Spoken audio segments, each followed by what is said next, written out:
He's the final boss of the biggest monster tower out there, and honestly, he's bored as hell for one simple reason. Every hunter who comes to defeat him is weak and dies before he can even enjoy playing around a little. They keep coming anyway. One overconfident old hunter shows up on his wedding anniversary and ends up with a funeral instead. A little girl pretending to be lost also tries to attack him but fails. He kills her too. More hunters come, men sliced apart, challengers desperate to prove their strength, but Baphomet defeats all of them effortlessly. Instead of satisfaction, he only feels disappointment. He longs to leave the tower, but the chamber door cannot be opened from the inside, so he has no escape and must wait for new challengers. To kill his boredom, he tries everything, even banging on the door. Then one day, a hunter's dropped phone buzzes. Curious, Baphomet picks it up. When the next hunter enters, boasting about becoming the greatest, Baphomet defeats him easily and asks about the phone. Learning that it unlocks with a user's face, he uses the hunter's mutated head to open it. While the man tries to attack, thinking Baphomet is distracted, Baphomet kills him without even looking. Baphomet then begins collecting every item hunters drop.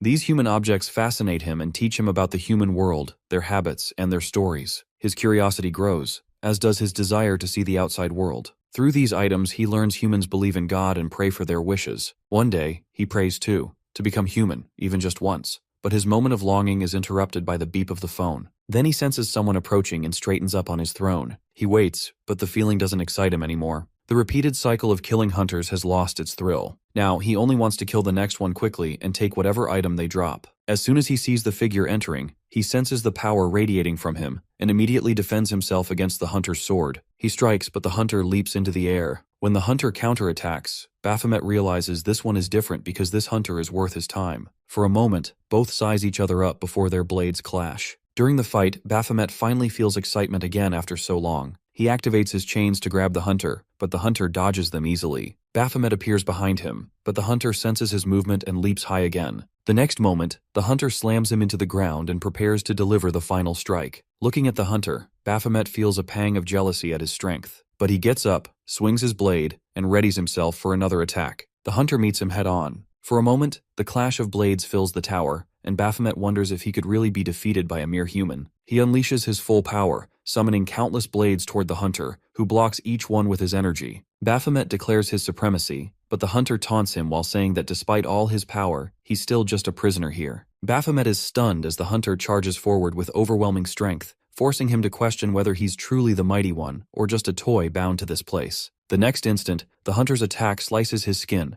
and for the first time, Baphomet admits it that this human is strong and free, not a toy. At that moment, he wishes to be like this boy, to escape this tower, to be free, to be strong. Unnoticed by him, a quest quietly appears before his eyes. The next moment, the hunter kills him. The next moment, the hunter receives a notification that he has finally conquered the abyssal tower and that it will soon collapse, so he must leave immediately. Unbeknownst to him, Baphomet is still alive, his hand gripping the hunter's blade as the man turns to leave. After a while, workers arrive to clear the ruins of the tower, collecting the bodies of countless hunters who had tried and failed to conquer it. Then, one of them spots a figure amidst the rubble and assumes he must be a survivor. They call out to him. That figure is none other than Baphomet. His mind flashes back to his final moments, when he rose behind the hunter just as the man readied another attack. Baphomet had countered with all his strength, piercing the hunter's body with his bare hand and crushing his heart. In that instant, he killed the hunter and realized he had survived. Now the workers keep asking for his name, but Baphomet is too overwhelmed, staring in awe at his new body. Then he remembers the main quest he had received, which is to kill the hunter, Raven, in order to fulfill his deepest desire. The quest is complete. He looks up and introduces himself by name and can hardly believe it that he is human. Hunters in this world are fighters who battle monsters from gates and towers,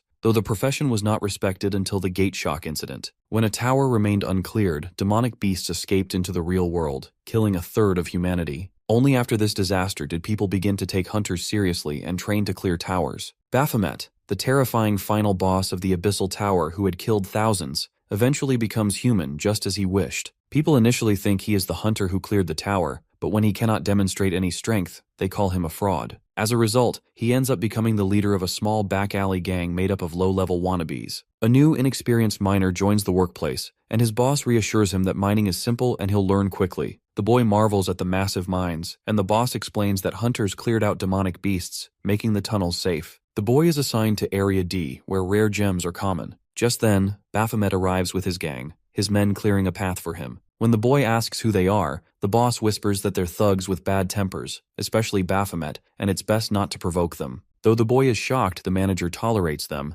the boss answers that the foreman personally wants them because they're extremely efficient. The said foreman arrives, pleased with their performance, and hands out salaries. Retro complains about his pay, while Baphomet flinches when the foreman mentions sending his salary to her. After the foreman leaves, the gang offers to treat Baphomet to food or a bath. One curious lackey asks what their boss does with his money, but another slaps him, warning him not to pry. Baphomet recalls the scammer doctor who treated him after he escaped the tower. Since he had no money, she told him to take up labor work to repay his medical debt, which he's still doing. Finding a job was difficult because everyone recognized him and mocked him as a fraud. After constant bullying, he eventually snapped and fought back, defeating everyone who taunted him. From then on, anyone who even looked at him wrong was beaten, and that's how he became the leader of a group of thugs. But despite his strength, this is not the life he wished for when he dreamed of being human. Suddenly, a monster appears and attacks a miner, but hunters save him just in time. They warn everyone not to enter this uncleared section. Watching their power, Baphomet feels a deep longing that strength is what he truly desires. He remembers how he lost all his strength and regrets the kind of human he's become. This isn't what he wished for. Instead, he thinks of Raven,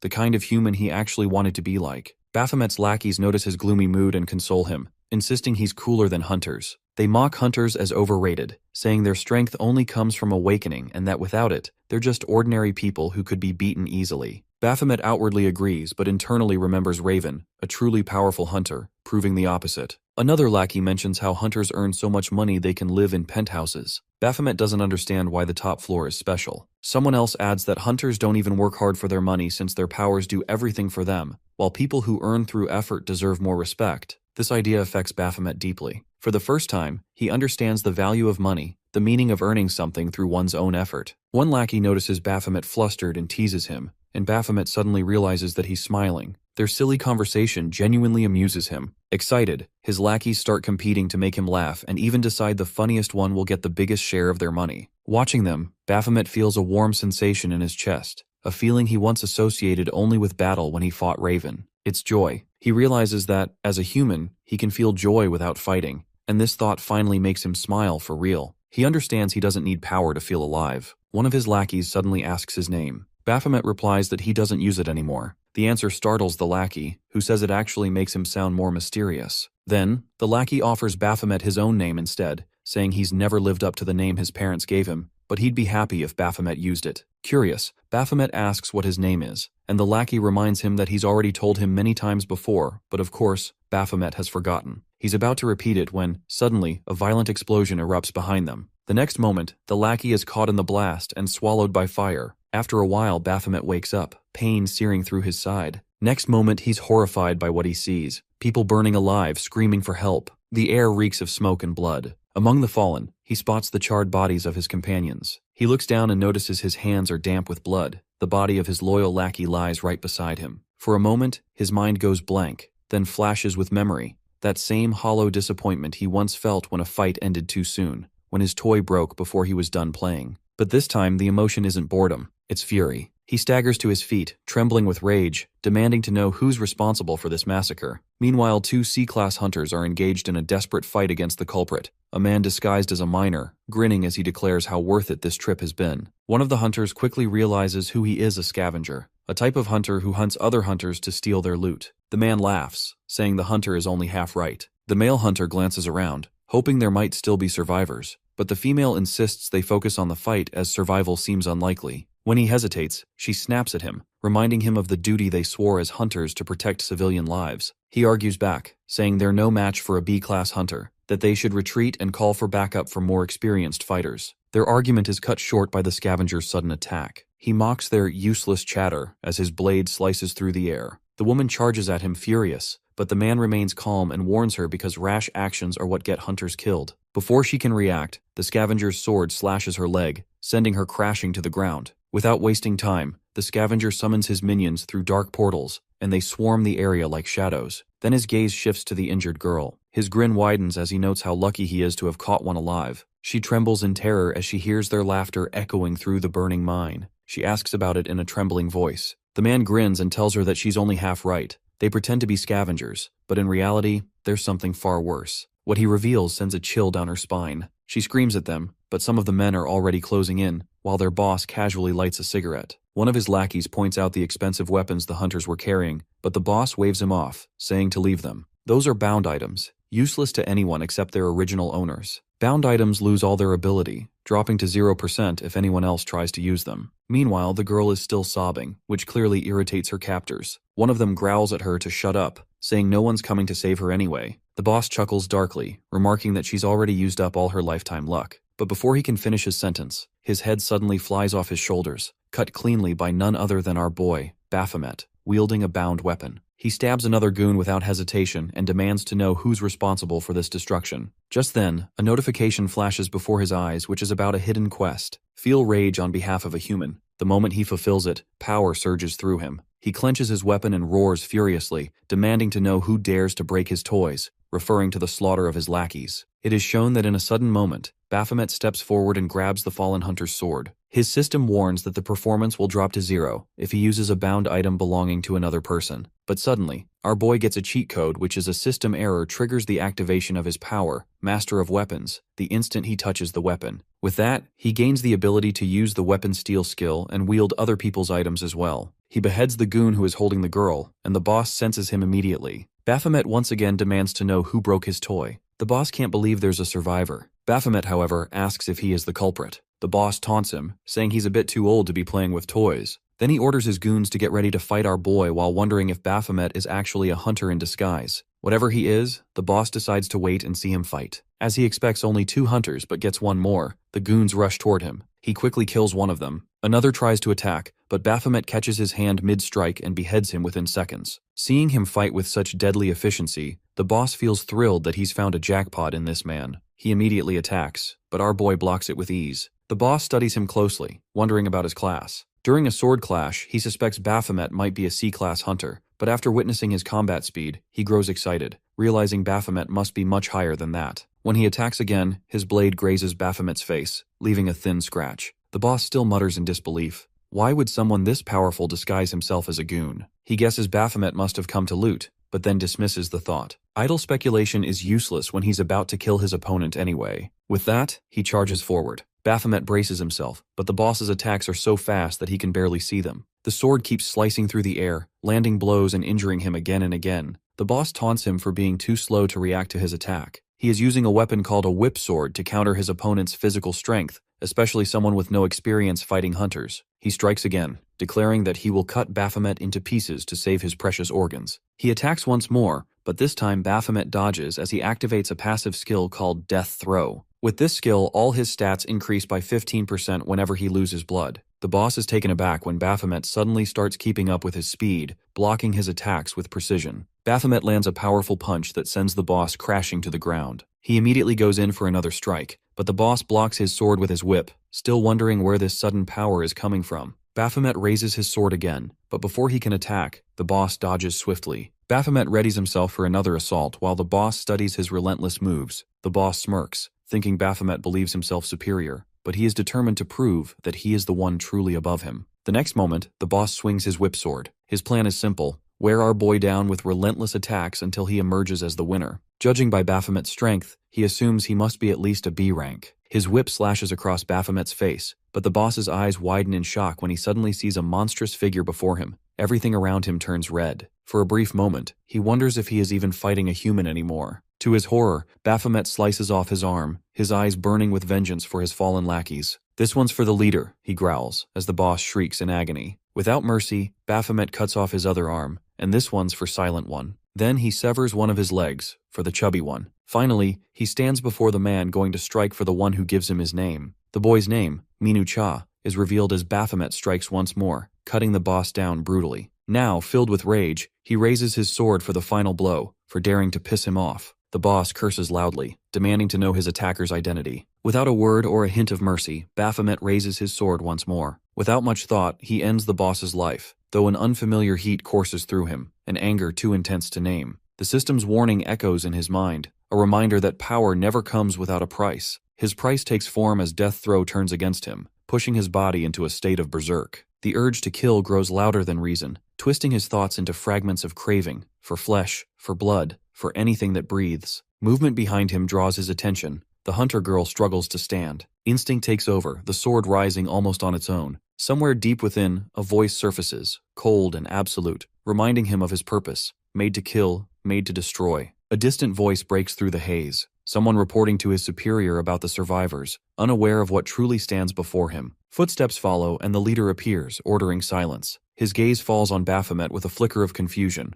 This isn't the one they came for, yet something about the face unsettles him, as though a forgotten memory stirs. For Baphomet, he can only see the sight of more humans to cut down. He moves forward, but before he can reach them, the air around him shifts. Something unseen brushes against him. A whisper drifts through the madness. The world fades at its touch. Darkness follows, and consciousness slips away. The scene shifts to him as he sits on his throne, and his minions ask for his next command. He orders them to kill all humans on Earth. The scene then changes as he is now in his human form, his body pierced by Raven as he lies weak and meets his end. The next moment, he wakes up with a start. He looks around, startled to find himself in a small, empty room instead of the mine. Seeing him awake, the leader immediately recognizes him from the Abyssal Tower incident and calls him a scammer. The leader wonders aloud if his reason for killing the men is part of another scam. Hearing this, Baphomet is confused and assumes that the hunter the boss is talking about is the one he killed back in the mine. The leader continues, saying he tried to dig up information about him but found nothing, as if he never existed before. He points out that Baphomet isn't even registered in the hunter registry, which makes him suspect that he awakened his powers during the attack. Curious about his identity, the boss warns that his fate depends on his answer. In response, Baphomet slams his fist against the glass wall, cracking it with sheer force. Annoyed by the endless questions, he reminds the boss that common manners dictate one should introduce themselves first. From behind the glass, the boss watches him calmly and asks again why he is inside the cell, wondering if he regrets killing the hunter they've been looking for. Then, in a mocking tone, he threatens that if he ever revives that hunter again, he'll make sure his body is never found. Shifting his tone, he asks whether he should do the same to Officer as well. That statement earns a quick laugh from the man, who suddenly appears in front of Baphomet and challenges him to kill him, if he can. Startled, Baphomet stares at the man, who eerily reminds him of Raven. He rushes toward him, but in a single swift motion, the man slams him to the ground. Grabbing his neck, the man grins, clearly amused by Baphomet's hunter skills, and praises his fighting spirit. Finally, the man reveals that he is part of a secret government association tasked with tracking and arresting criminal hunters. They are called rogues, and they are chasing the hunter Baphomet killed, who is a criminal who was meant to be executed on sight anyway. That man had been pretending to be a scavenger, but instead of looting people, he killed them and sold their body parts. Some wealthy old fools believe they can gain immortality by transplanting hunter organs. The officer acknowledges that Baphomet did eliminate a criminal, but points out that they can't ignore the fact that he also killed 5 other people. He analyzes the scene, noting that the killings clearly look like the work of a professional. He doubts someone who just awakened would have the nerve to kill so mercilessly, unless he has a natural killing instinct. From his experience, the officer concludes that Baphomet must have killed countless people before to display such efficiency. However, the problem is that they can't find any information about him other than the Abyssal Tower incident, so the officer decides to investigate him further. Meanwhile, Baphomet starts to sweat. He has only recently become human. The officer concludes that Baphomet is dangerous. Baphomet also realizes that with his current power, he can't fight this officer. The officer continues, saying that Baphomet is evil by nature and will eventually become a criminal, and when that happens, they'll deal with him. But Baphomet's thoughts drift to Raven. He assumes Raven was born human and had enough time to strengthen his human body, which is why he could defeat him. At that moment, the officer decides Baphomet's fate. They must eliminate him before he becomes a criminal. At the Central Agency for Hunter Affairs, there is constant hustle and bustle. Finally, our boy sits at one of the desks as the receptionist asks about his purpose for being there. The scene flashes back to the time when the officer was just teasing him, saying they can't simply kill anyone they want. Besides, the officer admitted he liked him, claiming they'd found a jackpot, a man with natural killing instinct and instinct to handle anything, so they decided to use him. The officer then offered him a place in the Rogue Association, where he could put his killing instinct to proper use. Now, in the present, he wants to register as a hunter. The receptionist prepares to do so after checking his ID and hunter aptitude records, which have already been programmed into the system by that rogue officer. For his aptitude results, he gets additional support from another agency. After confirming everything, the receptionist informs him that he needs a codename to be used as his professional hunter identity. He remembers the officer telling him that hunters use separate names to distinguish themselves from civilians, so he needs to choose one. The receptionist asks what codename he wants or if he prefers a recommendation. The officer had already warned him about the scamming incident that drew attention to him, reminding him that his new work requires secrecy, so he must choose wisely. At that thought, he smiles. thinking the officer will regret giving him this chance, because he is determined to become stronger than everyone. In that moment, he gives his name as Baphomet, because he wants everyone to tremble at the sound of it. After the registration, our boy is killing a monster with his bare hands. He kicks one of the wolves as it tries to attack from behind and slams it onto the ground with such force that it dies instantly. The other wolves, terrified by the sight, scatter in different directions, but one of them suddenly evolves into a werewolf, stomping its feet with a violent force. It is about to pounce on him when Baphomet abruptly stops it, raises his hand, and tries to summon something. When the summon doesn't appear, he punches the werewolf so hard that it bleeds on the spot. After finishing his mission, he steps out of the portal, wondering why his powers still haven't fully awakened. He checks his system and sees that it requires him to feel rage for the sake of humanity. He guesses he received this power because he wanted to kill that criminal hunter. Still, he feels confused about this system that keeps forcing quests onto him, just like it did back in the tower. He decides to let the topic slide for now because first, he needs to figure out his next move. Knocking on a door, he thinks about his powers again, how he keeps losing them, but always manages to regain them. He's used to starting from zero. At that moment, someone comes from behind and asks if he is Baphomet. Sensing the person's dark power, he almost freaks out, but the person turns out to be the officer, Mr. Ma. The officer scolds him for using the name of Abyssal Tower Boss as his codename and accuses him of trying to attract attention. He shows him a message from the team leader and reminds him that he had warned him not to draw attention. He assumes Baphomet is doing this out of frustration from being called a scammer, but because of this stunt, his reputation as a hunter is already ruined. To make things worse, investigations in the Abyssal Tower have concluded that Raven was the one who killed the final boss of the tower. This catches Baphomet's attention immediately. The officer continues, explaining that Raven was one of the greatest hunters in Korea who sacrificed himself for that mission. Then he asks Baphomet how he plans to deal with this mess. Baphomet, however, remains nonchalant. He doesn't intend to walk on eggshells as he's too used to accusations to care about scandals anymore. All he wants is to become strong enough to silence everyone. The officer warns him if he thinks he can handle the consequences. Having no other choice, the officer orders him to come to Jeju Island to face the repercussions. Baphomet arrives at Jeju Island and is amazed to see the sea in real life, having only seen it on a phone before. His guide, Taeyong, tells him he will call a taxi since they have a few hours before the meeting. Excited, Baphomet runs toward the water, annoying Taeyong, who recalls his superior's order to keep Baphomet under strict surveillance. They believe normal people can't handle their line of work, and Baphomet is perfect for being manipulated,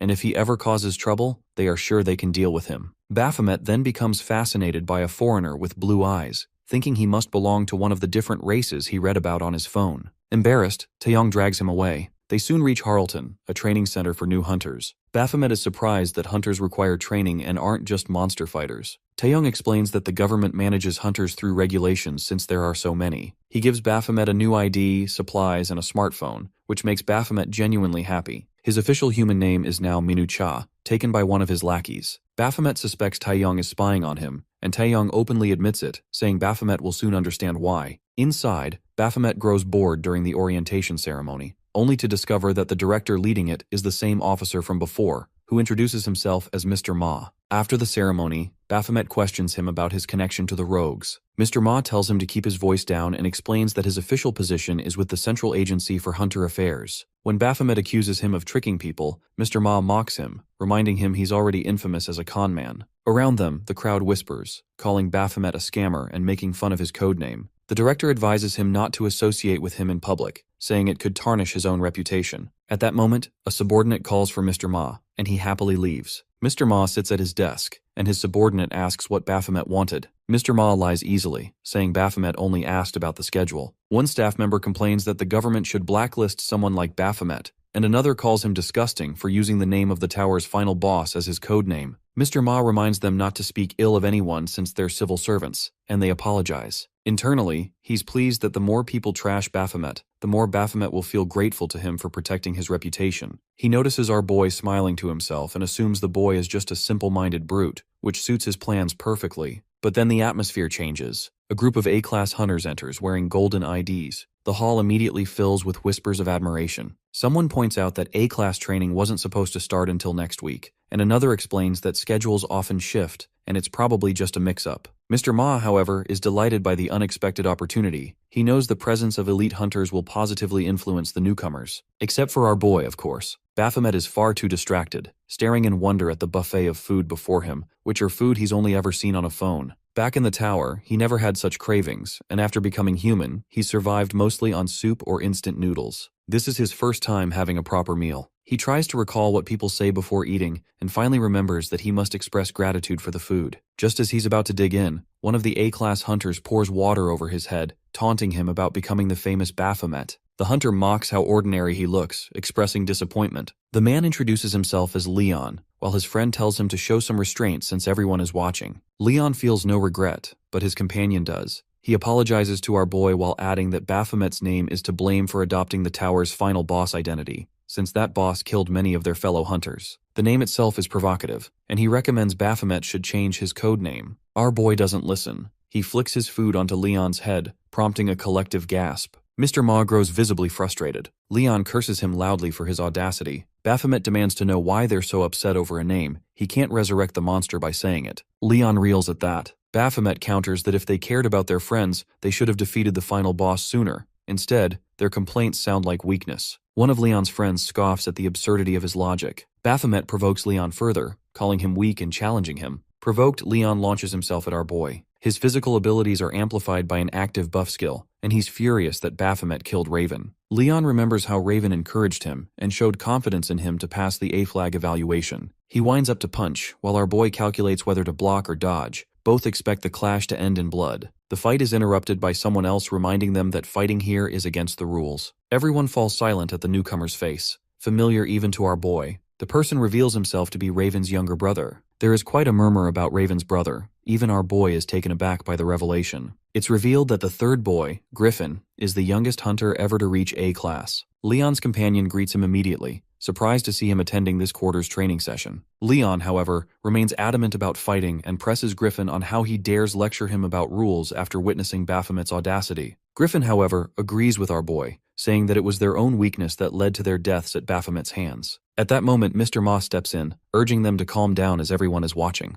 Leon's accusations quickly shift toward the director, demanding to know how he could possibly approve someone like Baphomet as a hunter under the intelligence agency. Leon's friend sighs, realizing he's too stubborn to stop. Mr. Ma apologizes for not banning Baphomet earlier, then turns to our boy, asking to have a word with him. Baphomet tries to protest, but Mr. Ma's sharp whisper to shut the matter down silences him. As he steps away, Griffin watches him go quietly. Later, the orientation session begins. Their host, Yu Jong-han, leads the seminar about the hunter system. She explains how the blue system window appears when a person awakens, and how those unfamiliar with it can link their system to the program developed by the intelligence agency. Baphomet remembers his earlier conversation with Mr. Ma in the restroom. Mr. Ma had complained that he must be stupid for recruiting someone like Baphomet and told him to hit him for his foolishness. Taking the metaphor literally, Baphomet actually prepared to punch him. Mr. Ma muttered in frustration about how shameless he was for interpreting everything literally, while Baphomet accused him of staying silent when others insulted him.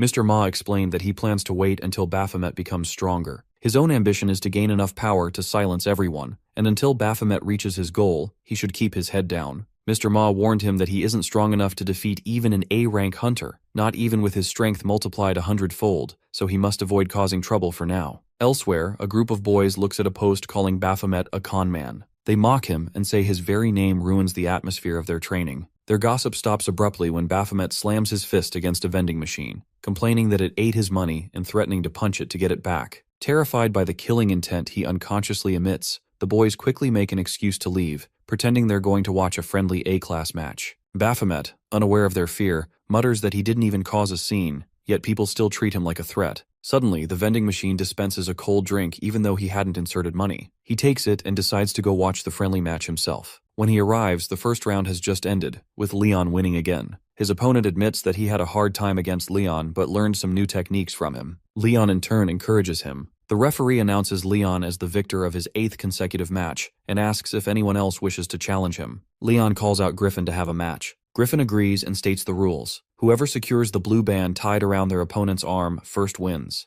They are not allowed to use any active or passive skills since it's a scrimmage, and he will stop the match immediately if he senses danger. At that moment, Mr. Ma also arrives to watch. His junior remarks on how many spectators have gathered, and Mr. Ma agrees, saying it'll be a good lesson for new hunters while his eyes drifting toward our boy. Nearby, a group of girls chat about how handsome Griffin is, already planning to ask for his number. When one of them asks Mr. Ma about Griffin's age, he replies that Griffin has just started his 2nd year in middle school, leaving the girls completely stunned. Meanwhile, Leon and Griffin engage in a fierce hand-to-hand match as Leon tests how much his rival has improved since their last encounter. Griffin kicks him. Leon swings and is about to punch, but Griffin ducks, dodging swiftly. Both of them try to snatch each other's blue cloth, yet each manages to evade and protect it. When Leon tries again, Griffin grabs his arm and pushes him back, noting the aggression in his movements. Leon spots an opening and reaches for Griffin's blue cloth, but before he can even touch it, Griffin vanishes and reappears behind him. Leon prepares to counter, but it's too late. Griffin already snatches his blue cloth. The crowd gasps at the outcome, stunned that even someone like Leon can't beat him.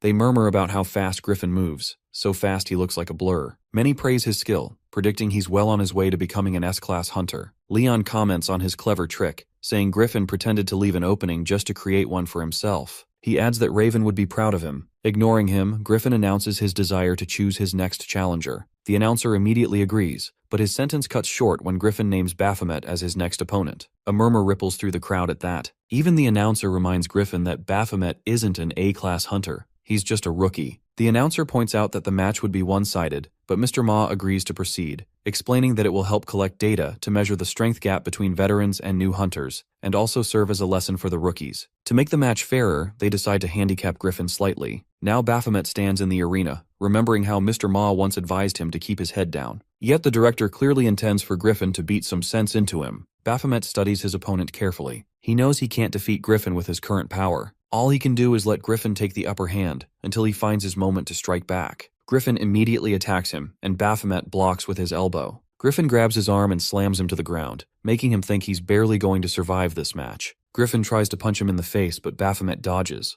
Looking at his opponent, he realizes Griffin has chosen him just to beat him into a pulp. The spectators also guess that Griffin is furious at Baphomet for using the same name as the monster who killed his brother. As Griffin continues pounding him, people remark that Baphomet is being used as a punching bag. Baphomet is badly hurt by Griffin's attacks. He leaps into the air and tries to kick him, but Griffin slams him into the ground again, grabbing his neck. Baphomet jumps back up, glaring at his opponent. He knows Griffin's skills wouldn't be a problem if he still had his previous strength. Griffin prepares to punch again, while Baphomet, even in pain, wants to see the full extent of his opponent's abilities, what Griffin can really do without any handicap. Even as he's beaten down, Baphomet grows more excited. But then he's taken aback when Griffin suddenly announces he's stopping the match, saying there's no point in continuing. The announcer supports the decision, reminding everyone that the match is only for show. He then asks if there's any other challenger. Meanwhile, Baphomet's heart is pounding with adrenaline because he still wants to fight. He remembers Mr. Ma's words, that he can't win against an A-rank hunter in his current state. He knows he's weak, but suddenly he feels as if he's drifting away from the earth. Or maybe he's just imagining it. The next moment, the monster inside him snaps. He raises his middle finger at Griffin and prepares to pounce. Griffin, sensing the danger, kicks him hard, so hard that Baphomet crashes through the window and falls straight into the pool below. The crowd, especially the girls watching, shriek in shock at the sight. Baphomet is stunned that he's defeated with a single blow. Yet amid the pain, he has gained a clearer grasp of his abilities. Still, he's determined one day, Griffin will kneel before him. Right now, though, the real problem is that he can't swim. As he begins to drown, a girl dives in to save him.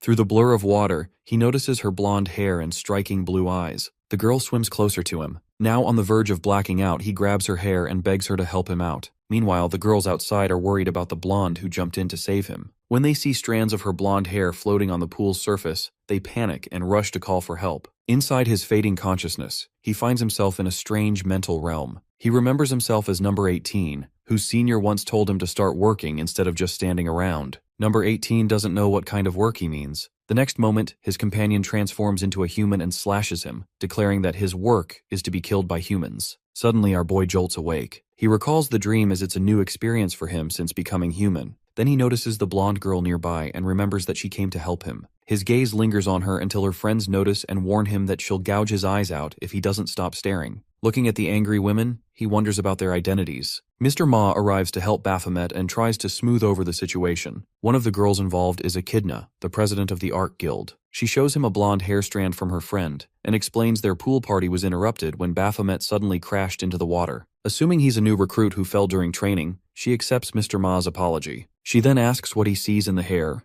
Mr. Ma only sees hair, but Echidna dramatically explains the effort and money required to maintain such perfect blonde hair. She even points to the dark circles under her eyes as proof of the work she puts into Valkyrie's image. Echidna demands 116 million won, 1 million per golden strand, as compensation. Mr. Ma panics, realizing Baphomet has now angered not just an A-class hunter, but the entire Ark Guild. He silently concludes Baphomet must have terrible karma to end up in these situations. Our boy is stunned by the outrageous demand and bluntly asks if the girl is even worth that much, revealing he has no idea who she is. The blonde girl is Valkyrie, an A-class hunter and top model famous for her skills and beauty, but Baphomet doesn't understand her popularity. Echidna dismisses the idea of explaining anything to a rookie and tells him that he must either pay the compensation or give up his hunter career. Smirking, she adds he can pay in installments using his body. Her words trigger Baphomet's trauma from when a doctor tried to manipulate him the same way. Furious, he refuses to be a scapegoat again and points at Mr. Ma, saying that he should take responsibility or they can blame Griffin, who kicked him out of the window in the first place. At that very moment, Griffin suddenly appears. The girls freeze in shock, instantly realizing they can't afford to mess with him as he's a member of the Nebula Guild, a group even the Ark Guild hesitates to cross. The president asks if Griffin is the one who kicked Baphomet, and he calmly confirms it. The staff also testify that the entire incident was an accident. However, the president remains stubborn, still insisting on compensation. With no other choice, Mr. Ma finally agrees to cover it on behalf of the agency. Now it's her turn to be surprised. The agency is getting involved. Mr. Ma explains that they can't compensate in cash, so instead they're offering the exclusive rights to a tower. It's a legal privilege granted to certain guilds, allowing them to claim ownership of one or more towers. With such rights, the beasts inside a tower respawn repeatedly until the guild clears it, providing an endless supply of demon crystals and rare items. Moreover, if the guild allows external hunters to enter, they can charge an access fee or take a portion of their loot. Some hunters criticize this system as unfair, but they're always told the same thing: join a stronger guild. Mr. Ma offers the Ark Guild a 1-year exclusive claim to a tower that has remained uncleared for the past year and a half. The president feigns reluctance, saying she'll have to discuss it with her guild first. One of Mr. Ma's subordinates quietly voices concern that he's making a major decision without consulting their superiors. But Mr. Ma shrugs it off, reasoning that if Ark Guild manages the tower, it will benefit the agency in the long run. Soon after, the president formally accepts his offer, her expression sly but satisfied, while Mr. Ma and his assistant both beam with relief. Later, Valkyrie regains consciousness, and the president immediately asks if she's all right. Once assured, they prepare to leave. Valkyrie casually asks about the central agency people's presence there, and the president promises to explain later. As the group heads out, the blonde glances back at Baphomet, giving him a playful wink and grin. It completely throws him off. He can't figure out what she means by it. Meanwhile, a weary Mr. Ma apologizes profusely to both Baphomet and Griffin for the chaos. Afterward, Baphomet reflects on the entire ordeal, muttering about how obsessed some people are with money. Then he remembers Valkyrie's wink and, in his clueless way, assumes she might want to fight him. Before he can think any further, Griffin appears, taunting him for being so weak that he couldn't even sense his presence. He then asks how Baphomet managed to remove the blue band from his arm during their match. It turns out that when Baphomet fell from the building, Griffin later found the band floating in the pool. Realizing the implication, Baphomet smirks and says it almost feels like Griffin wanted him to take the win. Griffin narrows his eyes and replies that it was merely a test, a trick that only a seasoned hunter should have noticed, and demands to know who Baphomet really is. He changes the topic, pointing out that Griffin picked him up just because of the name of the monster who killed his brother. He asks whether a hunter should really be this emotional. Griffin, however, demands that he answer his question. Baphomet refuses to answer someone so irrational. Finally, Griffin admits that he doesn't want to avenge his brother, he just wants someone to vent his anger on. Looking at his expression now, Baphomet suddenly understands his psychology. Griffin is angry because Baphomet killed his brother before he could. Looking at Griffin's expression, he realizes the truth. During the match, he hadn't felt any hatred toward Griffin, but now, when Griffin mentions his trash of a brother, he senses the hatred. He immediately concludes Griffin is angry at Baphomet for killing his brother before Griffin could. Griffin points out that he's accusing him of killing his own brother, even though he's a hunter. Baphomet doesn't find that strange, because hunters aren't saints, but he still can't understand the reason behind Griffin's hatred. Instead of answering, Griffin steps closer, sensing the bloodthirst emanating from Baphomet, so intense it could only belong to some apex demon. He wonders aloud how a human could carry such bloodlust. Studying him closely, Griffin concludes that Baphomet must be a demon disguised as a human. The statement first makes Baphomet grin, and then laugh out loud. He's thrilled that Griffin guessed so accurately. He asks Griffin what he would do if it's true. Griffin's answer is obvious. He would eliminate him as a hunter. Baphomet replies that if he's a beast and Griffin a hunter, then they're destined to kill each other. They're in the same boat. He challenges Griffin,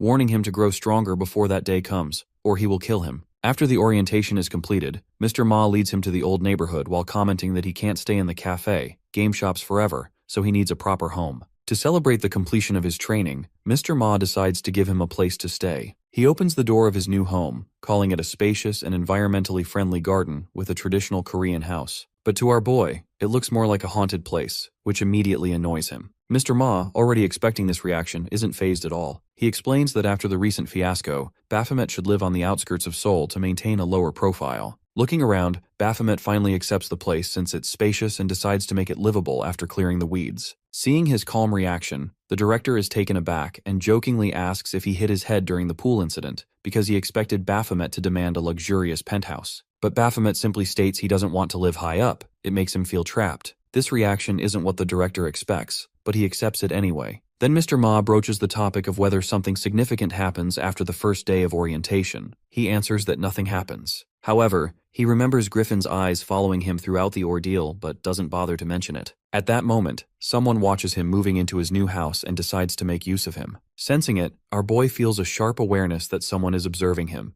Mr. Ma, however, doesn't see anyone. Then he shifts the topic to Baphomet's new job, apologizing for making him work right after the orientation, but explains that he's a perfect fit for this position. Typically, rookies are placed into groups of 4 after the orientation. Each group helps balance their skills under the supervision of a mentor. Soon after, his group waits for him while the mentor calls out his codename. The mentor teases that it's an honor to guide someone so famous. Baphomet is grumpy, irritated that he has to monitor the whole ordeal. He recalls Mr. Ma's words about a term called drive hunting, a method where hunters corner an animal to its death end. He is informed about a criminal who is the mastermind behind all the crimes, but his mentor is actually a puppet they need to follow in order to trace the real culprit. However, Mr. Ma warns him that if the mentor is a B-class hunter, then his superior must be of an even higher rank. If he can't defeat a B-class hunter, he definitely can't defeat the mastermind, who must be far out of his league. Now, in the present, this mentor introduces himself as Quartz, who is a B-class hunter who was initially a freelance hunter, but now works with the government for a stable job. Then he turns to our boy and asks whether he has somehow offended him, which Baphomet quickly denies. Quartz goes on to explain a few things they need to watch out for. However, Baphomet's thoughts drift back to his conversation with Mr. Ma, who wanted him to become a hunter who hunts other hunters. Mr. Ma insisted that it's the natural course of life. Hunters start by hunting animals, and eventually, they hunt their own kind. Baphomet doesn't care much for this hunting logic, but Mr. Ma continues that it's part of the process. They can't catch their target without gathering information. But Baphomet's purpose isn't just gathering intel. He needs to get close to his mentor in a way that allows him to collect evidence against him. Only then can he apprehend him alive instead of killing him. In the present moment, our boy feels quite thrilled at the thought of catching his prey alive, which to him means he might even get to cut off one of his limbs. However, he still doesn't understand how to get close to his target. Then their mentor shows them a D-class gate, explaining that they will face D-class monsters. The rookies are required to clear this dungeon under his supervision. One of them points out that they are only F-class hunters on paper. The mentor explains that they are still eligible to clear a D-rank dungeon, since it's the lowest rank for rookies like them. He adds that they must have been trained for this during orientation. The rookies glance at each other, realizing none of them remember anything. At that moment, our dude explains that it's because FE or E-rank monsters can be killed by military weapons, which is why D-rank monsters are assigned to hunters. The mentor praises him for remembering this important detail. In reality, Baphomet had fallen asleep during the lecture, but Mr. Ma had forcefully made him memorize the entire manual to make a good impression on his mentor. The mentor agrees with Baphomet's explanation, confirming that D-class monsters can't be killed with military weapons. He assures them that they'll finish the mission quickly with teamwork. Then he orders them to grab their weapons and enter the gate. When he asks Baphomet about his weapon, Baphomet simply points at his fists. The mentor doesn't expect that, since Baphomet isn't classified as a fighter type. Just then, someone shoves him, taunting him for acting like a know-it-all. Seeing the person, Baphomet recognizes them as the same people who badmouthed him on his first day of orientation. After a while, they're inside the dungeon, fighting monsters. The bulky one kills a monster, but his pride fades when another appears behind him. Observing his students, the mentor notices that the bulky one is strong but clumsy, lacking agility. Then he observes the girl rushing toward a monster with her dagger. She's fast and brave but lacks persistence. The third one tries to blast the monster with magic but misses. His power is good, but his aim is terrible. All three of them lack proper coordination and skill. Then the mentor's eyes turn to Baphomet, who stands there looking utterly bored while the monster attacks him. He easily dodges every strike, even when two monsters attack him at once. Ducking his head, he dodges again, kicks one monster to death, and rushes at the others. With his bare hands, he grabs two monsters, one in each hand, and crushes them effortlessly. He complains about getting his hands dirty. The mentor, however, notices his perfect strength, agility, and judgment. Baphomet clearly belongs to the category of irregulars, those with overwhelming raw talent. But the mentor also realizes that talent alone can't explain that level of mastery. There's something more. At that moment, Baphomet gives him an awkward smile, just as Mr. Ma had instructed. After a while, they finish off the remaining monsters without sustaining any major injuries. Once they clear the area, they prepare to move to the next zone. Baphomet, however, isn't satisfied. He thinks the monsters are too weak, and now he's stuck fighting these worthless creatures. He wants a stronger opponent and looks at the mentor, a B-class hunter. He wants his next opponent to leave a real impression on him, to challenge him in a single move. Suddenly, an idea strikes him. After a while, they advance deeper into the dungeon to defeat the boss monster. The mentor is taken aback when the boss doesn't appear, even though it should have shown up after they killed all the small fry. He orders them to gather all the bodies in one place, and they comply. Once they're done, the mentor explains that there are two conditions for a boss monster to appear. Either all the lesser demons must be cleared, or the boss must be drawn out by the strong scent of blood that drives it frantic. The next moment, the ground starts shaking beneath them, and the trio freezes in terror as a massive death worm emerges before them. The mentor warns them that this monster is attracted to blood and tells them not to get eaten. The bulky rookie is horrified by the sheer size of the creature, and silently hopes the mentor will step in if things go south. He gets ready to attack, but Baphomet kicks him aside and takes his weapon. Everyone gasps, warning him that he can't use a bound item belonging to someone else. But Baphomet ignores them. The mentor also politely reminds him not to act recklessly because they can't afford to lose a talent like him. Yet Baphomet doesn't listen. He leaps into the air with such height that the others stare in disbelief. The mentor thinks it's over for him, but instead, our boy slashes the death worm clean in half and lands smoothly on the ground. The mentor stands frozen, unable to believe that it's already over, that the boss monster is dead. Baphomet recalls his time as the boss in the mines, where people respected him for his power, a rule he first understands upon entering the human world. His recent actions earn grudging admiration from his companions, while the girl has already fallen for him. The mentor claps in praise, and Baphomet, feeling smug, assumes the mentor wants to befriend him. But the mentor shocks him by saying Baphomet doesn't need further guidance, meaning he's capable of working alone. This worries him, as his mission is to get close to the mentor. He is congratulated on his early graduation, and the mentor promises him a share of demonic beast crystals, which can be exchanged for cash at the Hunter Agency. Baphomet downplays his strength, claiming the boss monster is weak enough for his teammates to handle, but the mentor and others clearly disagree. The mentor then dismisses them, advising a doctor's visit if needed, and wishes Baphomet luck. Baphomet, stressed and wondering what he did wrong, is interrupted when the girl asks for his number. Later, Mr. Ma admits his mistake in assigning a difficult mission and gives Baphomet an easier task: eliminate a C-rank criminal hunter, legally allowed since he's wanted, and slay the dungeon's boss so the body disappears with it. After completing the mission and collecting demonic crystals, Baphomet treats himself to a bowl of stew with steamed pork. Remembering Mr. Ma's earlier question about whether defeat frustrates him, he slams his fist into the wall, cursing Quartz in response. The next day, Quartz once again leads his team for another D-class dungeon clearance. Our boy, watching from a nearby wall, understands that the friendly pretense won't work anymore. He just needs to keep an eye on Quartz to find criminal evidence. He recalls the basic principle of hunting is to understand the prey. Understanding his activities, his relationships with other humans, Baphomet observes everything to get a clue. After observing him closely, he finds nothing suspicious. All Quartz does is work and go home. There's no trace of any criminal activity in this man. Now he understands why Mr. Ma suggested getting close to him. However, Baphomet's own methods of investigation are far more brutal. If this were the demon world, he would slice off his arm, bind him, and torture him until he spills every bit of information about his criminal ties. For a moment, he even considers doing it. At that moment, Quartz senses something and looks back, but Baphomet stays hidden. He now understands that he needs to solve this problem in a human way, but he has no idea how. Suddenly, he sees Quartz rushing somewhere and calling out for his wife, Yuhyun. The woman appears soon after. Quartz immediately asks why she hasn't been answering his calls. She explains that she forgot her phone in the shopping cart. Her carelessness gives him a scare, and he hugs her with trembling hands. The two then walk home together, while Baphomet gets an idea of what to do next. Meanwhile, Taeyong completes his mission by killing the criminal. All that remains is to dispose of the body and make it look like an accident. Quartz rushes home and is startled to find Baphomet there with his wife. He demands to know what Baphomet is doing in his house. His wife quickly explains that she was about to be hit by a car and Baphomet saved her. He got injured and didn't want to go to the hospital, so she brought him home to tend to his wounds. She also finds out that he's a hunter, but Quartz clearly isn't pleased to see him. He stops Baphomet's hand as it reaches for a family photo. Thanking him, Quartz adds that he wants to discuss the car's plate number and other details, then politely asks him to step outside to talk. However, his wife insists that Baphomet stay for dinner. Later, both husband and wife are shocked by the amount he eats. The wife agrees to give him more, and as she takes the dishes away, Baphomet watches her closely. She asks whether he wants something, but he declines. Still, she brings him extra side dishes.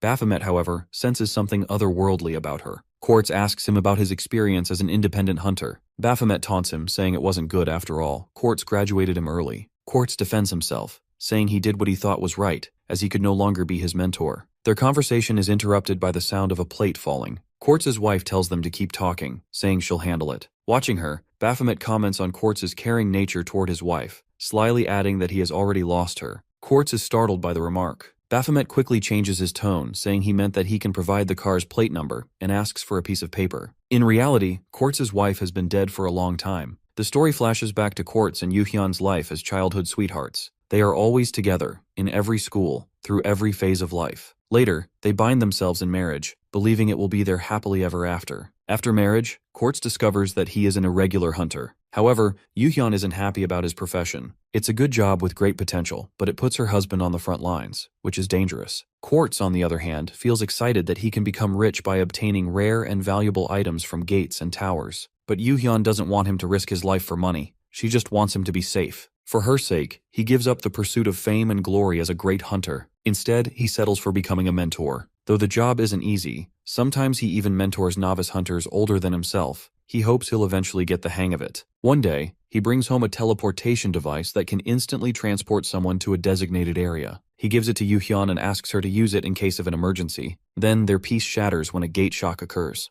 Yuhyun hides from the monsters, desperately searching for the teleportation device to escape to safety. In the present, she realizes she never actually used that teleportation device, because she died that day. The story flashes again to that tragic moment. Yuhyun sees a woman in danger and helps her escape. Both of them run, but Yuhyun trips and falls. The woman asks if she's okay, and Yuhyun hurriedly tells her to run to a nearby shelter. But during the chaos, the teleportation device slips out of her bag, and the woman notices it. Prioritizing her own survival, she uses the teleportation device and escapes to safety. The next moment, as the woman vanishes, a monster appears behind Yuhyun. Now, in the present, Yuhyun admits that she died that day, but never understood how she's still alive. Maybe her husband has something to do with it. In reality, our boy gives Quartz the registration number of the car rented by the person who tried to hit Yuhyun. Using his influence, Quartz traces the customer who rented the car and obtains that person's address. When he opens the door to his home, Quartz is shocked to see his wife inside. He asks why she's there, but the answer comes not from her, but from our boy, who closes the door behind him and remarks that he knew Quartz would come, since he's far too protective of his wife. Baphomet comments that he doesn't know much about Quartz's criminal activities, but he's certain that the man committed his crimes to bring his wife back to life. When Baphomet reaches out to touch her, Quartz warns him not to. Baphomet continues, saying that as soon as she realizes she's dead, she'll probably switch off like a corpse. Quartz grows furious and warns him again, but Baphomet keeps pressing, asking about the method he used to resurrect her. Quartz shouts at him not to touch her, yet Baphomet, unfazed, grabs Yuhyun and casually throws her out the window. He tells Quartz that she's already dead, and if he really has the power to resurrect her, then he should just stop pretending. Quartz's anger finally boils over. He summons his weapon from the inventory. Baphomet also prepares himself, declaring that he needs Quartz alive, so he'll just slice off his arms instead. A loud crash shakes the building as their weapons clash. Quartz attacks and Baphomet blocks with his dagger. Quartz then hurls his weapon at him,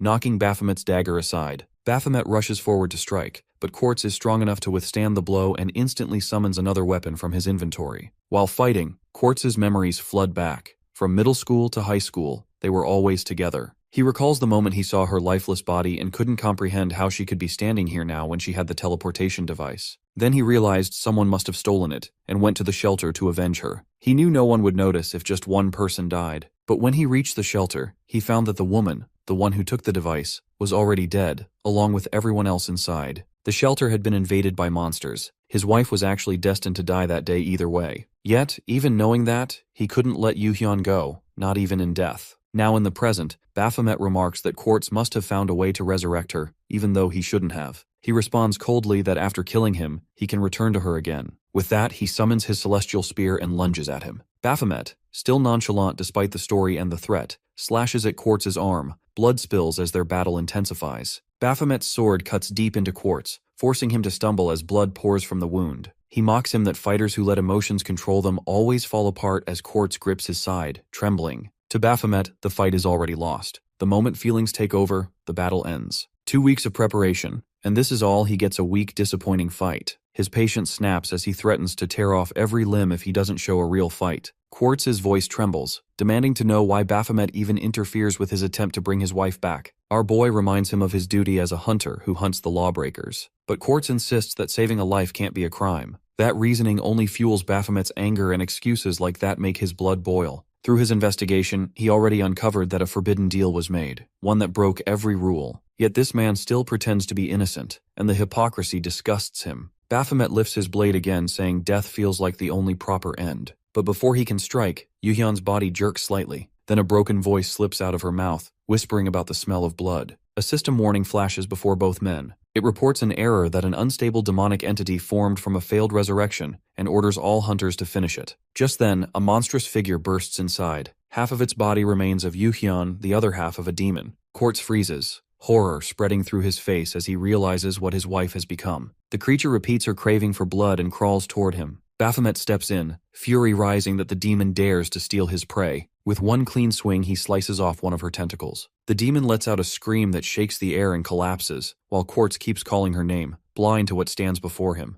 Baphomet's aura flares as his passive skill, Death Throes, activates. He taunts Quartz with disdain that he's still clinging to a fantasy, still refusing to see the monster that was once his wife. The demon glares at him and growls a threat of killing him. Our boy always states how something about her resurrection had felt wrong from the very start. Baphomet rushes forward, cutting her down with ruthless precision. His blade tears through her flesh, splitting her in two before striking her eyes. Blood sprays like rain, painting the room in red. When silence falls, Yuhyun's severed head rolls to her husband's feet. He stares at her lifeless face, tears streaming as our boy steps past the broken remains. A new system alert appears, stating that his berserk state has been triggered, a side effect of his passive skill. Our boy grips his head, cursing under his breath. The timing couldn't be worse, but it hardly matters anymore. The fool before him is marked for death anyway. The berserker state burns through him, leaving only one thought. If Quartz wants to be with his wife so badly, he might as well follow her into death. But before he can move, another warning flashes that his body has reached 99% danger level. His limbs suddenly lock and the system freezes all movement to prevent collapse. Baphomet struggles to break free, every muscle trembling under invisible chains. Quartz glares down at him, lifting his sword, and blames Baphomet for everything. Baphomet strains to move, desperate for one last strike, but his body refuses. Quartz raises his weapon high, declaring that Baphomet's fate is his own doing. Our boy curses the system, furious at the interference. Then, the interface claims to care for his safety more than anyone else. The words leave him stunned, right before another figure steps in. Ma appears out of nowhere and his foot moves like lightning, striking Quartz with crushing force that slams him into the floor. He then acknowledges Baphomet's discovery of his mentor's crimes, noting how rough the investigation had been, yet still worthwhile. He offers to deal with the cleanup himself, but Baphomet insists he could have finished the fight if the system hadn't stopped him. Ma arches a brow at the claim,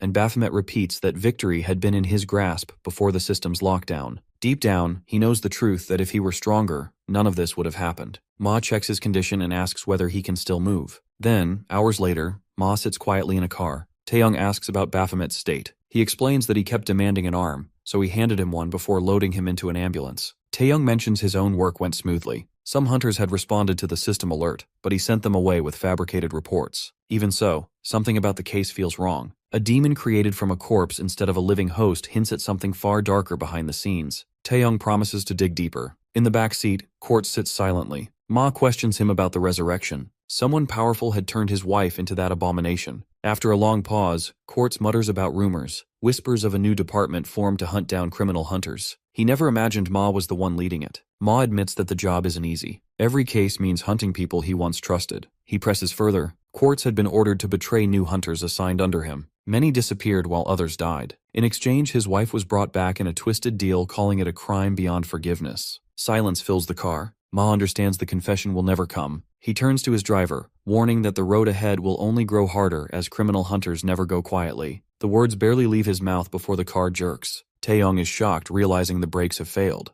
Behind Quartz, the remains of the demonic being appear, informing they would not be able to catch hunters wishing them luck. Ma is in shock, but there's no time to react and the car crashes with violent force. Among the wreckage, demonic remains scatter across the ground. Slowly, they begin to crawl back together. There is a cat nearby as it slips through a nearby window and lands on a glowing tablet. The screen lights up with a hunter's profile, which is none other than our hero. Baphomet wakes on a hospital examination table, struggling to breathe under the weight of a white cat sitting on him. He recognizes the creature. Yunson enters, noting that patient 302 regained consciousness unusually fast, a number only one person has ever called him. Her teasing tone unsettles him, and memories of her earlier remarks about alternative payment methods cause him to scream. Startled, Yunseon cradles her cat and observes that his body is still restricted by a system lockdown. Baphomet calls her a fraud and demands to know why she's there. Yunseon reminds him that the hospital belongs to her, so by waking up there, he owes her a debt. She remarks on his service under Ma, finding it unusual, and confirms that she knows him personally. Yunseon smirks, teasing him and inspecting his healing progress by lifting his shirt with her foot, which makes him flinch. She notes that he has gained new powers since their last encounter, and warns that anyone overhearing might misunderstand. Baphomet insists she previously did something to him,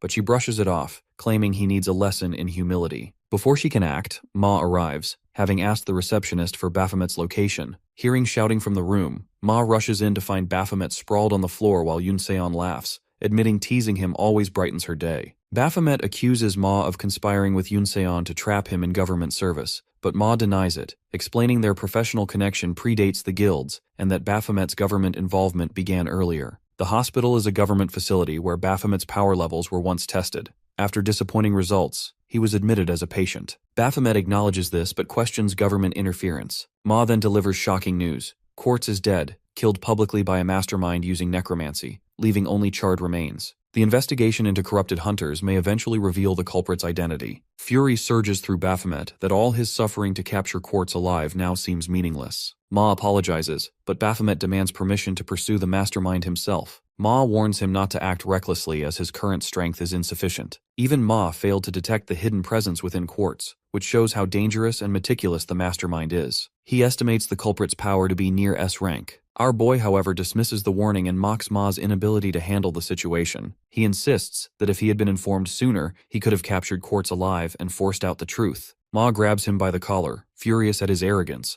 and reminds him that this is not a game. Taking down the mastermind is far beyond a B-rank hunter's capacity. Our dude tears free and storms out of the room, ignoring Ma's calls. Without turning around, he raises his middle finger in defiance. Ma curses under his breath, clearly fed up with his attitude. Yunsun asks whether they fought again, and Ma admits they were just venting frustrations. She tilts her head, curious about his meaning, but he changes the subject by asking about her treatment methods. He accuses her of exploiting Baphomet's condition for money. Yunsun begins to protest, but Ma threatens to file a report against her for extortion. She quickly pleads for a chance to explain. According to her, government agents had brought in a blood-covered young man and instructed her to treat him, whether he lived or died. When she saw who it was, she immediately recognized him as our boy. The government had tried to turn him into a hero but failed miserably, as they had with countless others before him. Ma reminds her of his government ties, but Yunseon only smirks, asking if he still follows their orders blindly or hides his true nature. She explains that her receptionist warned the patient wouldn't make it, yet a red system window suddenly appeared, threatening her life if she failed to save him. The shock pushed her beyond her limits, forcing her to perform like never before. Realizing the command wasn't ordinary, Ma listens as she admits to keeping tabs on Baphomet by pretending he owed her money. He notes that the system acted as if it had its own will, while Yunseon, smiling faintly, describes it like a presence fiercely devoted to Baphomet himself. Meanwhile, Taeyong informs Baphomet that the system lockdown still restricts him and urges him to use the downtime to rest. He points out that other hunters face similar pauses and frames it as a brief forced vacation. His thought wanders to Ma, who commands him to keep watching our dude, but changes the priority from surveillance to active protection, since his data may already have reached the mastermind. Taeyong agrees to remain alert. In present, our boy then notices the earrings on Taeyong and wonders where to find similar accessories and gets them for himself. Later, at a restaurant, as he eats, he realizes that he needs some rest, and it's been a long since he has become a human. He has not enjoyed anything. He orders extra bowls of rice and several portions of meat, eats with appetite, photographs the dishes, and leaves with snacks in hand. He spends the afternoon wandering Seoul. He plays games at an arcade, reads in a quiet corner, and watches a movie about a woman who loses her legs. Even as he tries to enjoy the day, an emptiness clings to him. Nothing feels fulfilling anymore. His weakened body feels like a cage, and he begins to wonder if turning human was a mistake. Losing power seems to explain his misery, yet a deeper sense tells him it's more than that. He has reached the lowest point of his existence. At that moment, a system window suddenly appears, asking if he is sad. He curses it, blaming the system for ruining his life. It claims that it has done it for him, but he refuses to believe it, convinced it only exists to torment him. At that moment, the glowing symbols begin forming in the air as strange protocols activate. The system warns that repeated failure will trigger a full restart. Confused, Baphomet demands to know what's happening. He even asks the system to kill him instead. Meanwhile, the process completes, and then there is Girl, who is sure that success will come this time. He challenges the entity to kill him instead of prolonging his torment. A calm, feminine voice apologizes for the delay, explaining that Earth's system was never her original duty. Several other voices echo reassurance. The administrator manifests and reveals the truth about his lost powers. She explains that billions of attempts had been made to appear in front of him. Not only this,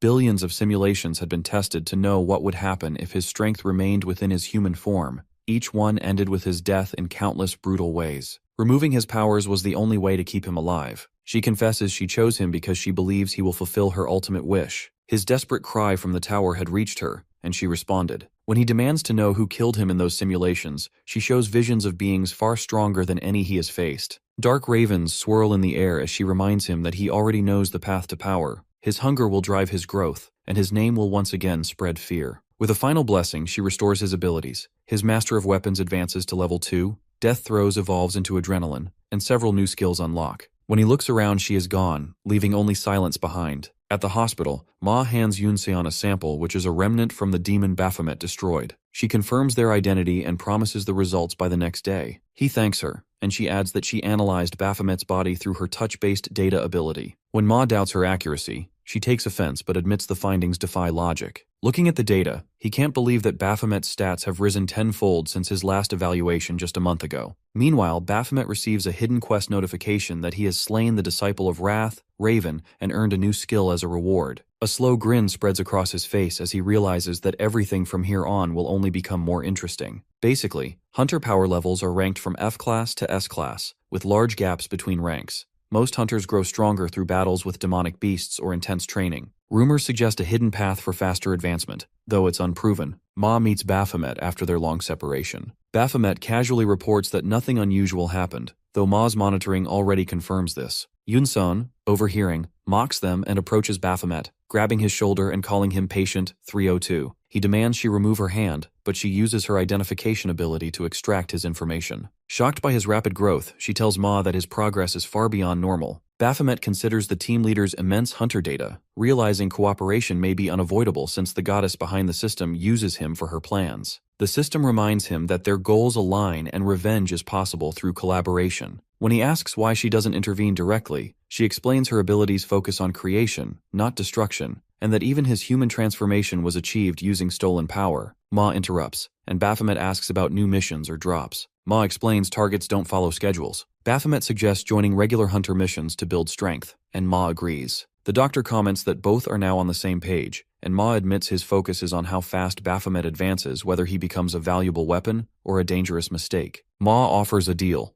If Baphomet identifies the mastermind, he may confront them personally, but only after proving strong enough. At the Hunter Association, Baphomet argues with the receptionist, demanding a mission that grants tower access and weapon rentals. She explains that F-class hunters rarely get tower assignments and suggests buying or earning a weapon, since renting is expensive. Baphomet says he prefers trying different weapons to avoid boredom, and asks again for suitable missions. She tells him that tower missions are usually reserved for A-class hunters and above, though one special mission allows all ranks if they have guild membership. Remembering his guild, Baphomet notes he cannot reveal his government ties. The receptionist confirms his membership in her system and assigns him the mission. At the Labyrinthine Tower, a woman leader stands before a group of gathered hunters, introducing herself as part of the Ark Guild, the sole organization licensed to clear this tower. She explains that shockwaves from unstable gates forced early operations. Starting today, participating hunters will keep 90% of all loot, though the Ark Guild reserves the boss fight for itself. Hunters whisper among themselves, surprised the greedy guild finally opened access. Some think it's an attempt to fix their damaged reputation. The speaker continues, announcing that the guildmaster herself will lead the raid. Excitement ripples through the crowd as others hope to see their favorite fighter in action. Baphomet watches quietly, debating whether to withdraw. His interest in fighting feels dull. The system's voice interrupts, referring to his earlier scene at the association. He growls at it to stop talking, but it cheerfully insists it has nothing better to do and reminds him he's still got tower access. Baphomet wonders if he can block the annoying thing,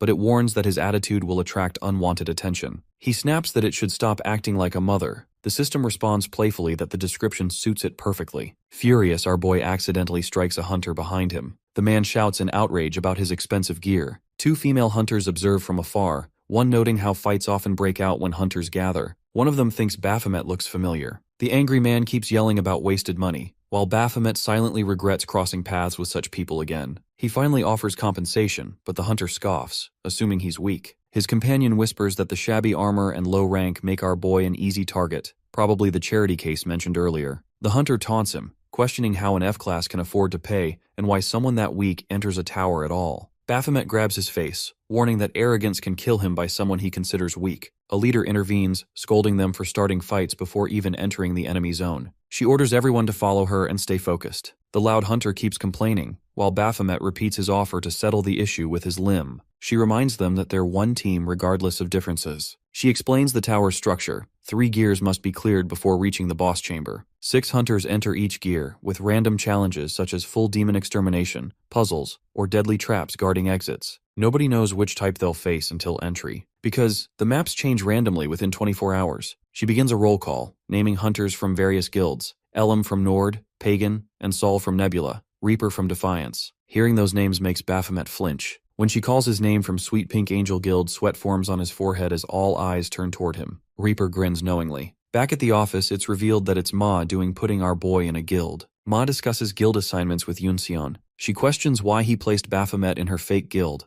a front made only for draining government funds. Ma explains that Baphomet had no choice due to his contract with government. Yunseon bursts into laughter, pointing out how the sweet, harmless name completely clashes with his personality. Ma joins in, admitting that the joke alone made it worth doing. At the tower, Pagan laughs as well, saying the name fits perfectly. Others join the mockery, and Baphomet quietly vows to kill Ma someday for this humiliation. The leader restores order and reminds everyone that Ark Guild holds no responsibility for deaths inside. Once the gate opens, they're on their own. The massive doors rise with a deep rumble, revealing silent darkness beyond. One of them notes the stillness, and the leader confirms it rules out hunting maps. She throws a glowstone ahead, and a single demon appears in the distance, confirmation of a trap map. She warns the team to follow her lead and asks our boy to conserve his strength. She sprints forward, dodging traps as she identifies one after another. She senses someone keeping up with her and assumes it must be Reaper, whose agility matching her own. Then shock hits her when she notices Baphomet running ahead at full speed. He has activated his special skill, Advantage. With this skill, the light markers flash before his eyes. Every hidden trap and enemy reveals itself. Deciding to test the ability, Baphomet charges deeper into the unknown. Pagan stands frozen as one notification after another flashes before his eyes. Floor 1 cleared, then floor 5, and on it goes.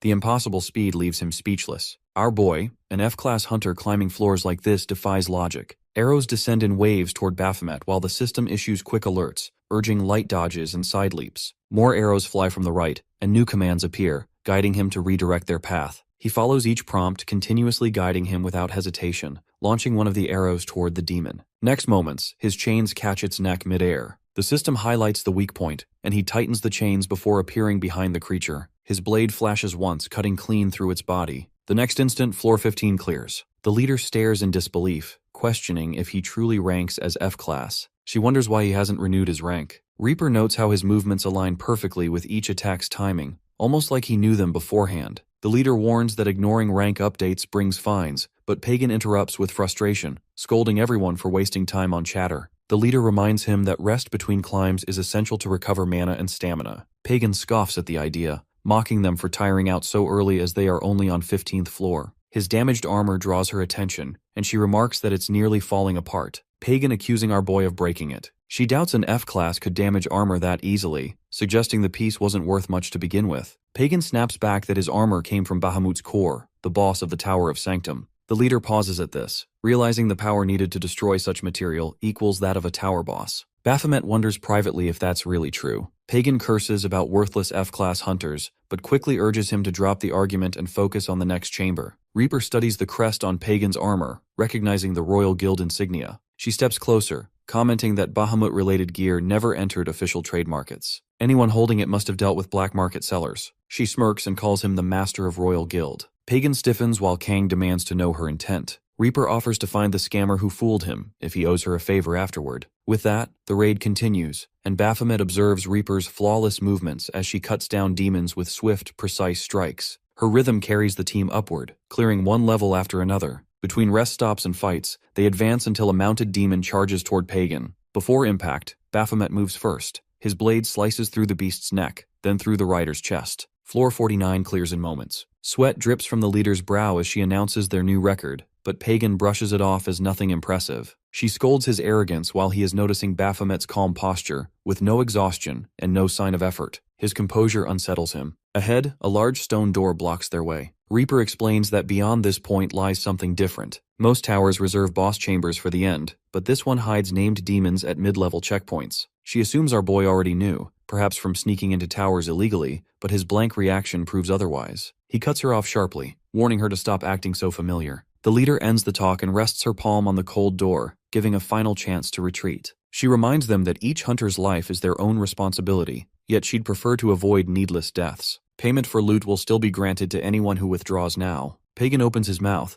but Baphomet steps forward first, announcing his intent to continue. He didn't come this far for weak demons. Reaper joins in, unwilling to retreat after such progress. The rest follow their lead. The leader turns to Pagan and Soul for their choice. Soul advises retreat, reminding his master that their original goal was just experience collection. The next area's difficulty remains unknown, making withdrawal the safer path. But Pagan refuses to back down, his pride burning at the thought of losing to an F-class. Declaring his participation, he ignores Soul's protests and enters alongside the others. Darkness greets them inside. The leader activates a glowstone, casting light over towering stone figures shaped like chess pieces. She warns everyone to stay back, gargoyles perhaps. Pagan warns until a massive hand descends from above, lifting one stone piece and slamming it down before them with thunderous force. The ground trembles. The hand speaks, declaring that their turn has begun. Confusion spreads. Soul remarks that if this is chess, then his master's expertise finally matters. Pagan hesitates but claims he understands. Their safety depends on predicting where each piece will fall. He marks the safe zone, and Soul praises his quick deduction. But our boy doesn't move as something feels wrong to him.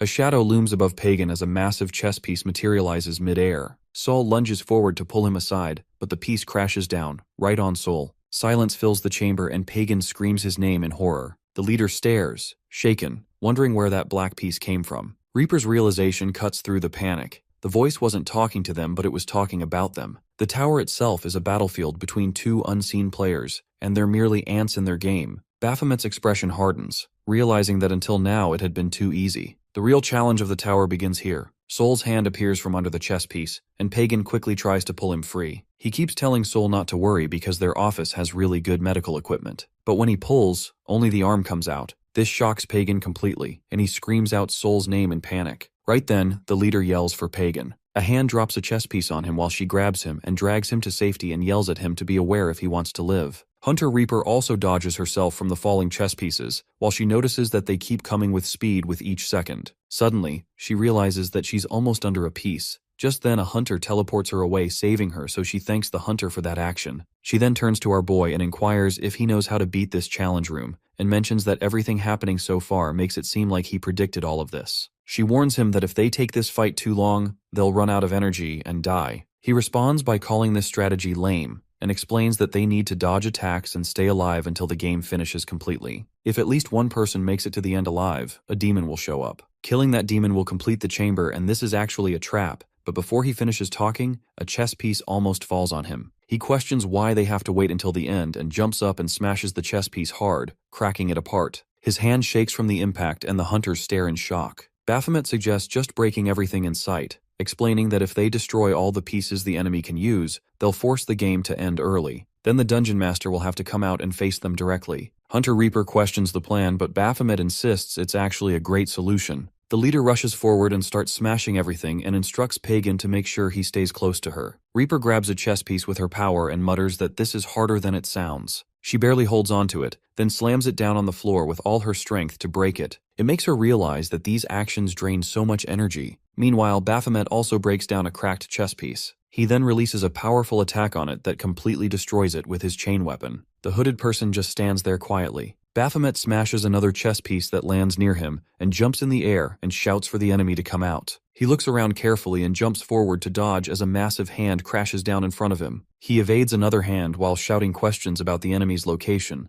reasoning that it cannot possibly hide within this chaotic chessboard arrangement. He senses a peculiar energy coming from while jumping above the massive hands. He readies his weapon and declares he has found the target. He hurls his chained weapon forward with precision, and it strikes directly into the center of the branches. The figure materializes there and condemns him as a fool who dared to destroy its domain, promising severe consequences. He laughs and declares that it's about time before activating his Lord Baphomet's skill. Somewhere else, the editor thanks Echidna for doing the interview, despite the later hour mentioning its urgency. Echidna responds by asking if she is aware how to properly show gratitude. She assures her to exclusively publish favorable stories about the Art Guild, and requests her not to worry. Echidna indicates she will entrust this matter to the chief editor. A girl suddenly appears behind Echidna, informing her about an incoming call from Hunter Shining. Echidna questions whether Shining already cleared the Labyrinthine Tower since she went there earlier. She answers the call, and Shining reports that Baphomet now participates in the clearing mission for the Labyrinthine. Meanwhile, our boy battles the beast, continuously throwing weapons and slashing at it. His adrenaline skill suddenly activates automatically when stress levels rise during combat, increasing all ability stats by 30%. He charges forward toward the figure while gripping his chain weapon tightly. The figure questions him in confusion, extending its hand to attack, but noticing something that he seems significantly stronger than moments before. It focuses its attention on the target, and the system confirms that when fighting against a designated target, all damage received decreases by 50%, while attack power increases by an additional 30%. He advances to strike while the figure expresses confusion about the kind of spells he uses to grow stronger. He throws his chained weapon at the creature, and it hits directly, piercing through its shoulder while noting that wood tends to burn easily, declaring this target perfect for testing a particular skill. On the other side, Echidna shouts into the phone, demanding they prevent any meeting between him and Valkyrie. Shining states that Valkyrie would not like to be near him as he pulled out her hair. Echidna explains that Shining doesn't really grasp what's going on. She then asks how likely it is for an S-class hunter with superhuman strength to fall into water and faint. Shining can't think of any other reason, and Echidna calmly says the chances are none. Meanwhile, our dude, along with Raven's special skill, Giga, activates Blaze and directs the fire forward. The flames engulf the creature, who calls the situation foolish as the fire completely surrounds it. Our foolish boy bursts into uncontrollable laughter while Reaper smiles forcefully standing behind him. He declares that this finally feels like a real fight and urges the flames around him to burn hotter, wanting to pour all his frustration into this battle. The system mocks him, but he snaps back at it, while enjoying this fiery bonfire moment. Reaper realizes that she's only heard of hunters who live for battle, and she never wants to face such a hunter again after meeting one. Amid the chaos, he suddenly remembers he was supposed to roast sweet potatoes. Reaper, puzzled by his strange powers, wonders how a warrior class can wield magic so skillfully, assuming him as a sword mage. But the only person she knows with that kind of mixed ability is Raven. Just then, the ground starts shaking violently and cracks form beneath their feet, echoing like thunder. Someone shouts if the floor is collapsing, and Reaper spots an exit in the distance, yelling for everyone to run toward it. They run through the trembling area, but the ground splits open beneath Pagan, making him stumble. He reaches for Soul's hand, but it slips from his grasp, and without hesitation, he leaps after it in panic. Before he can fall, Baphomet appears above him with his chain snapping forward. He grabs Pagan's arm mid-air, catching him just in time. Meanwhile, far away, Hunter Echidna asks Shining over the phone how long it's been since Valkyrie entered the Labyrinthine Tower. She checks the time and informs it's been about an hour and a half since her entry, right after she cleared another tower. Echidna reasons that with Valkyrie's skill, she must have reached the top floor by now, and if Baphomet reached there too, they'd probably already met. At that moment, looking down at Pagan as he holds his arm, our dude can tell he has completely lost the will to fight. Even if he survives, he'll never have the strength to continue to the next tower, which only means death will find him soon. Echidna, still on the call, says something needs to be done. While our boy reflects quietly that losing the will to fight is the same as failing as a fighter, Echidna walks to her chief editor and reminds her that she mentioned knowing a few journalists asking for their introduction, while still gripping Pagan's arm, but then he loosens his hold, muttering that maybe he should just let him die here. Pagan falls and an explosion bursts below. Out of nowhere, Valkyrie dives down and catches Pagan mid-fall. She smirks, saying he seems like a terrible person, and adds that taming someone like him might be fun. Back with Echidna, she requests a journalist who knows how to handle scandals discreetly. She explains the scandal, recalling how it began. During an interview, a reporter asked Valkyrie the kind of man she liked. She revealed she preferred someone easy to talk to, and looks didn't matter much. But right after that, Baphomet came crashing down from above, straight into the pool, unconscious. Valkyrie rushed to him, instantly finding him her type. Before she could act, Echidna ran over, asking if he was okay. Suddenly Valkyrie collapsed, claiming she felt dizzy. Echidna saw through the act, thinking this woman planned to use her body to attract attention, assuming no man could ignore her lying helpless on the floor. But her plan backfired the moment Echidna stepped in. He looked at Echidna, in confusion, wondering what she was doing and thinking it wasn't worth making a fuss over a few strands of hair. Meanwhile, Valkyrie, who had planned to fake waking up, accidentally fell asleep for real. Now, in the tower as Valkyrie enters, the hunters start to whisper about watching her in real life, calling her attractive, and their inspiration. She turns toward him and Reaper, apologizing for the earlier problem and jokes about his codename and calls it daring. He stares at her blankly without saying a word. She keeps teasing, asking about the worst thing he's ever done, and guessing it might have been what just happened. When he doesn't react, she laughs again, admitting she always likes bad boys. He stays silent, expressionless. She asks if he remembers her at all. He turns to Reaper asking for her identity, and Reaper questions him instead. Valkyrie looks surprised, certain she left a strong impression the last time. The girls around her glare sharply, clearly annoyed. Reaper reminds her to keep her personal and professional matters separate since everyone is already watching. Valkyrie just laughs it off, introduces herself again, and apologizes that they all had to go through so much problem reaching this floor, and assure them they'll soon enter the boss chamber to clear the tower. She explains that the Art Guild will handle the main battle while the others should focus on defense. Still, she warns them to stay alert because anything can happen inside. When she asks for updates, the hunter reports that parties A and B only have a few light injuries and are still fine. Valkyrie asks about Party C, and someone answers that Hunter Saul from the Nebula Guild has died in action. Valkyrie confirms that everyone is ready and opens the massive door ahead. A burst of bright light spills into the chamber. Before they can move, a loud voice commands everyone to get down. A slashing sound cuts through the air, followed by a huge explosion that shakes the room. Out of the smoke steps Charon, the commander of the Labyrinthine Knights, and he says it's impressive they made it this far. He adds that he hoped not to draw his sword again, but fate clearly had other plans. Then he asks who will fight him. One of them, the one beside them, or our boy who he calls Strange One. Charon then releases his killing intent, and Reaper shouts to Valkyrie that something terrible will happen if this continues. Valkyrie responds she's already aware of the danger. Our boy calls for inventory, but Valkyrie appears in front of him immediately, determined to make him remember her this time. She charges at Charon with full force, who's amused, calling her impatient since he hasn't finished dealing with the weak. She replies that there's no need for that, and energy flares brightly as she activates Blessing of Venatus, creating a powerful shield that protects everyone nearby from both physical and magical attacks. Wrapped in divine light, she steps forward and declares herself as his opponent. The Blessing of Venatus boosts her stats by 30% for 300 seconds. She launches her attack while Charon releases a powerful slash in response. Both strikes collide against each other before she unleashes countless rapid strikes on him. As she lands back down, he expresses outrage at her audacity. She refuses to stop and charges toward him again, pointing her finger to release a tremendous attack that completely engulfs him. Meanwhile, the other hunters stand protected within the shield, commenting on S-class amazing abilities, making epic-tier bosses' skills look like ordinary demonic abilities. But Baphomet notices something amiss about the situation. Charon charges forward and positions itself in front of her, but as it advances, she strikes it from behind and completely shatters it. The system confirms that Commander Knight Charon has been killed. As she lands back down, all the hunters celebrate and praise her performance. However, she appears troubled by something. When asked what's wrong, she questions the weakness of the boss of Tower, that even an armament scale wasn't needed for this battle. Others suggest maybe she's just got more strength recently, but she disagrees, pointing out that her last tower. She finds it odd that she defeated the boss but hasn't received any message confirming the clearance of the tower. They realize this observation is correct, and their eyes fix on the defeated commander as it suddenly begins releasing tremendous energy around itself, leaving everyone confused. Our boy wonders what's happening now. Someone asks in a panic whether she actually killed the boss or not, questioning if it was fake all along. Above the body of Prince Charon, someone materializes and cries while asking why the prince must face this situation in her place, begging them to leave them alone.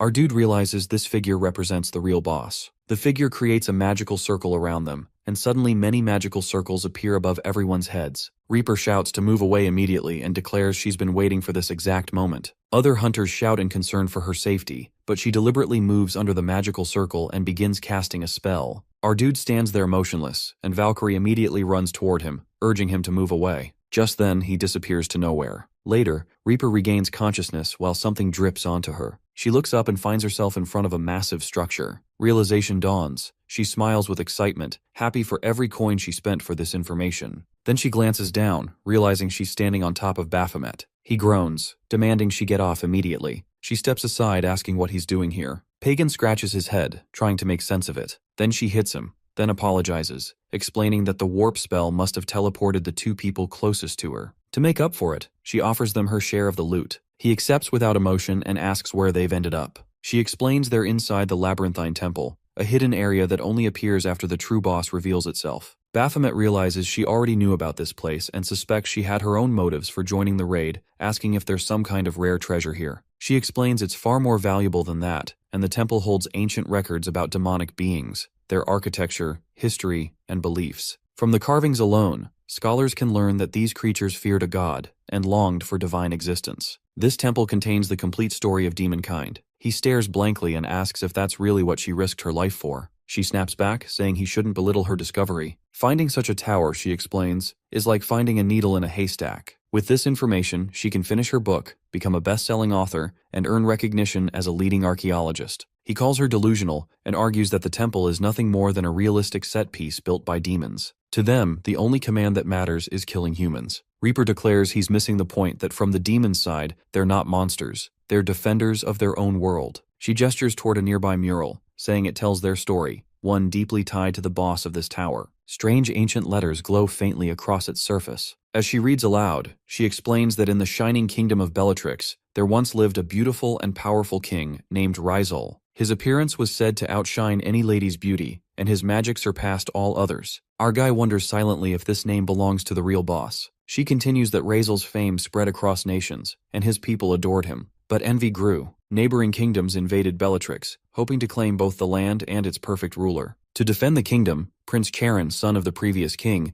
embraced dark magic. The court archmage, Betelgeuse, sacrificed his body to 3 spirits to gain immense power. Rizal was devastated. He only ever wanted peace for his people, not endless war. To protect them, he built a massive fortress no enemy could reach. He realizes that the fortress must be the Labyrinthine Tower. Reaper starts reading further, but Pagan cuts her off, calling it stupid. He reminds her that Soul died because of the creature who created this very place. Reaper yells at him, demanding to know what he's done. He looks at her blankly, asking what she means. She points frantically, saying they don't know what could happen if he destroys anything inside the temple, leaving him confused. Then he looks up and freezes as the streams of mana begin flowing down from the ceiling. A dark shadow takes shape above them, forming into a monstrous figure that hides its face. A system message flashes before him to eliminate Rizal, the boss of the Labyrinthine Tower. Pagan stands before the creature with unease building inside him. His thoughts revolve around why misfortune always chooses him. Reaper expresses disbelief at their situation as the boss monster materializes before them. The mission was supposed to end with eliminating the boss, yet everything now feels absurd beyond reason.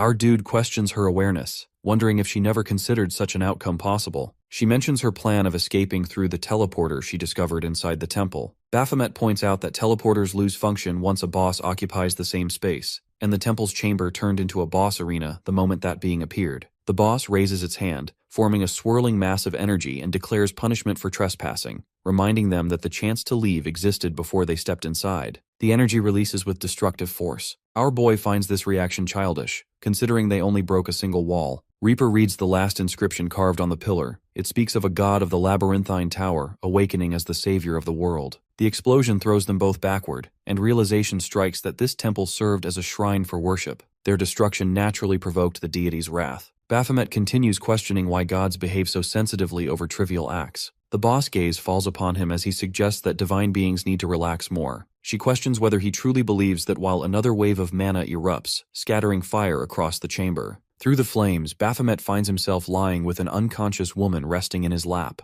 Confusion overtakes him as her face feels familiar, yet his memory offers no answers. God appears behind him, questioning whether regret fills his heart. The moment feels like a glimpse into the past, showing the greatest mistake of his life, ending someone precious, perhaps by accident. Baphomet refuses to accept this illusion. His thoughts deny the memory entirely that he never killed her. The boss expresses understanding, noting how difficult acceptance can be. It offers an opportunity to correct his mistake, claiming that its power can reverse everything and grant a new beginning. He questions the nature of this strange ability. The figure confirms that time itself can be turned back, but he rejects the offer immediately. Cracks begin spreading across the scene as rocks fall apart. He considers this entire setting a joke, a poorly made illusion trying to test him. He realizes this memory does not even belong to him. The figure wonders how his human form came to exist then. Baphomet recalls that the power for transformation was stolen, not earned. The memory belongs to the body's former owner, not to him. Starting over holds no meaning anymore. He's tired of repeating cycles. The god begins to fade while Baphomet steps forward, ready for combat. A fight feels like the perfect distraction. Suddenly, Reaper appears and strikes him across the face. The sudden pain shocks him more than the hit itself, and she quickly apologizes. Baphomet questions why the slap hurt so much and wonders what happened while he was unconscious. Reaper explains that the boss trapped them in a trance. She barely escaped and has no idea where they were sent. Her earlier awakening proves her strong mental resistance. Pagan appears next, his cheek red from repeated attempts to wake him. Our dude wonders whether this also resulted from her effort. She mentions that he refuses to wake even after using every immunity potion. Only one method remains untested, one that her uncle once described as a man's greatest weakness. She hesitates, unsure about carrying it out, and instead suggests that Baphomet should handle it since men understand such matters better. He rejects the idea immediately. Reaper worries about Pagan's mental state, afraid that the spell may have damaged his mind. He reasons that simple pain will not break magical control, especially when created by a powerful caster. He explains that the only way to undo it is through another magic user of equal level, so waiting becomes their only choice. Reaper argues that responsibility for this mess falls on her since the situation began with her actions. If he never wakes, guilt will follow her. Meanwhile, inside his trance, Pagan opens his eyes to an unfamiliar world. His surroundings shift rapidly, and soon he finds himself at the time of his birth at a hospital corridor where doctors rush past.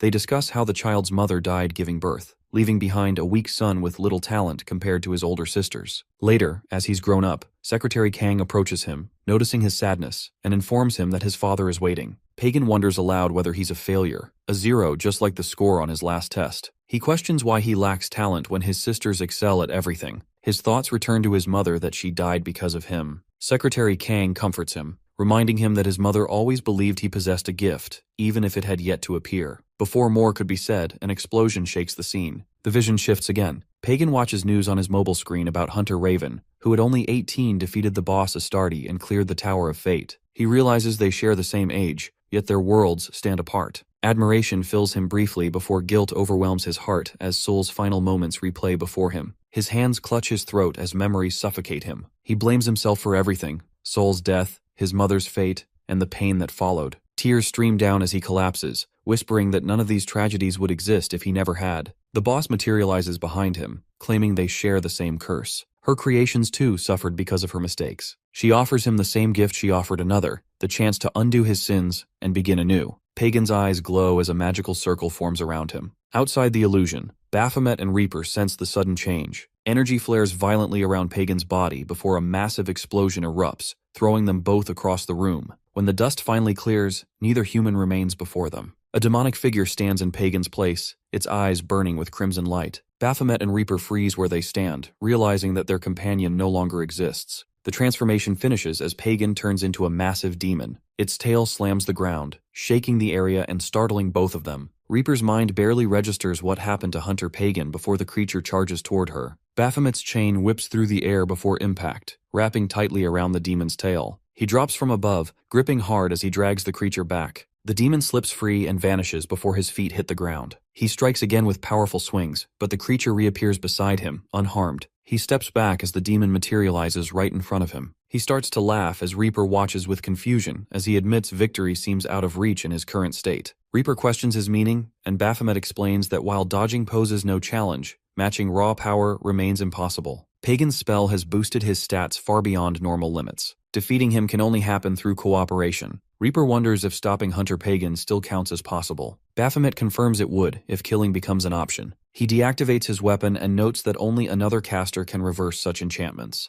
Unfortunately, this one comes from the tower's boss. Only magic casters with power equal to that boss can undo it. Reaper questions whether he can perform that reversal. Baphomet denies it. His expertise lies elsewhere. As attacks close in, she keeps dodging while realizing that killing might be the only option left. She considers whether defeating the boss would end the spell automatically. Baphomet mentions that it could work, but finding the boss itself remains uncertain. Reaper decides that killing Pagan might be their only path forward. Baphomet then mentions one more possibility. He explains that she wasn't the only one with hidden motives for entering this tower. While dodging attacks, he admits one last skill remains untested. Its use demands reaching the tower's top floor. He swings again, explaining the second condition that is facing an unbeatable enemy. The final condition, however, must be fulfilled by her. The demon appears behind him as he murmurs something to her, and Reaper freezes after hearing it. She calls the idea absurd and risky. He reminds her of her dreams of becoming a great archaeologist. She hesitates as he continues that either this happens, or he will kill Pagan himself. Murder seems possible with enough strength, though it feels cruel to end Pagan's life when he was dragged here unwillingly. Her thoughts whirl before landing on him again. She curses him under her breath, raising her weapon.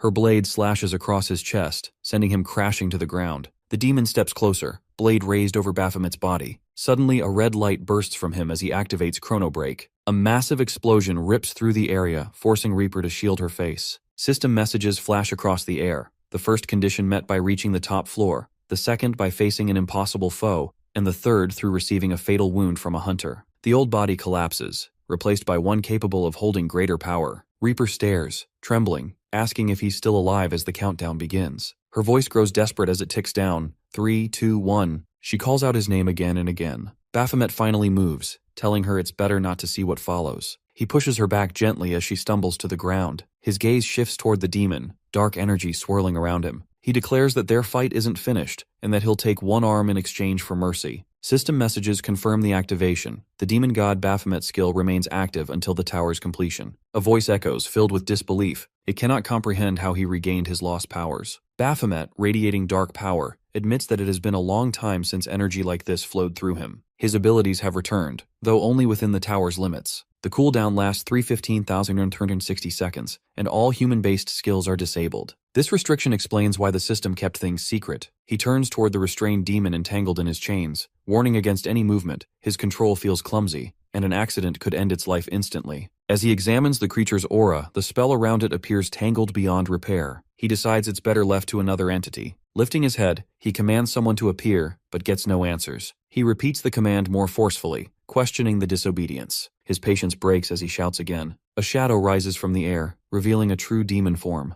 The being sighs about finally thinking freedom had come, only to meet Baphomet once more. He recognizes the presence of the previous boss of the Abyssal Tower, Beelzebub. Most assume he was always the tower's ruler, but that throne originally belonged to Beelzebub. Only after one fateful day did their roles change. Our boy stumbles slightly, groaning about the exhausting climb. He questions why Beelzebub stayed so high up, forcing him through so much trouble. He confirms if this indeed is Beelzebub, the boss himself. Beelzebub stares back amused, recognizing him as the gatekeeper Baphomet No. 18 from the first floor, questioning his ability to climb all this way. Our dude admits his rise came through brute force. He fought his way past everyone. He nearly drops his weapon before steadying his grip again. Beelzebub calls the display pathetic and gestures toward a spread of weapons, telling Baphomet to choose one for his own death. The battle that follows ends with Baphomet victorious. As Beelzebub lies broken, he warns that his death would collapse the tower entirely, taking Baphomet down with it. The structure now recognizes him as its core. To avoid mutual destruction, Beelzebub offers another deal. Baphomet can become the tower's boss instead. Until the system accepts the transfer, Beelzebub will obey without question, and even assist against difficult hunters. Magic expertise could prove useful. Perhaps Baphomet might learn something new. Later, when Raven killed Baphomet, Beelzebub assumed he had vanished forever. Now Baphomet commands Beelzebub to undo Pagan's spell. Beelzebub sighs at the order, wondering why he should help a mere human. Baphomet's glare sharpens, questioning disobedience once more. Beelzebub raises his hands in defeat, muttering about how hard life feels for subordinates. A surge of magic forms in his palm. He insists that no spell exists beyond his reach. Though the caster put great effort into this enchantment, undoing it remains a simple task. He proceeds to unravel the magic completely. Meanwhile, in the palace, the tower boss declares that no one can invade this domain. He vows to rebuild his kingdom to greater glory. Yet suddenly something drops above him. He looks up at the crack spreading through the air, stunned that a structure made from magic could break. Before he can react, a violent explosion tears through the palace, obliterating everything. In the chaos, Baphomet steps through the smoke, commending Beelzebub's performance. He grabs the tower boss and slams him against the wall, announcing that his turn has finally come, and the fight begins with his command for Rysel to attack.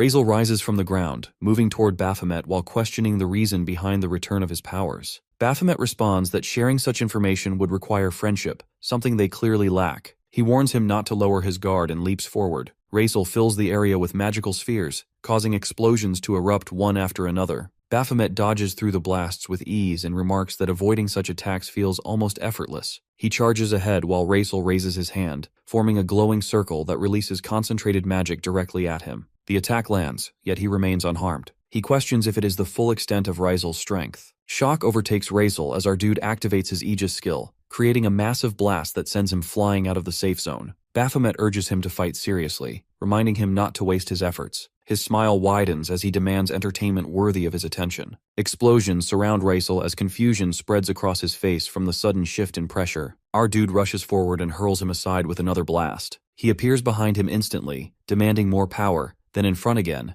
asking for stronger strikes. Attack after attack continues until Baphomet clenches his fist and drives it into Razel's face, slamming him against the ground with immense force. Smoke rises from the impact while he demands even more action. Razel questions whether this entire battle has become some kind of game. He charges again, his speed increasing with every step. Baphomet welcomes the effort, remarking that real seriousness finally appears after such a dull wait. He calls for Beelzebub, requesting a large and sharp weapon to fit the moment. Beelzebub informs that nothing remains, explaining that when the tower collapsed, all weapons vanished completely. A strike from Razel lands as an explosion hurls Baphomet to the cracked ground. He processes the situation, realizing that everything he collected over time has disappeared. Looking upward, he sees Razel mounted on a massive dragon circling above. Baphomet leaps away from the dragon's incoming attack, cursing under his breath about losing those weapons he gathered with such effort. He blames Beelzebub for negligence, but Beelzebub argues that tower mechanics caused this loss. It was unavoidable and certainly not his problem. Baphomet grits his teeth at that response. Beelzebub continues,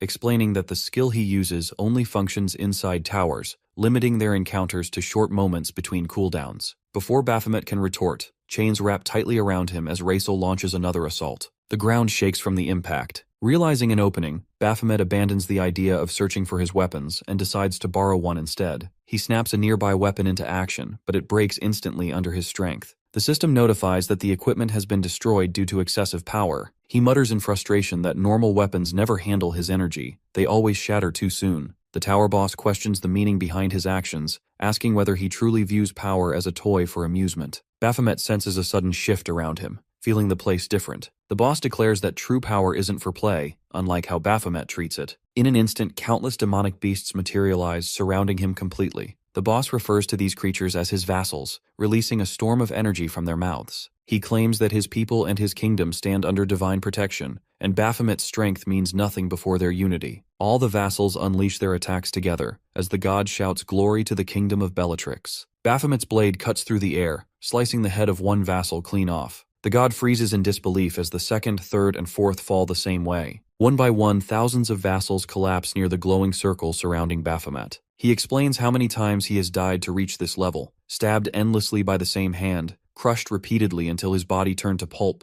and resurrected over and over again. He drives his chain through another vassal's chest, declaring that his actions now mirror what once happened to him. He cuts off their limbs, crushes their bodies, and annihilates everything that stands before him. The ground trembles as all vassals vanish in the storm of his attack. He stands surrounded only by silence and blood. He states that this pain and repetition forged his strength, not any divine gift or borrowed power. Every ounce of it was earned. The boss stares in horror, unable to comprehend what stands before him, and questions the being's true identity. Baphomet appears before him in an instant, his eyes glowing with an unearthly red. He declares his identity clearly and firmly that he is Baphomet, who was a boss. In the past, even he was a low-level beast. Our boy repeatedly asks his companion whether the tower truly has a peak and what awaits there. The companion grows slightly frustrated, reminding him that the ultimate boss stands at the summit. The boy wonders if he can reach that height, but his companion warns that climbing further requires overcoming enormous obstacles, the next of which is defeating the gatekeeper, Baphomet. He confirms that this mirrors the usual path for hunters, but notices something unusual.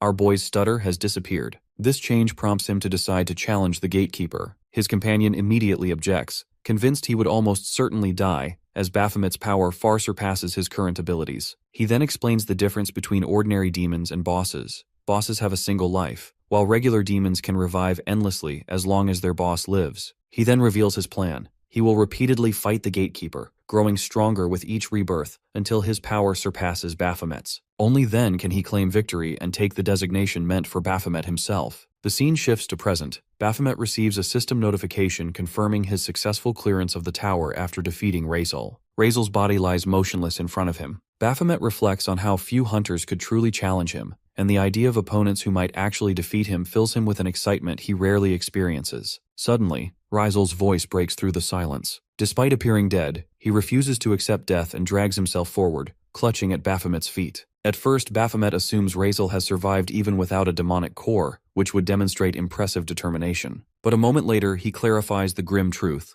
The kingdom Razel imagines himself ruling never existed. Everything he believed in was nothing more than the tower's manufactured illusion. Razel's confusion only deepens when Baphomet confirms that the kingdom of Bellatrix never existed. The system had never assigned Razel any real royal authority. It simply created him as another combat tool meant to strengthen hunters. The truth shatters him, and he refuses to accept that he is nothing more than a demon boss programmed for their growth. Two disguised figures appear behind Baphomet just as this realization lands. A critical system error strikes without warning, and Razel's data disappears entirely. Baphomet barely comprehends the deletion when a sudden flash erupts before him. Turning around, he finds a hooded hunter sitting close by. He had sensed something strange earlier, a presence beyond his own and the boss's, but chose to ignore it because the newcomers posed no threat. Now the hunter looks startled under his direct attention. Baphomet steps closer and recognizes the person as a member of Party C. The hunter remains frozen, uncertain why they are being confronted, their confusion and nervousness plain. At the labyrinthine tower's core, the leader hunter releases Snowflame from her hand. An exit portal forms behind the group, pulling everyone's attention. She questions why a portal suddenly opened and why the system claims the gate has been cleared. Valkyrie shares the same confusion when another exit portal appears. Through one of the portals, Baphomet emerges carrying 3 disguised hunters, 2 in his arms and 1 held in his teeth. The scene shifts to Minguk Medical Center, where Sangha arrives with her subordinate. She immediately demands to know her brother's location. Her subordinate leads her toward the VIP patient room and updates her. Pagan survived but permanently lost an arm. Sangha cannot understand why surgery still hasn't begun.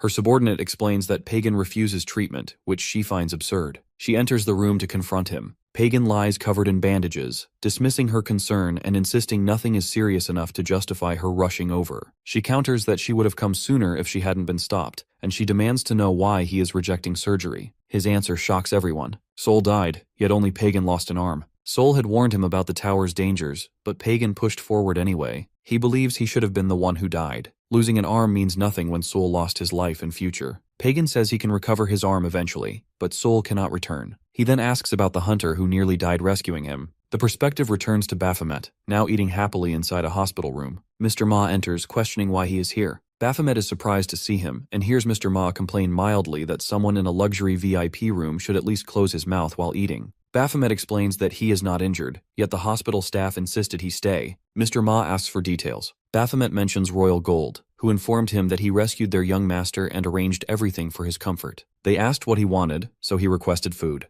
Mr. Ma is stunned that the Royal Gold group became involved. Baphomet says he initially disliked their air, but now finds him tolerable, noting that people who provide free high-quality food rarely have malicious intentions. He then asks how Mr. Ma located him. Mr. Ma explains that tower clearances automatically notify the government system. Those with high clearance, including himself, receive the information instantly. When he heard the labyrinthine tower was cleared, he checked and saw Baphomet's name. He leans closer to the food, skeptical that Baphomet actually cleared the tower. Baphomet responds defensively, wondering if he is being accused of deception. Mr. Ma clarifies that he is not calling him a liar, only that clearing towers usually requires a skill level Baphomet should not possess yet. Baphomet offers to show proof through the demon crystal he collected from defeating the boss. Mr. Ma suggests presenting even stronger evidence, the crux granted for clearing the tower. Someone arrives at the reception outside the room, apologizing for being late. Entering the room, he expresses surprise that a government official arrived first and questions Mr. Ma's presence. Baphomet's shock rises when the newcomer introduces himself as the team leader of the Hunter Training Department. A flashback surfaces.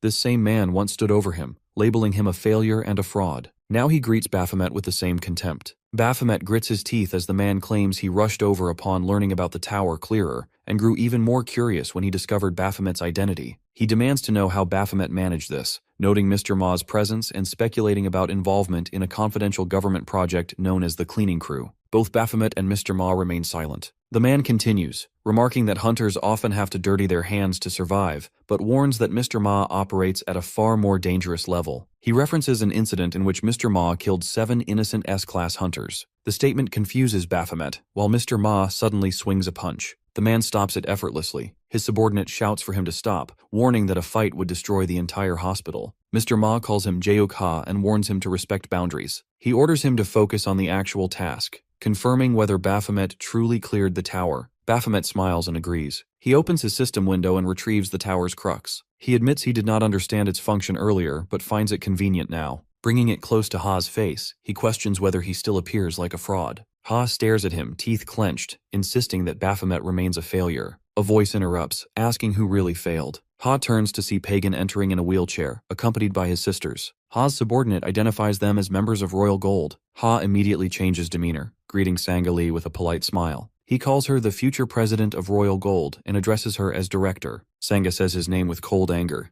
Ha explains that he intended to contact her soon for business reasons and expresses pleasant surprise at seeing her here. He asks what brings them. Pagan questions whether Ha holds a government position. Ha finally notices him and realizes he is the youngest heir of Royal Gold. He expresses regret about the injury and learns Pagan had been inside the labyrinthine tower. Pagan gestures toward Baphomet, introducing him as his rescuer and highlighting Ha's insulting behavior. Ha looks confused. He turns to Sanga, asking about their company's dealings with him. She explains that he manages training and recruitment operations. Pagan remarks that someone unable to recognize a tower clearer is unsuitable as a partner. Sanga agrees and cancels all scheduled meetings with Ha's department. Ha's subordinate tugs nervously at his sleeve. Another sister steps forward, politely asking him to leave because they want a private conversation with Baphomet. She adds softly that their family follows one rule: the enemies of their friends are their enemies as well. Ha forces a strained smile, throws one last bitter glare at Baphomet and turns away. Baphomet meets his look with a sharp, satisfied grin.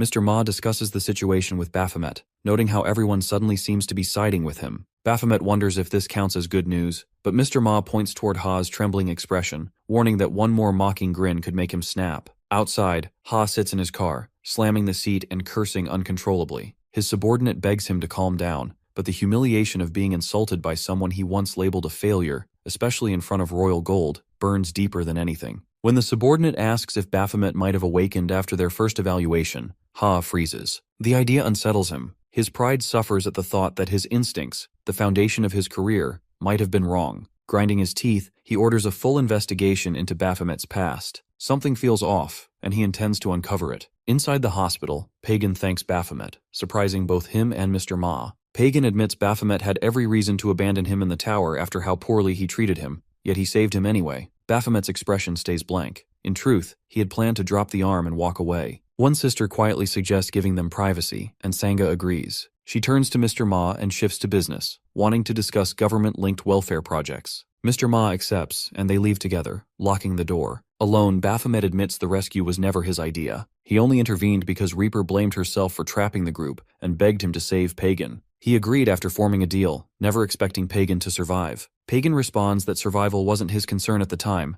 only relief that others escaped safely. The mindset confuses Baphomet, who cannot understand risking oneself for others. His tower instincts revolve purely around survival. When he asks if Pagan came just to apologize, Pagan refuses. Saving his life demands repayment, and he offers anything within his capabilities. Baphomet replies that Pagan already repaid him through the hospital arrangements, though he still wonders aloud whether he may finish the food before leaving. Pagan reminds him the food is his to keep. Baphomet then brings up the armor he broke in the tower, but Pagan says Reaper explained it wasn't real. When Baphomet asks if Pagan has a lot of money, Pagan looks confused. The story shifts to another hunter struggling against a demon, wishing for raid members. Suddenly, Mr. Ma's voice blares through an advertisement promoting a new party matching system, hunter loans, equipment rentals, and a government-funded welfare service for hunters and their families. The ad ends with a bright sponsored by the central government. Baphomet winces at the commercial, feeling secondhand embarrassment. Mr. Ma appears behind him, pretending to be offended, claiming the ad required effort. He asks if Baphomet is here to supervise today. When Baphomet says no, Mr. Ma laughs and reveals he only came for a visit. He mentions the idol who starred in the commercial, a hunter and K-pop star with terrible acting skills. A girl gasps and accuses Baphomet of insulting their beloved June. Mr. Ma panics before realizing the voice belongs to Yu Jong-han. She greets Baphomet warmly, reminding him they met at orientation. Mr. Ma informs him that Han will supervise today and then asks if he has seen the news. When Baphomet appears clueless, Mr. Ma scolds him lightly and shows him multiple articles clearing his name. The fraud accusation is finally resolved, likely thanks to Pagan. A flashback confirms this. Baphomet had asked Pagan whether money could influence the media. Pagan explained that royal gold didn't need to buy anything. Journalists followed them on their own. Baphomet requested coverage that cleared his name, but avoided revealing that he had cleared the Labyrinthine Tower. He didn't want attention while dangerous enemies still searched for him. Back in the present, Mr. Ma smiles, saying the story is spreading fast. Baphomet worries about potential backlash toward the department, but Mr. Ma dismisses the concern. They are used to taking damage, and this time the target is someone else. He leaves Han in charge. Han watches him go and notes how unusually protective Mr. Ma seems toward Baphomet, wondering why. Baphomet offers no answer, and she turns the conversation toward the tests ahead. Baphomet expresses surprise that the building has testing facilities,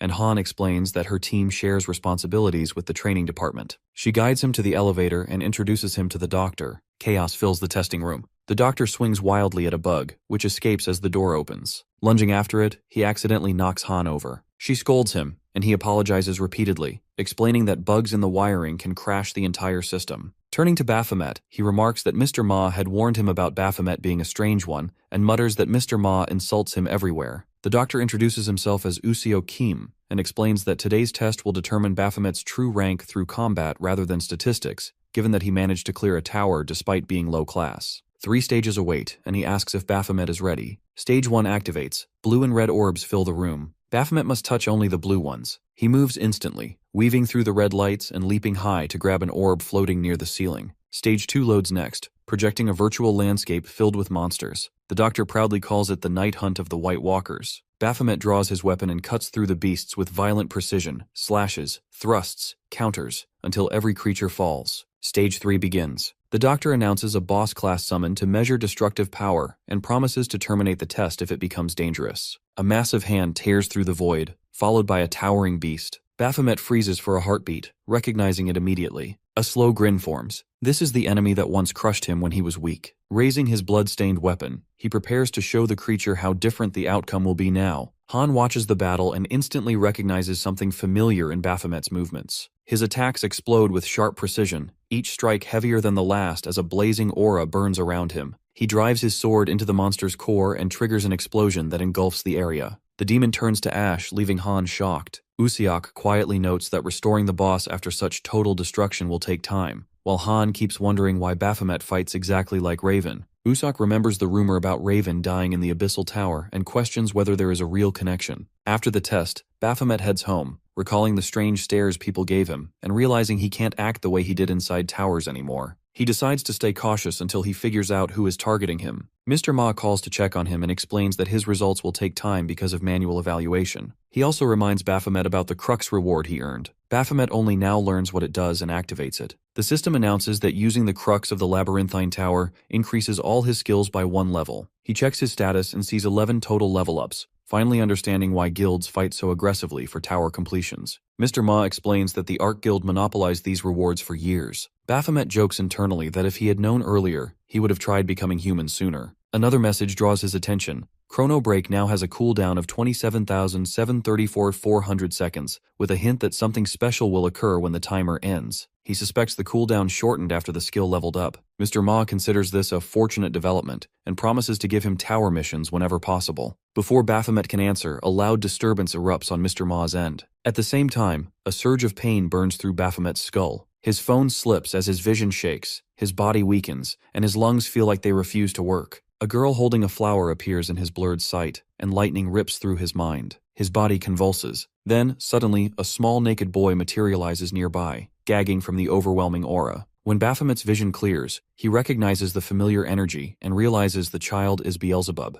The demon panics over his transformation as his perfect body, golden eyes, and flowing hair gone, replaced by a powerless human child. Baphomet questions his priorities, but Beelzebub blames him for everything, claiming the Crux forced him out of Baphomet's body. He also admits that he doesn't know why he appeared in this form, assuming it is simply the most compatible shape in the human world. Beelzebub adds that with his powers gone, he remains under Baphomet's control by default. Baphomet gladly accepts this, and prepares to use him freely, prompting Beelzebub to complain that he has already suffered enough. Baphomet remembers Beelzebub's earlier arrogance about not seeing him again after the tower and advances threateningly. The child panics and runs, forcing Baphomet to chase after him. Their chase ends abruptly when several elderly neighbors greet Baphomet warmly, calling him by his human name, Minu Cha, and insisting he accompany them. Confused, he freezes as Mrs. Kim steps forward and asks him to repair her broken scooter. He tries refusing, but a system window appears with a mandatory quest ordering him to help his neighbor, warning that rejection results in death. The system spitefully reminds him that since he once called it a cheat, it decided to behave accordingly. It insists that this quest will help him learn affection.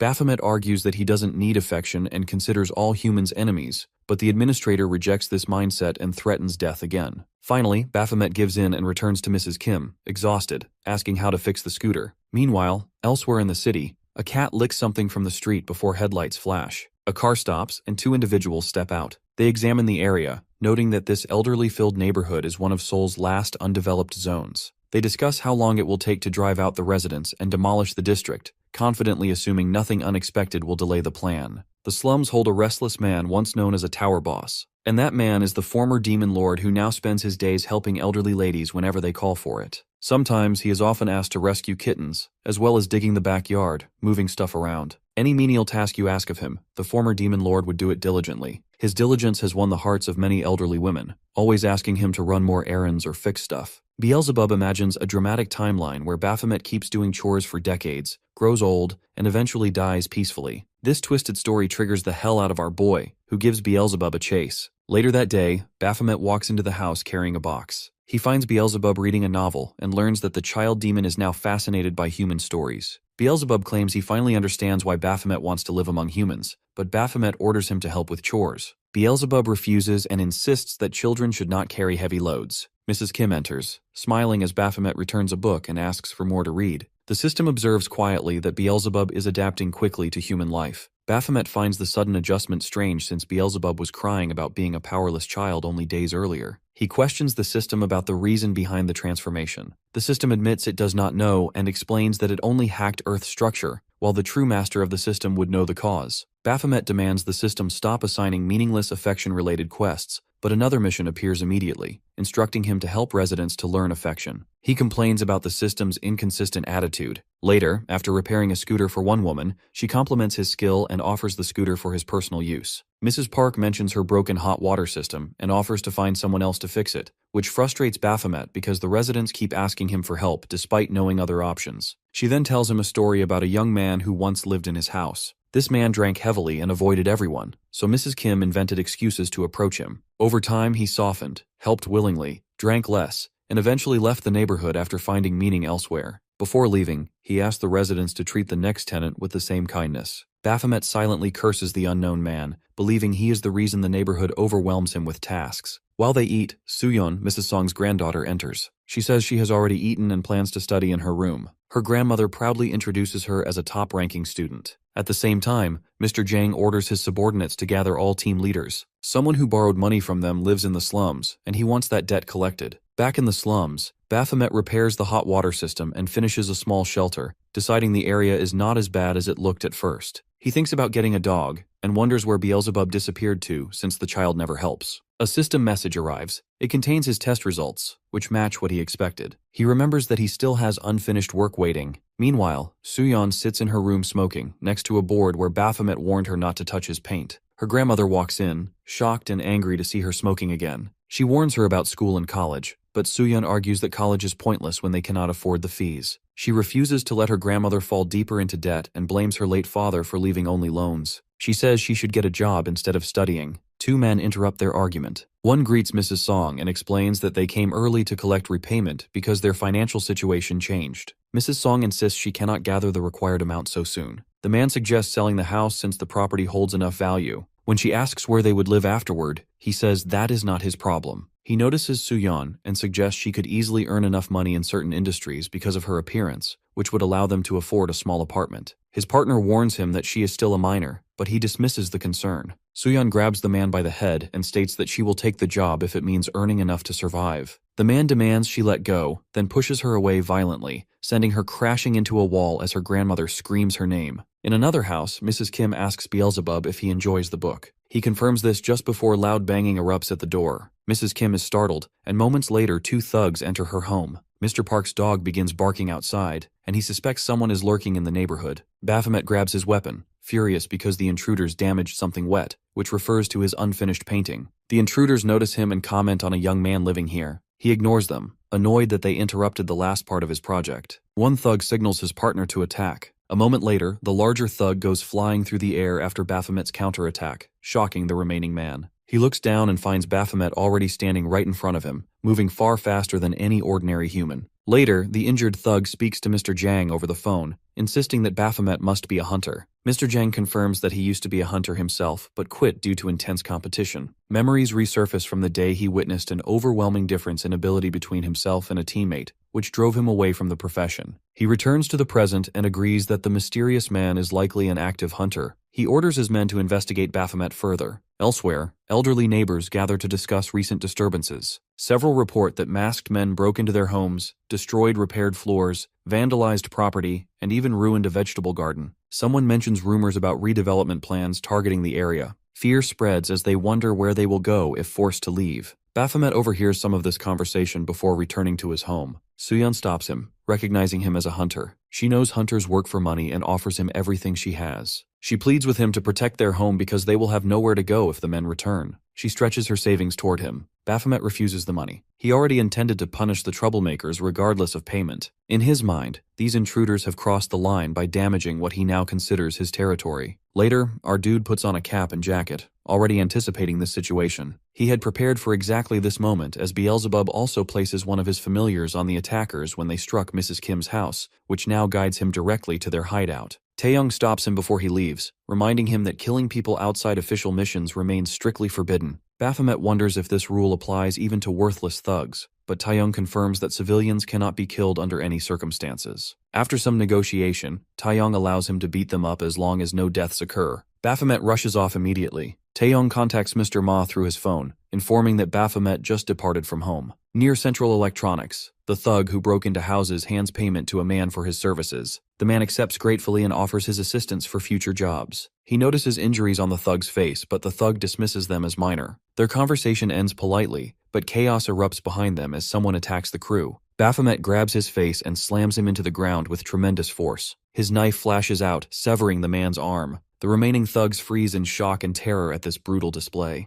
The leader orders everyone to attack Baphomet together. Multiple fighters charge at once, weapons drawn, but Baphomet cuts through them with a single sweeping strike that removes all their arms simultaneously. Blood sprays everywhere as he continues his assault, moving through the group and dismembering anyone who approaches him. The leader recognizes Baphomet as the hunter who defeated their rookie earlier. His recognition comes too late as Baphomet instantly appears before him and removes his arm as well and reminds him they met previously. Our boy throws a large bag at the stunned man, instructing him to fill it with all the severed arms from the ground. The terrified man complies, gathering the arms while questioning his terrible luck. Baphomet notices one arm remains missing and points out that the man forgot to include his own, leaving him horrified. Later, Baphomet visits the rookie's location. Their boss receives a silent phone call that seems like a prank, but moments later the rookie comes flying through the air like a projectile and crashes to the ground. Baphomet enters and drops the bag of arms onto Mr. Jang's desk. He suggests Mr. Jang can reattach them like puzzle pieces, warning him to be careful not to mix them up during the process. Mr. Jang smiles, commenting that the slum hunter apparently enjoys violence. He interprets this as a territorial warning. Baphomet confirms this represents just a light punishment for trespassing into his area. Jang laughs at the concept of territory coming from a hunter. He mentions sending people to investigate Baphomet's background and discovering a child at his residence. He speculates about the child's identity, suggesting perhaps a younger brother since the age difference rules out a son. He reveals his men probably arrived at the house already. Our boy starts laughing uncontrollably at this news, confusing Mr. Jang. Moving closer, Baphomet advises him to worry about his own men instead. At the residence, Beelzebub sits reading a book while his magic traps all the intruders. Thin strands of compressed magic surround them like laser beams. One man lies on the floor screaming about his severed legs. Beelzebub explains the magic system to them in simple terms, comparing the deadly strands to lasers. He warns them that any movement results in injury, demonstrated by the legless man. Beelzebub admits this magic technique requires tedious effort and lacks efficiency, but remains necessary since Baphomet would get angry if they damage the house. He tells the frozen intruders not to move until he finishes his book. Mr. Jang tries calling his team, but the phone remains unavailable. He draws his sword and blocks Baphomet's attack, revealing his past experience as a hunter. He planned to gather more information before making his move against the slum hunter. Their brief exchange convinces him this situation could escalate dangerously. He considers the risk of fighting without knowing Baphomet's exact rank. His phone receives a message revealing Baphomet's rank. Mr. Jang immediately drops his weapon and surrenders completely. He promises never to interfere with that neighborhood again, and offers to forget about his men's severed arms if they can part peacefully. Our boy smiles and cuts off his arm anyway, blood spraying out. Mr. Jang realizes negotiation failed entirely. Later, during a phone call, Mr. Jang explains to his subordinate that he cannot continue the job after learning the target holds A-rank status. His arm sits wrapped in bandages. The subordinate questions why A-rank matters so much. Mr. Jang explains that starting from A-rank, hunters receive special government management due to their potential to reach S-rank. More importantly, A-rank and above hunters stop being human and become monsters wearing human skin. One wrong move could bring disaster upon 3 entire generations of a family. He mentions his critical condition from the severed arm and ends the call. The subordinate keeps trying to reach Mr. Jang, but the call disconnects. Another Jang questions whether terminating the deal creates problems. He responds that continuing means certain death. He wonders who sent the warning message. He believes the same person made the earlier prank call warning him about the hunter's approach, noting the voice sounded familiar. Someone clearly knows that hunter very well. The mysterious messenger turns out to be Mr. Ma, currently visiting Mrs. Kim's home.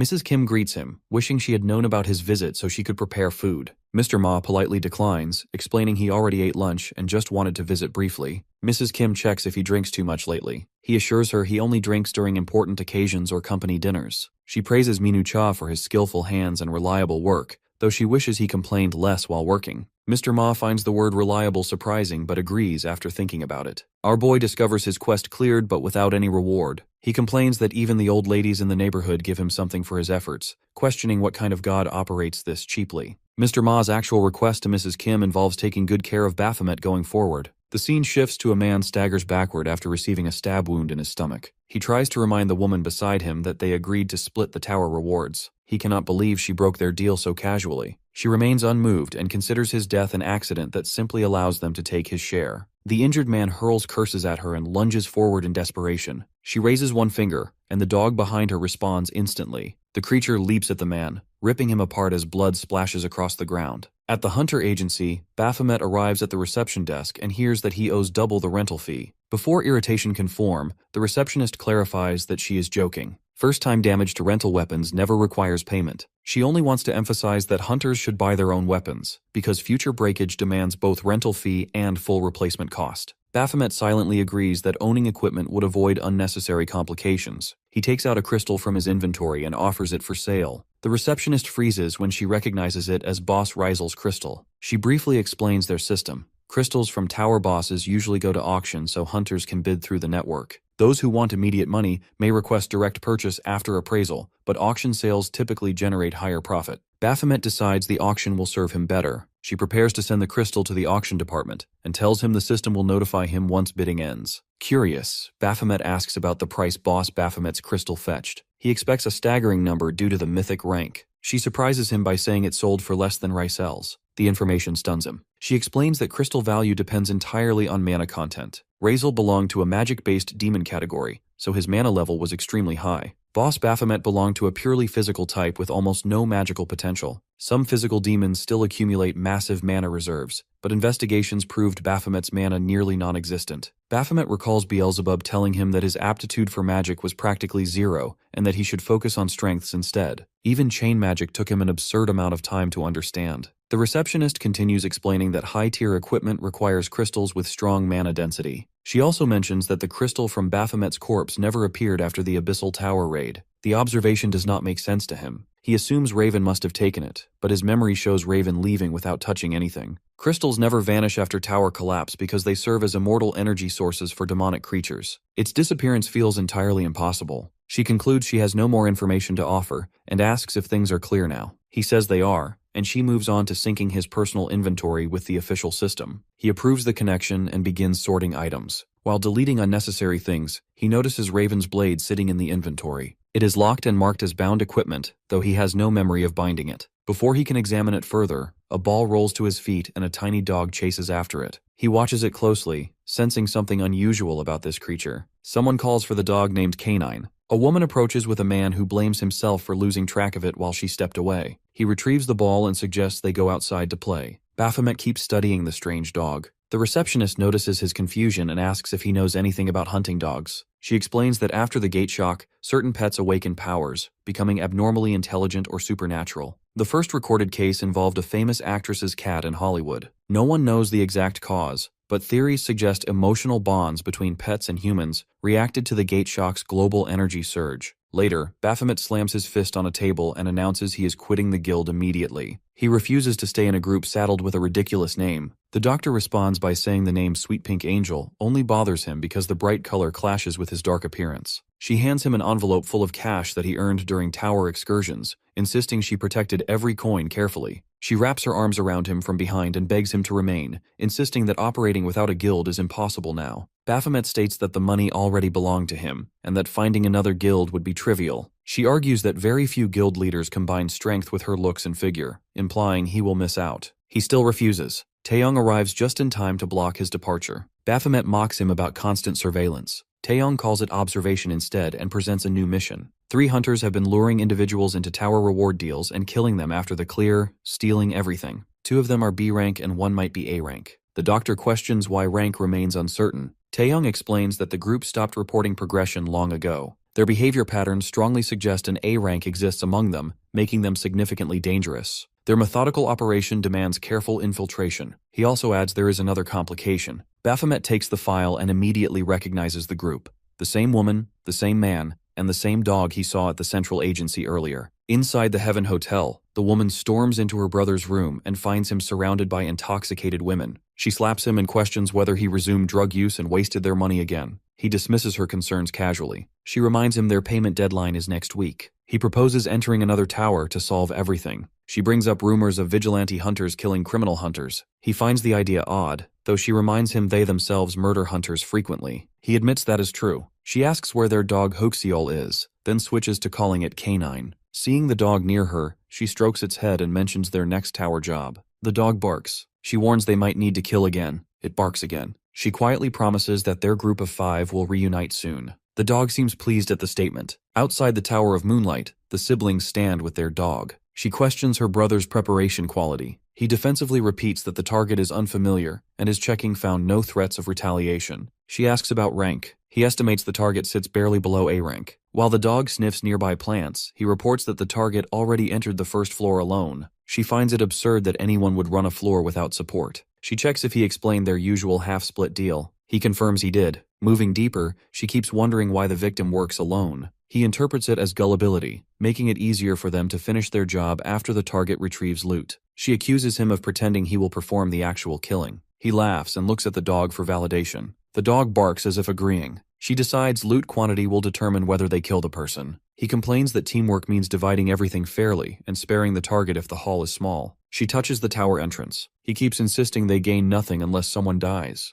The entrance suddenly bursts open from the inside. A massive demon stands before them. She corrects her brother's complaint by stating he will get nothing, not everyone. Blood erupts across the entrance. Back at the agency, Taeyong reviews Baphomet's earlier interaction with this group. Yuhyun mentions that the dog possesses unusually powerful scent tracking. This makes Baphomet's involvement highly risky. Taeyong agrees that the dog likely remembers Baphomet's scent perfectly, and that Baphomet's public exposure already complicates matters. Using someone else would be safer. The receptionist interrupts, saying disguises and physical alterations can solve the problem. At the tower site, Baphomet now appears fully disguised in armor. He approaches the pair confidently and introduces himself as a fellow raider named Bill. He claims they will clear the place together from this moment onward. The demon wearing the armor grins with total assurance. Our boy then engages a demon in combat, leaping high as it attacks and landing precisely on top of it. His sword splits the creature cleanly down the middle. He immediately moves to his next target, driving his blade straight through its eyes. One opponent after another falls as he cuts through them systematically, blood splattering with each strike. An octopus-like monster emerges before him. Baphomet's body glows as he charges forward, unleashing rapid strikes that slice through the creature's tentacles one by one. He targets the monster's face with precision before launching himself directly at its core. Activating his Gigblaze skill, he ignites the entire creature in flames. The siblings witness this display from their position.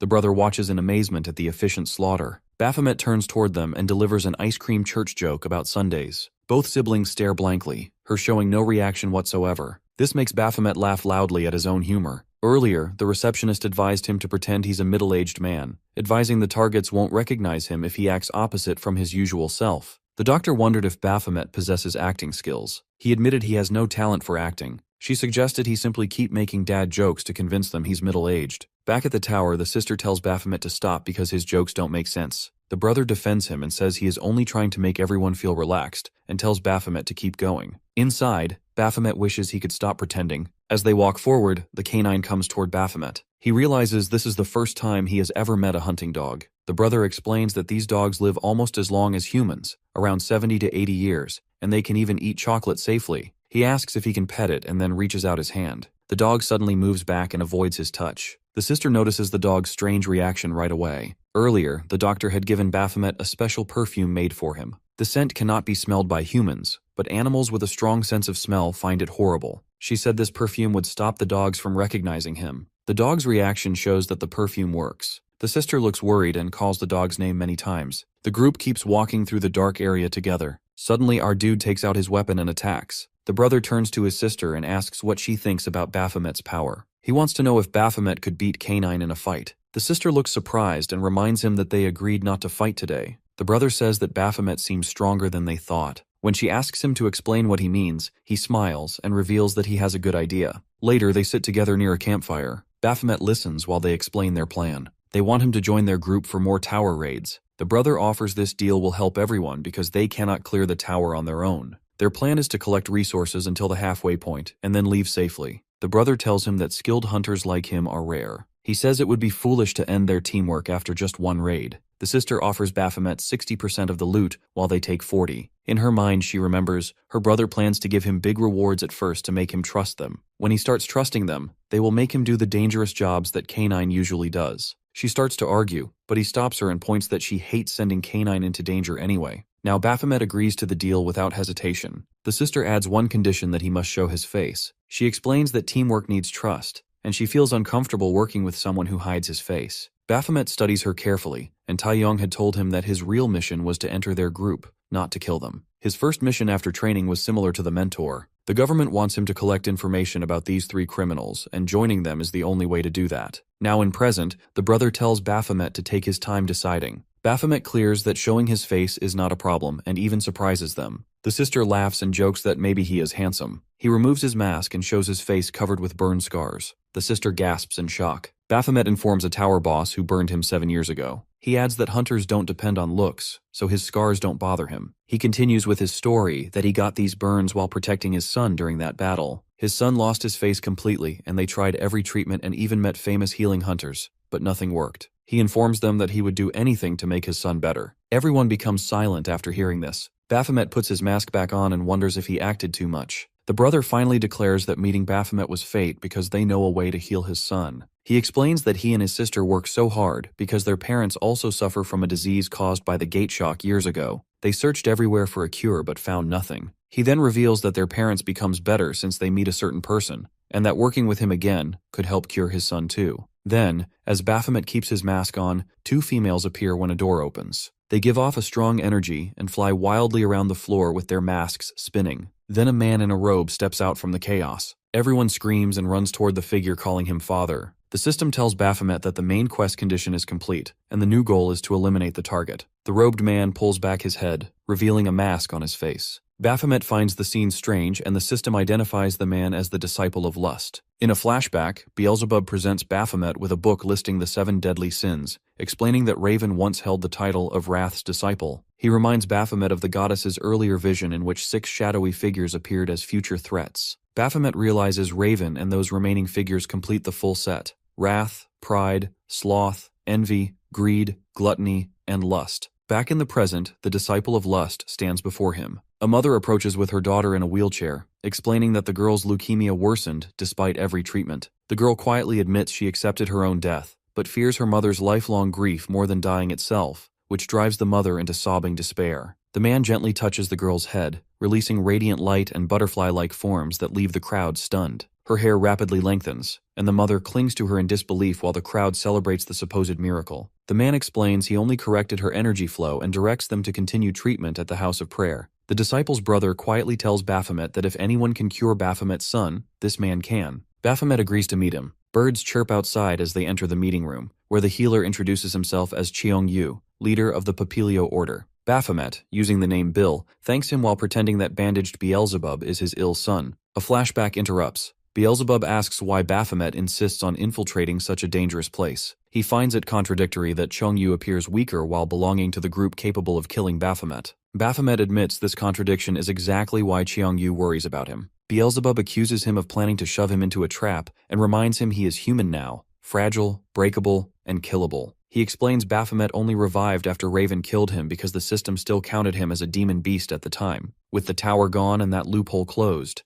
death is now final for both of them. Baphomet dismisses his concerns, forcing Beelzebub to reluctantly cooperate. Back in the present, Cheong Yu inspects Beelzebub and senses what he assumes is a severe curse. He compares it to the darkness he once sensed on Baphomet. He explains the treatment requires time, money, and weekly prayer attendance. If Baphomet is too busy, he offers an alternative, leaving the child at the facility full-time. He summons 2 female teachers, identical twins, who step forward immediately. Beelzebub panics, clinging to Baphomet and promising obedience, meals, and early sleep while internally begging not to be abandoned and mentally threatening to curse him if left behind. Baphomet, unmoved, allows the teachers to take him. As Beelzebub is led away, Baphomet internally thanks him for his sacrifice. Cheong Yu ends the meeting, satisfied with the arrangements. But during their parting handshake, he comments on Baphomet's unusually soft hands and long fingers with unnerving interest. This sends a chill through Baphomet. Cheong Yu's sister interrupts, reminding her brother they must leave to visit their parents, and she advises Baphomet privately. She tells him to focus only on his son's treatment and to avoid getting entangled in the religious aspects of the order. She warns him directly not to sink too deeply into this organization. Elsewhere, the teachers inform Beelzebub that books aren't allowed because they hinder healing, and he is encouraged to play naturally with other children. A feast is presented in his honor. He introduces himself as Jin Cha to a nearby girl, but immediately senses something wrong. The teachers emit a strange aura, revealing through his perception that the twin women aren't human, but familiars serving Cheong Yu. He activates his demon eye to gather information and instantly detects that all the children around him are dying. The realization strikes him with horror. Meanwhile, Cheong Yu receives a group of grateful parents who bow deeply, praising him for healing their child. When they ask how to repay him, he tells them to display their passion and affection for each other. Confused but obedient, they embrace. Cheong Yu bursts into trembling laughter as his mask slips away, revealing his true, monstrous face beneath the holy facade. Snake-like shapes coil around him as he revels in their submission and the pleasure he draws from their display, exposing the real nature of the disciple of lust. At the Central Agency for Hunter Affairs, Minister Sangjin Bark reviews the case of the new recruit, Baphomet. He evaluates Mr. Ma's report and notes that Baphomet shows unusual talent and rises through hunter ranks at exceptional speed. Mr. Ma describes him as hardworking, but secretly hopes he does nothing unpredictable. The minister warns him that overly restricting unstable hunters can backfire. He advises maintaining control while giving enough freedom and trusts Mr. Ma to balance both. During the drive afterward, Mr. Ma asks Taeyong for new information. Taeyong reports that Baphomet already infiltrated the enemy base and is progressing with alarming speed. He also reveals he monitors the mission more closely than Mr. Ma expected. When asked who will oversee the next phase, Mr. Ma states he will handle it personally. Elsewhere, Beelzebub contacts Baphomet through an insect and reports the next target. He explains that Cheong Yu is an illusionist who has cast a massive spell over the entire residence, masking every trace of the truth. Cheong Yu appears weak only because he devotes most of his power to sustaining this illusion. He lures desperate families with promises of healing and kills every one of them while they remain unaware. As Beelzebub continues observing, he senses a child's death inside the illusion and rushes away to investigate, promising to contact Baphomet again once he understands the situation. At that moment, Hunter Haiti arrives to join Baphomet. She explains her delay came from urgent work and is ready to continue. As they walk, Baphomet asks about her brother and their dog. She mentions they went to visit their parents and adds that the patients made an exception for the dog because most dislike animals. While climbing the stairs, she checks if it is fine for only the two of them to go. Baphomet tells her it is easier to manage this way since they plan to go only halfway before descending. Inside the illusion, Beelzebub witnesses one of the twins announcing that a girl named Dakyong has fully recovered. The humans clap enthusiastically, and Beelzebub joins only to blend in. His vision breaks through the illusion. The girl is dead, and her limp corpse is being moved like a puppet. He realizes the humans participating in this are as cruel as beasts. The parents arrive, joyful at their daughter's supposed recovery. The twins greet them politely and mention preparing a farewell party. The mother gratefully offers help. The twins ask her to assist with heavy lifting. The illusion instantly twists into horror. Beelzebub watches them release a dark aura and decapitate both parents in one motion. The heads fly as he stands frozen in shock, recognizing the twins as monstrosities worse than any demonic beast he has ever met. One sister lifts a headless body and asks the other if she wants to eat it. Her form distorts, her neck stretching unnaturally as she slithers closer to him. She licks his face, taunting him for not smiling, fully aware he can see reality. The grotesque closeness unsettles him deeply. Meanwhile, Hati battles fiercely inside the tower. She cuts through a beast, dodges its counterattack, and lands heavily on the floor. When she looks up, Baphomet is already ahead, calmly pursuing another creature. He tells her they will clear 2 more floors before descending. As they climb, he brings up her warning about the Papilio Order. She explains it is far from a normal religion. She supports them only for her parents' sake. The order claims the more money one gives, the more effort they put into healing. She insists Cheongyu truly has power, and his abilities give her hope that her family will be whole again. She considers herself fortunate to work near someone like him. Baphomet asks what Cheongyu expects from people who cannot pay. Hati explains that such followers must entertain him with offerings that satisfy his standards. Baphomet recognizes these demands as extreme, and Hati agrees. She adds that ordinary people cannot earn the required sums legitimately. So many end up offering their bodies instead. Baphomet reacts visibly, disturbed. She notices and questions his disgust, reminding him he once declared he would do anything to heal his son. She challenges him not to judge unless he plans to abandon his child. She pushes open the next chamber door as she finishes. They enter together. Baphomet responds sharply, pointing out that she is disgusted with herself, not him. Her confusion grows,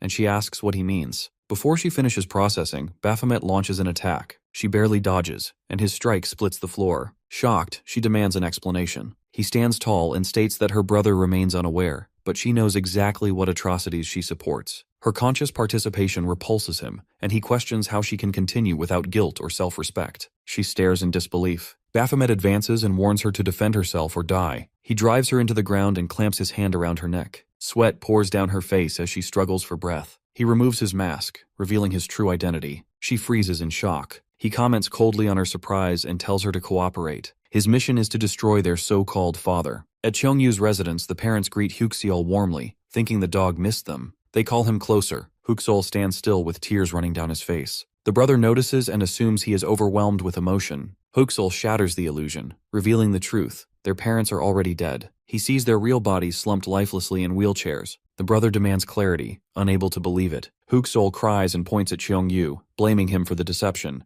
Cheongyu calmly explains that illusions cannot fool a hunting dog. He admits he invited Huxiol for this exact reason, and refuses to let a dog disrupt his entertainment. He states he already received the family's full payment and needs nothing else. As Cheongyu removes his mask, Huxiol transforms, lunging with enormous force. His body shifts into a towering beast radiating ferocity. Light explodes through the room as Cheongyu's illusions collide with the animal's attacks. Cheongyu orders one of his familiars to strike. A violent blast hits the brother. The beast sweeps in from another angle, tearing into him with claws. The brother cannot make sense of the catastrophe unfolding around him. Cheongyu laughs with pleasure, protected by a snake-like creature that forms around him and then reshapes into one of the twins. She whispers news into his ear. Cheongyu recognizes that their enemies have prepared a trap. His amusement only grows. He coughs blood from the damage yet revels in the situation. He declares that they will not lose and must deliver a spectacular surprise in return. Later, during the ritual, Cheongyu announces that today's ceremony centers on 2 individuals, Beelzebub and Baphomet. He describes them dramatically as the cursed son whose face was stolen and the desperate father willing to sacrifice anything. He speaks about the tragedy of parental devotion and claims their father has chosen to bless them personally. He hints at the wonders that will follow. He enters the ceremony hall as followers chant his name. He walks straight to Baphomet and stands beside him,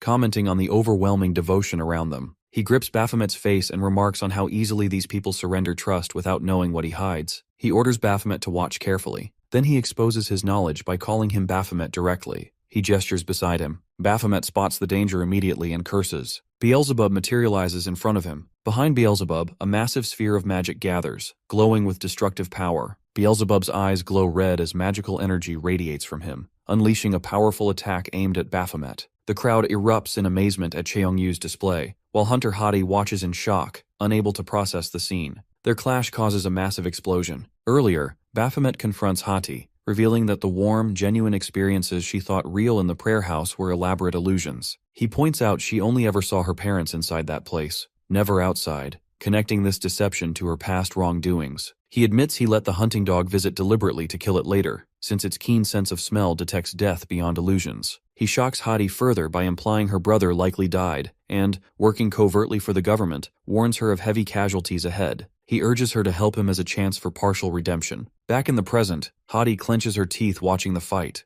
Beelzebub gestures a word void, activating a technique that traps our boy in an infinite prison of magical circles inside a starry void. Confused, he dodges a barrage of weapons controlled by Beelzebub, who sits on a throne in his demon form, commanding illusions with his eyes. Beelzebub realizes he has returned to his past self's time, inhabiting the tower he once lived in as a demon. Cursing Baphomet for his hardships, he finds himself in an actual time loop, a trope he never expected to face. Laughing nervously, he recalls the wisdom of knowing both enemy and self to eliminate fear. Armed with future knowledge in his past form, he vows revenge and refuses to lose again. He unleashes massive energy and countless attacks on Baphomet, who summons his gear in response. The space behind Beelzebub cracks under their clash and shatters, shocking all followers and Cheongyu. Baphomet lands, his mask broken revealing his true face, rushing to slash Beelzebub. The latter raises an ice wall defense, but it cracks and chips, cutting his face. He counters with an ice barrage, which Baphomet skillfully deflects and dodges. Beelzebub marvels at how, despite his time travel advantage, Baphomet remains unbeatable, miscalculating the fight. Determined, Beelzebub goes all out, activating his ultimate vision and surrounding the area with natural magic and green smoke. He summons swarms of flies and creatures in his extinction sanctuary, all calling him Lord and charging Baphomet. Baphomet, shifting between demonic and human form, asks a strange riddle about why ice cream goes to church, confusing Beelzebub.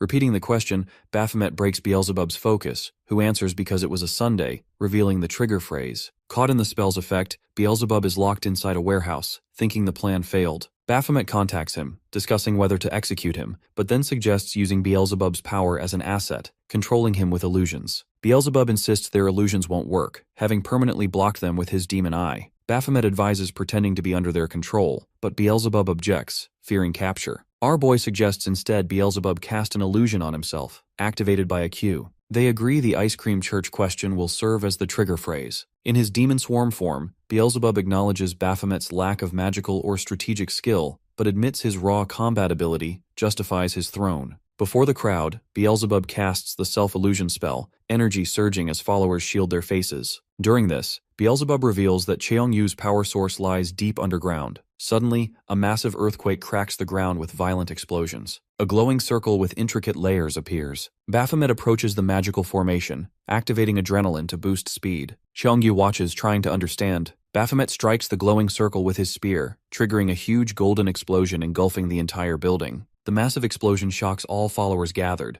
causing widespread chaos as glowing energy floods the area. Hati urgently orders everyone to evacuate immediately, rushing the panicked crowd toward the exits. A woman frantically questions what to do, and Hati demands why people hesitate when fleeing is urgent. A man explains his child is trapped inside, while the woman adds that their children are receiving treatment from Cheongyu in the prayer house. Hati recalls the hunter's oath that civilian lives must always come first, committing herself to find and rescue the children. She orders the parents to hurry and evacuate. The twin women cry out in panic about the mana stone imbued with their master's power, apologizing for failing to notice the threat sooner and blaming themselves. Cheongyu admits he was completely deceived by their opponent's tactics. Meanwhile, Baphomet fights against spheres of glowing energy, recognizing this as Cheongyu's true power source. He knows dispelling it will weaken Cheongyu and feels disappointed to miss the chance to fight him at full strength, but refuses to die after struggling to obtain his current body. Our boy begins shattering the energy spheres, triggering more glowing power to erupt. He looks up and spots Beelzebub falling through the cracking ceiling, calling his name urgently. Beelzebub replies he's exhausted, having depleted all his mana. Baphomet curses the useless magic caster but notices the twin women swirling around Beelzebub mid-fall. Beelzebub shouts nervously about his situation. Baphomet leaps in front of Beelzebub, swinging his blade to intercept the twin women. Behind him, Beelzebub continues falling and calls out desperately. Baphomet turns toward him, but before reacting, Beelzebub slams hard into the ground. The twin women aggressively pursue Baphomet. He slashes at them and lunges his weapon between their positions. Both women glare and extend their legs, which transform into snakes that coil around and restrain Baphomet. Beelzebub lies drained on the floor, watching helplessly and realizing he will die if this continues. He glances at Baphomet fighting desperately, noting all combatants have landed below ground level. Moving closer, Beelzebub confirms Baphomet landed safely despite restraints. The women menacingly tap toward Baphomet's position. Chongyu appears behind them, removes his mask, and admits he misunderstood Baphomet's skills. Meanwhile, Hunter Haiti feels tremors shaking the building, wondering if the earlier shockwave caused it. Darkness makes seeing difficult, raising her concern for the children's safety. A trembling, frightened girl emerges from behind a wall, begging for help. Haiti rushes to her and realizes the girl has always appeared sickly. The illusion deceived everyone about their true condition. Haiti asks if the girl knows where the others are. The girl points in a direction, and Hadi agrees to rescue them together, taking her hand. Haiti is shocked when she finds all the children sitting on the floor ahead. Relieved they are safe, she promises to take them to their parents. Suddenly, Huxiol appears before her in full demonic form, bringing tears to her eyes as she questions if he survived. A memory flashes. A couple at a pet shop debates adopting a puppy that looks adorable but grows large. Nearby, a young girl begs her mother to take the puppy home, but is refused due to lack of space for a big dog. Later, another woman suggests visiting the pet store, and a man arrives seeking a small puppy. Sometime after, Hadi visits the Woof Meow puppy shop to adopt a dog. The shopkeeper remarks on Huxiol's large size and that no one has adopted him. Surprised, Hadi smiles and softly calls him home. Huxiol meets her gaze with a spark, beginning their close bond. Back in the present, Huxiol stomps before Hadi. Her tears fall as she sees him. His eyes suddenly glow bright red, shocking her as he attacks a nearby child. Meanwhile, Cheongyu addresses Baphomet, claiming a person's eyes reveal hidden thoughts and the life they've lived. He senses a familiar scent and questions if Baphomet's actions are truly justice,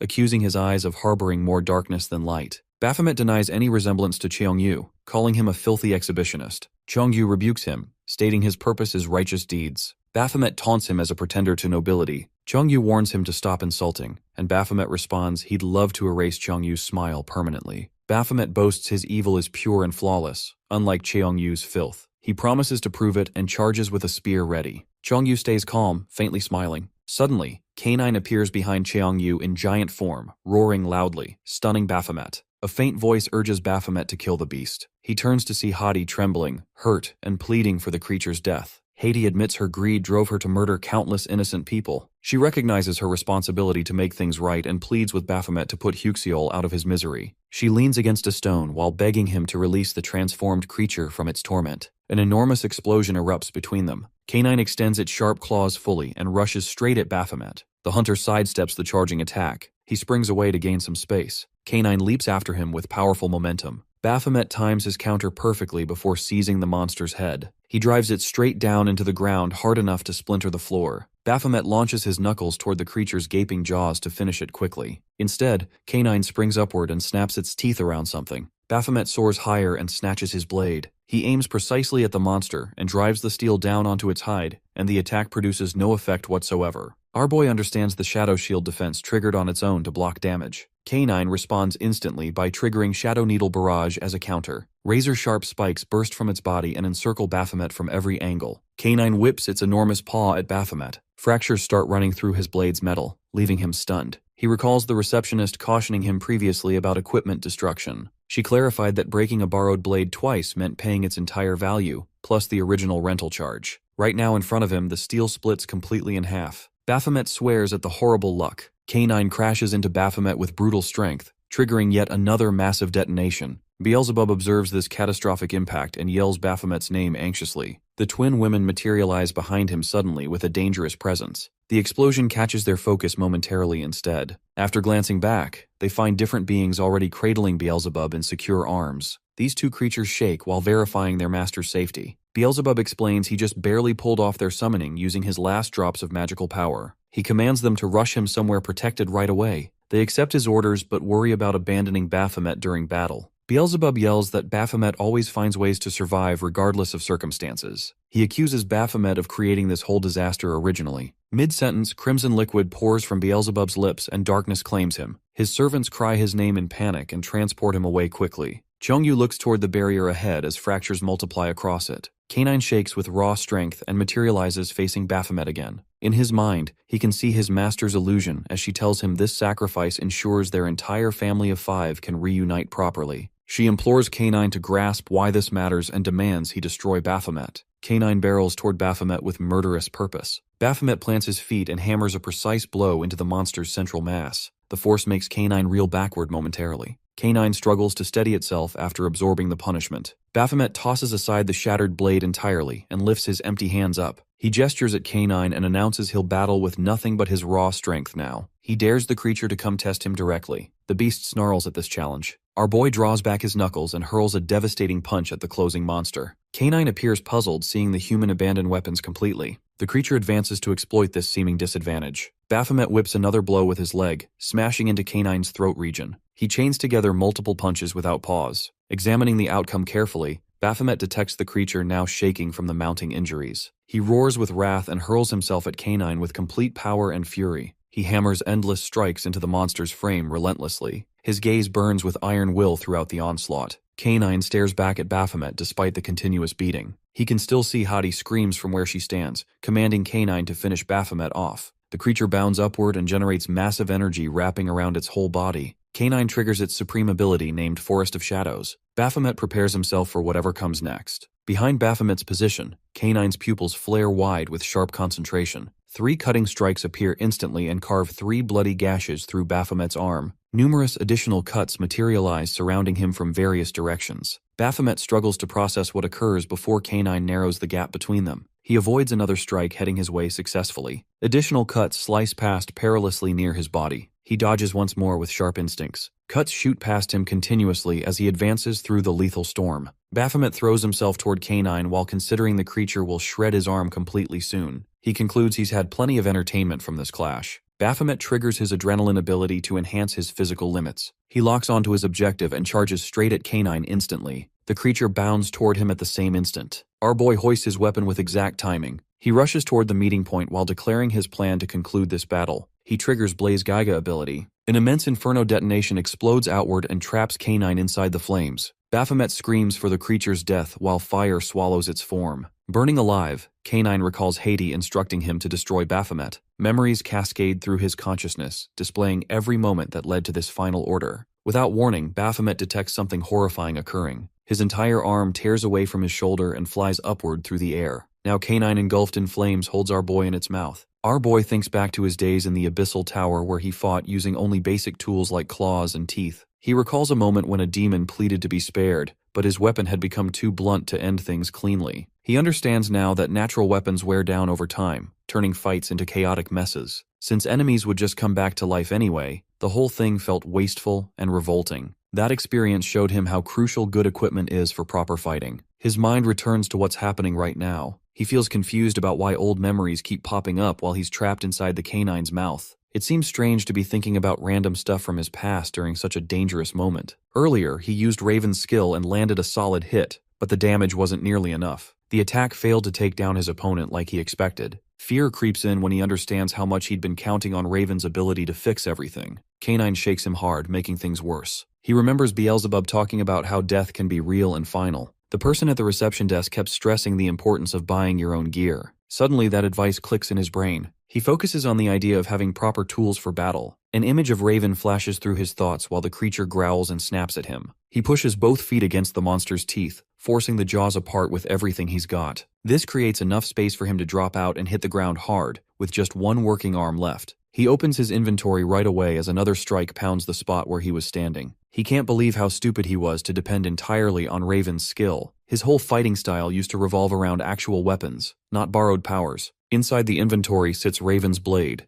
the exact same one that beat him when he was at his strongest. This weapon stopped his most powerful moves and finished him off. Since Raven used this as his main tool, it has to be top-tier quality, way better than the trashy rented stuff he's been using. But he notices the item won't activate, and he gets more frustrated as K9 charges at him again. He keeps trying to unlock it over and over while jumping out of the way. Then K9 plants itself right in front of him, staring directly into his face. He throws out a warning about what happens if it ends him, then fires off a long-range blast. Something bright appears out of nowhere, a weapon floating in the air before him. A voice comes out of it. half joking about threatening him and noting how he seems more interesting than past owners. The thing introduces itself as an ego weapon and decides to let him use it even though it's earlier than planned. This surprise throws him off completely. His frustration automatically points toward the goddess, picturing her lounging around with snacks and casually approving this whole situation. The voice corrects him, explaining it's actually a demon blade that changes shape based on what the person holding it wants. The weapon mentions it's been watching to see if he deserves to wield it. He doesn't quite get the whole shape-choosing thing at first. The voice asks what kind of form he prefers. He answers in a straightforward way, not caring about looks as long as it's big and powerful. The canine's huge paw slams down, breaking apart the ground everywhere. He comes out of the wreckage holding the glowing weapon, now fully charged up.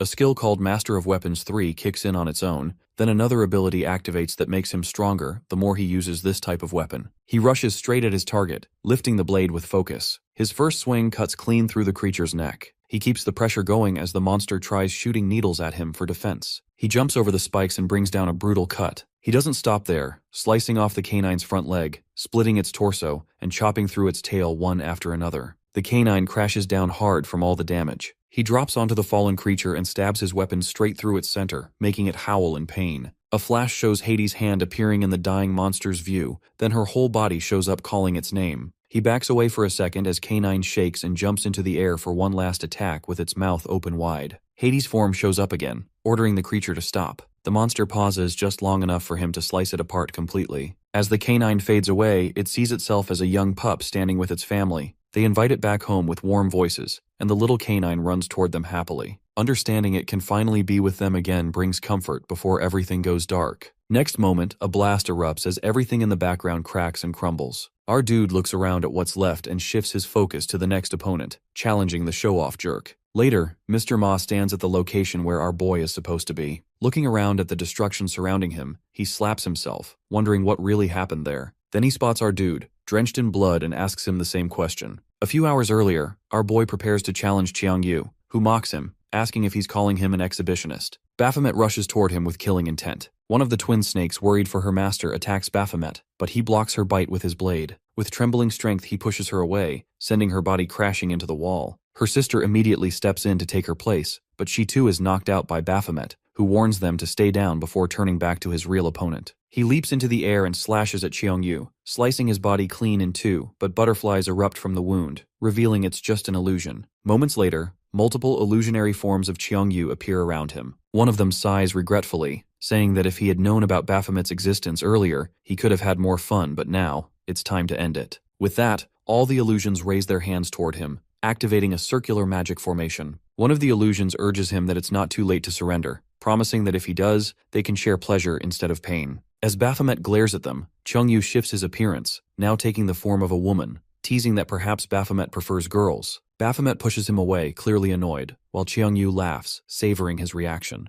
Baphomet keeps trying to attack them, but another illusion once again tempts him to take solace in pleasure rather than continue shedding blood. He adds that this opportunity is only for Baphomet to become his slave, but the next moment, his eyes widen as our boy attacks him. He can't believe Baphomet managed to find his real body among the illusions. At first, he thinks it might be a coincidence, but then, looking into Baphomet's intense eyes, he realizes it's pure instinct that lets him find his exact location. Our boy slashes his body again. Meanwhile, Qiangyu's slaves writhe on the ground, calling for their master as they transform into their snake forms. An explosion erupts in front of him, and one of the snakes lunges to attack. She opens her mouth wide, ready to devour him, but Baphomet leaps into the air, landing on her head. He raises his sword to strike, but her twin rushes in, attacking to save her sister. He looks back at the twins, already annoyed by their persistence. Both of them snarl and open their mouths to attack him, but in the next moment, they are slashed by our boy's blade and collapse to the ground. He then turns his gaze toward the injured Qiangyu.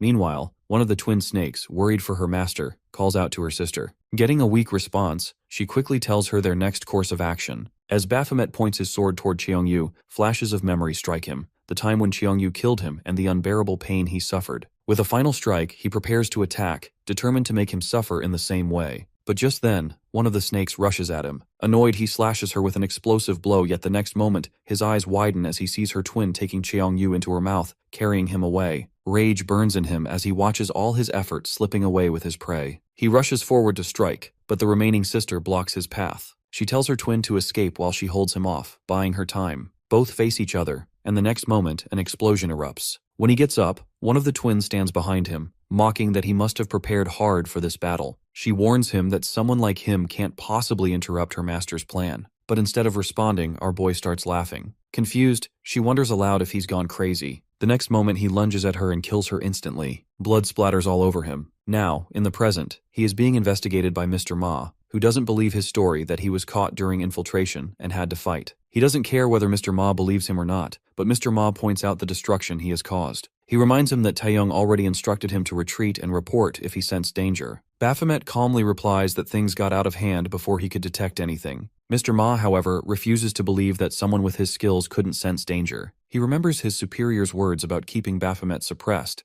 but now wonders whether he has given him too much leniency. He thinks that if Baphomet keeps disobeying orders, he won't be able to use him as leverage anymore, because a hunting dog that doesn't listen to its master must be eliminated. On the other hand, he can't ignore Baphomet's growing strength. He decides to eliminate the threat before he loses control over him completely. But in the next moment, the goddess appears behind him. She looks down and pats his cheek with a smile. Outside the door, Yunsun and her assistant urge Taeyong to open it. He informs them that he can't allow unauthorized people in, as Baphomet is under investigation, but the doctor protests, insisting that Baphomet is her patient and he needs care, which makes her an authorized person. She adds that besides, Baphomet is also a member of her guild, and that she has authority as the guild master. Taeyong reminds her that it was Mr. Ma who placed him in her guild, which immediately shuts her up. Having no other choice, she stops threatening him and instead decides to use the media, saying she'll make him the news headline and give him a show right now. This tactic finally grants her access to the investigation room. Inside, she finds a truly terrified Mr. Ma, who claims to have seen a ghost. Apparently, the ghost he claims to have seen is a system spirit, which the doctor points out is often mentioned in Hunter urban legends. Mr. Ma reveals that he saw her with his own eyes, something filled with an inhuman presence. The doctor teasingly asks if the spirit was pretty. Mr. Ma, still shaken, admits that he was baffled, but yes, she was. Yunsun, however, is more concerned about whether the spirit is prettier than her, which Mr. Ma doesn't find important. Instead, he adds that he saw the same red system window that she had once seen. The doctor, now intrigued, asks if the system threatened him. He explains that it wasn't exactly a threat. The system warned him not to kill Baphomet, saying it could bring harm to him because Baphomet will be useful for both of them. Looking at him, Yunsun demands that he tell her the whole story. Mr. Ma recounts everything, describing it as though the system itself tried to persuade him. Hearing this confirms the doctor's theory that Baphomet is truly special. Meanwhile, Baphomet is back at his house, looking at Beelzebub, who is relieved to see him and glad that his arm is in good condition. Beelzebub has even cleaned the house as per his instructions. When Baphomet walks past him without saying anything, Beelzebub guiltily apologizes for not helping him when he ran out of mana. He tries to console him, saying they'll have another chance when they face Qiongyu again. Baphomet is about to silence him when, at that exact moment, the Ego Sword decides to make its appearance because both of them have unfinished business. The sword reveals that it wanted to test his strength, since it had already lent him its power once before. It is excited to see the limit of his power but gets startled when our boy grips its hilt, spins it, and throws it to the ground. Then he checks its quality with a magnifier, completely ignoring its offended protests. Next, he dips it into cold water, prompting the sword to shriek in outrage. He continues putting it through a series of tests, until it finally gives up, crying out that it's enough. When it surrenders, he darkly orders it to call him Sir. The sword trembles as it complies. Beelzebub, watching the whole ordeal, taunts the sword, saying it picked the wrong person to challenge. Then he tilts his head and wonders aloud how a sword can even feel pain. The sword answers weakly that it can feel pain only when it's inflicted by its master. Baphomet then asks whether user can influence it. The sword admits that it can,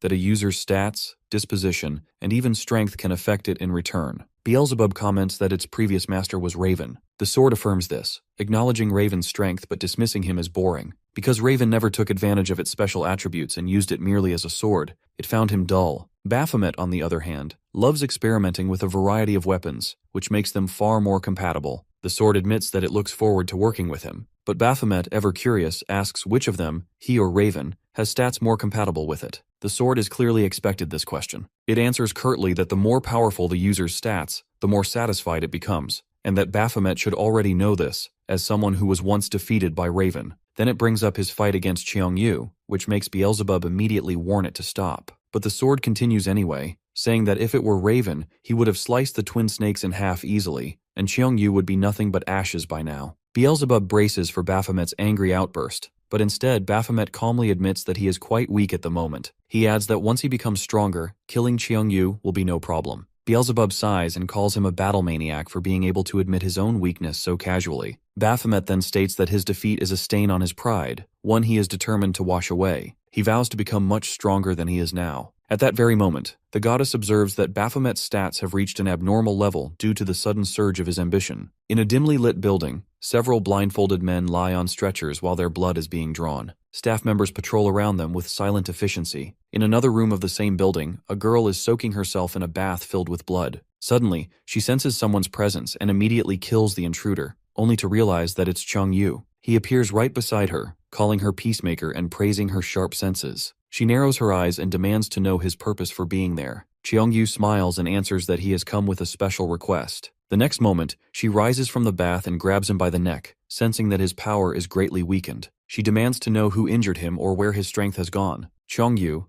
or Loki as she calls him, replies simply that he's handsome. Hearing that, she snorts and stands up straight. He then informs her about Baphomet while she checks his data on her system. Chang Yu intends to ask her to capture Baphomet alive, but his words are cut short when she sees the photo of the boy with olive skin. Greed flashes in her eyes. She's eager to test his blood. Someone gets online as another person posts Valkyrie photo in the online chat room. As soon as it is uploaded, a swarm of messages floods in. Soon, the conversation turns to the clearance of the Labyrinthine Tower, which everyone expects Valkyrie to clear, but instead it is Baphomet who does it. The person comments that the Abyssal Tower's final boss has turned into a human. Others take it as a joke. This person insists he is serious about Baphomet being a demon beast, but no one takes him seriously. That person turns out to be the hooded figure from Baphomet's team, the one who has seen with his own eyes how our boy transforms into his beast form. He knows it well because he has witnessed Baphomet's original form in the Abyssal Tower. Meanwhile, Beelzebub is excited to have a smartphone, which gives him access to thousands of web novels. Our boy warns him about purchasing things online. He protests that he is already earning plenty of money. Baphomet reminds him that he is the one who risks his life while Beelzebub stays home. Beelzebub protests that he never even bothers to use the money. When he asked Baphomet to buy an AC because of the heat, Baphomet declined. They argue for a while as Baphomet stays determined to keep tracking Chang Yu with the help of the phone. At that moment, he receives a message from the Central Agency for Hunter Affairs. He checks it, and the message is about the auction of Raisel's crystal. The item is sold. Their eyes pop out when they see the amount. It sold for 800 million won. They are quite happy to see the money, and Baphomet still wants to buy lots of pork stew with it. Beelzebub, however, urges him to buy an apartment in a building, but Baphomet points out that there is never enough money to buy a house in Seoul unless he rips the crystal from his own body. Beelzebub reminds him that his human body cannot hold a crystal. They decide to collect money first, and then decide what to do with it. Meanwhile, in a restaurant, people are staring at Valkyrie and her gang. The photo she shared on social media is really good, and it's trending now. The girls around them talk about their plans to go to a cafe, but Valkyrie's eyes stay glued to the screen. Eventually, she has enough and complains about a guy she recently dated. He is an obnoxious, arrogant jerk who only talks about himself. At that, Echidna points out that Baphomet already rejected her. Valkyrie argues that she didn't ask him out, so rejection isn't even an option. All she did was ask him to join for dinner to celebrate the clearance. He thought for a moment, then excused himself by saying he is already busy with his rank recalibration and repairing his house. She consoles herself by saying she doesn't mind eating dinner alone. The girls look at her in annoyance, thinking Baphomet even understands what dating is. They guess different things about our boy, including his sexual preferences. Echidna clearly states that maybe Valkyrie is not his type at all, which makes her sullen. Maybe he has already started dating someone when he first met her. Meanwhile, our boy is approached by Reaper. Later, they settle down at a table full of dishes. Reaper even urges them to order more if they want. Baphomet asks what's the event, but Reaper explains that she wants to express her gratitude for him saving everyone. When he left the hospital, she didn't know how to approach him, so now she is taking the opportunity to thank him. He doesn't understand why she is so friendly to him. She declares that as age fellows they can become friends. He reminds her that she doesn't even know his age. Then he asks seriously whether she has checked his background. Instead of answering, she asks whether he is the one who cleared the tower, as she has investigated but no one gives her a clear answer, which makes her conclude it must be him, though she still has no proof. After a pause, she offers to hire him as her mercenary. She explains that she went to the Central Agency to find one, but now she has found him, the one with incredible ability, fighting skills, and knowledge of tower clearance. She assures him that he will be paid for his work. He asks about the danger of the tower if she needs a mercenary. She admits that it is a dangerous tower, equal to the Labyrinthine Tower. She urges him that they can discuss details regarding payment and other things later. But suddenly, he tells her he wants 800 million, which makes Beelzebub choke on his food. She stares at him. He states that this is the worth of his life, as he will have to risk it for her. She agrees easily, which he does not expect, and he asks whether she is really that rich. She is about to answer when some frantic men enter, asking why she didn't inform them about her arrival. Then they notice her guest and apologize for the intrusion. They inform her that the president is in a meeting, and she brushes it off, saying she always meets her uncle at home. Now she turns to him and reveals that her family owns this hotel, which instantly creates a mental image of her surrounded by dozens of golden spoons. She then declares that they are going to raid the Tower of Sanctum. Meanwhile, Mr. Ha and his assistant are also discussing the Tower of Sanctum. Apparently, someone is stuck in that tower, and they suspect that person is still alive. They have investigated heavily on the hunter. The man asks about the Nebula Guild's message. She informs him that 3 of the guild members are trapped there as well, so the guildmaster is personally going to rescue them and clear the tower. But Mr. Ha insists that the hunter they have invested in should be the one to clear it, to secure their investment in him. Then he orders her to contact the Nebula Guild and tell them to stay away, as they are going to handle the situation on their own. He also adds an order to ban every hunter from approaching the tower except the people they will dispatch. She already expects this order, so she has already done it. Then she asks about his preference for the dispatched hunters. He demands someone A rank who can be thrown away after completing the task. Meanwhile, he hears someone demanding to get into the Tower of Sanctum, while our boy is still concerned about his 800 million won. The receptionist tries to excuse it by saying it is because of their policy, but they demand she explain the policy. At that moment, Mr. Ha appears behind them, ready to explain the situation while calling our boy a loser. Later, he assigns them to join their support mission, as both of them are A-rank hunters, and they are looking for hunters who will have the opportunity to enter the tower. But our boy can smell something fishy in this offer. The sly man claims that he is only a worker of the department, not a trained hunter, and that he respects all hunters. Baphomet still curses him. Reaper, not knowing this man's intentions, assumes he must value hunters if he is trying to hire them. She asks about the hunter they are supposed to support. He answers that one of them is the S-rank hunter goes by the codename Chiu, who is the right-hand man of the Nebula Guild. Another hunter, A-rank Nelia, is a summoner. And the last one is the brother of Raven. This catches Baphomet's attention, as the man reveals Griffin's worth as a hunter. The scene opens with a dream recalling a gate break, where monsters wreak havoc. A boy calls for his big brother, who checks if he's hurt and tells him to stay while he searches for their parents. The younger boy pleads for him to stay, but the older brother runs off. The dream ends as Griffin wakes, wondering if he overslept, and is reassured he's on time. He prepares for his remaining mission. Meanwhile, Baphomet tests his arms while Yunseon checks his condition. She credits herself for treating him free of cost, though he notes the government covers his medical expenses. She urges him to stay in her guild, but he replies that entering the towers leaves him no choice. Their conversation shifts to the newly appeared Tower of Sanctum. She hopes he won't fight, though he joins the mission. Yunseon mentions they have no information on the tower and asks about Ma, who Baphomet hasn't seen, assuming he's cleaning up his own mess. She senses something unusual but doesn't comment and wishes him luck. She then takes his hand to work her magic, revealing small spirits aiding his arm's healing. She explains she's a spiritualist, a supportive buffer rather than a combatant. Elsewhere in a church, a pastor gives a speech about faith, emphasizing gratitude for life over personal gain. A peacemaker girl in the audience asks about his source. It's revealed the pastor is Cheong Yu with dyed hair, who previously enchanted a mother-daughter duo to take care of the former pastor role. She reassures that Baphomet hasn't been interfered with, and that everything is proceeding according to plan. At that moment, Reaper is angry at him for reaching there late. He points out that he is 10 minutes early, but she wants him earlier. Looking at her face, he points out that she is just excited to explore her archaeologist curiosity inside the tower. She admits it, as they are the first hunters to enter it aside from the advance party. She expresses her excitement to explore the tower, which is not explored yet. He is quite annoyed by her excitement.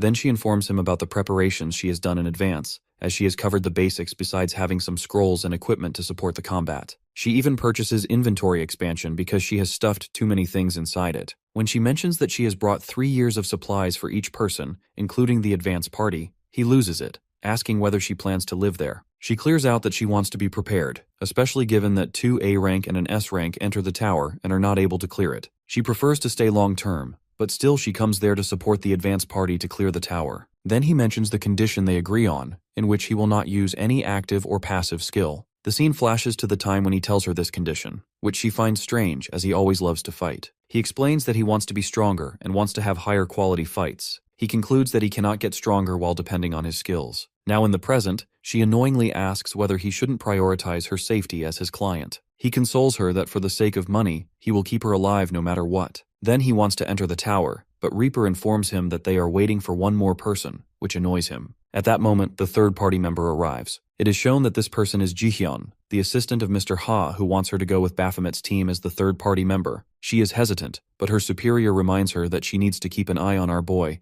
as she is still unable to find any information regarding him. Sensing her hesitation, he asks whether it is because it has been too long since she was in a tower. She declines it, saying she is confident in her power, but is worried that Baphomet will sense their real purpose. Her superior is not worried about it, as he wants Baphomet to think about him. He can also flaunt his power in front of her and eventually let his guard down. It is their way to collect information regarding him. Now she introduces herself as Zest and greets them. Reaper greets her enthusiastically, while our boy already suspects that she is here to keep an eye on him. She doesn't deny it, adding that her power can contribute to the team as well. Reaper agrees with her, while our dude is not convinced, but they decide to head on anyway. Stepping ahead, they spot the tower floating in the air. Zest points out a warp-like device that helps them transport into the tower. Both girls look at the device, then look at our boy, who takes the cue and grumpily agrees to go first. He is thrown toward the tower as soon as he steps into the device. Reaper can't believe that it flings a person like a spring. The next moment, Baphomet returns with information that he is transported to the waiting room, and it is safe as long as they land properly. Zest, after listening to this, goes ahead without hesitation, but Reaper looks clearly terrified. When asked, she explains that she is afraid she will land on her head. Deciding to help her, he scoops her onto his shoulder and transports them away. Finally, they are at the entrance of the tower, noticing the silence. They discuss how they cannot find the entrance to the next floor besides the weird button device in front of them. Both girls discuss what might happen if they press the button. Our boy walks ahead and presses the button without thinking much. Both girls freeze at his action. As soon as he does, the first trial of the Tower of Sanctum starts. There is a pink swirl, and from there a number of demon beasts come out. They have 10 minutes to clear them out in order to advance to the next door. Baphomet is the one who immediately takes out his ego sword, while Reaper is stressed over the situation. Zest also draws her weapon and opens her eyes to see the monster. With one swift motion, she kills it and turns to another one. Baphomet also has his own share of monsters to kill with her. Both hunters are killing and slashing the monsters without pause. His ego sword becomes the twin blade, which kills 2 monsters at the same time. With that, they kill all the demonic beasts and advance to the next floor. There they find another similar-looking button like the one at the entrance. Before Baphomet can press it, Reaper grabs his arm and asks him to at least discuss it first. He doesn't understand what there is to discuss, since they will advance to the next challenge. She points out that they need rest as well, and maybe Zest also needs one. Zest assures them that she is fine, and they can move forward to join the advance party. But Reaper argues that he always does what he wants to do. Baphomet points out the waste of time, as they are already informed by the system window. In the system window, they are warned that if they fail to clear out the demonic beasts within the time limit, they will have to reattempt the clear chamber. He points out that if they need to reattempt, they will be wasting more time. They should understand that if this is the same condition applied to every floor, they should know why the advance party with 1 S rank and 2 A ranks couldn't clear the tower. Zest answers that it is because they couldn't complete the quest in time. He agrees, so they need to progress fast in order to join them. Reaper protests that they need to consider their safety as well, because if they are in danger, they can't help anyone. He shuts her up by reminding her of her fiasco at the Labyrinthine Tower. She apologizes while explaining that she doesn't want things to repeat from the Labyrinthine Tower. Meanwhile, Zest is observing our dude, who has good judgment in the tower and even shows efficiency during combat. She wonders how he improves this much in such a short amount of time. When he looks back at her, she observes that he is not showing all of his power. Then they reach the next floor, and finally, after some effort, they clear it, but it takes them longer than the previous floor. Zest agrees, because she can sense that stronger demonic beasts are swarming, and they should avoid a reattempt. Meanwhile, Baphomet is having the feeling that this is the first time he climbs this tower, but still he is itching to have stronger opponents. Besides, he can sense Zest's eyes on him, observing his strength, but his skills are off, so he cannot show her much. However, he wants her supervisor to beg on his knees for not recognizing his worth before. Not to mention, as he steps ahead, he also has a fishy feeling, like someone is watching him. He looks above to see someone. Suddenly, he senses something that gives him chills, and he immediately turns to Reaper. However, she is quite happy to find some weird construct in front of her and is ready to take a photo. He annoyingly thinks she hasn't been interested in anything until now. She explains that this tower is like every tower she visits, but this point is quite different. She then asks him to take her photo with the background of the button. He is annoyed at that, even when she explains that it is for her book. Then Zest comments on the different construct of the button. He answers nonchalantly that this tower is quite different from the ones they have cleared so far. She points out that this chamber is named after a demonic beast. Snapping the photo, he throws the phone at Reaper and finalizes her sightseeing as they are going to the next floor. He presses the button and activates the 20th trial of the Tower of Sanctum. This time, they need to eliminate the demonic beast's Doc M2 within 10 minutes. However, this time they will have to restart from the first floor if they fail the trial. Learning this, Baphomet comments how he is disgusted by the master of this tower because of his game. He glances at the creature that pounces at him, but our boy throws it back. Now the beast attacks him with its whip, but he dodges the attack and leaps away. By dodging each attack with his sword, he gets on the monster and tries to pierce his sword into its skin, but it is protected by the golden shield. He lands on the ground, and after thinking about the shield, he orders his companions to hit the monster with everything they've got because they won't be able to kill it if they can't break the shield. They try their best to pierce through the shield as time keeps passing until only 10 seconds remain. Then suddenly the shield cracks at one point. Reaper desperately calls for him, and he asks them to stay aside as he is going to take it down in one go. Then he throws the weapon at the monster, but when it is about to hit, someone interrupts and smashes the monster with a fist at the last second. With that, the elimination is completed, though our boy is not happy, as it was supposed to be his final blow, and the golem ruins it. He observes that the golem doesn't look like a demonic beast. Then they are taken back and see a person beside it. Zest recognizes her as Hunter Nelia, who is part of the advance party. Baphomet, however, is still angry that she stole his kill. Before she can say much, she collapses on the ground, which worries Reaper, who accuses him of not catching her. Then she steps near him. Nelia stammers that she is hungry. They are taken aback by this revelation. Later, Mr. Ha is meeting with two people and apologizes for not evacuating the Hunter Training Department for their visit, saying they are quite busy. Then he happily informs them about the recruitment of 2 A-rank hunters, but these two are not happy with his decision. He explains that they are talented and that one of them is a government agent, an irregular one who has improved in a very short time, referring to our boy. But he assures them that his skill is lacking, as no one but his guild members will be clearing out the tower. It is shown that one of the people is the guild master of Nebula Guild, Hunter Vango. He assures him that it's all under their control. He even adds that they should be meeting the advance party by now. At that moment, Griffin raises his sword against our boy. He grits his teeth, unable to understand what is going on. A few hours earlier, when they find and feed Nelia, she is quite happy to finally have some carbs after so long. When asked, she explains that they came here a month ago, and it has been 2 weeks without food. They are shocked to hear this. Nelia knows that ordinary people can't withstand such starvation, but her body is the body of a hunter, so she can endure. Reaper doesn't understand why they didn't leave the tower to restock, but she points out that she wanted to do it,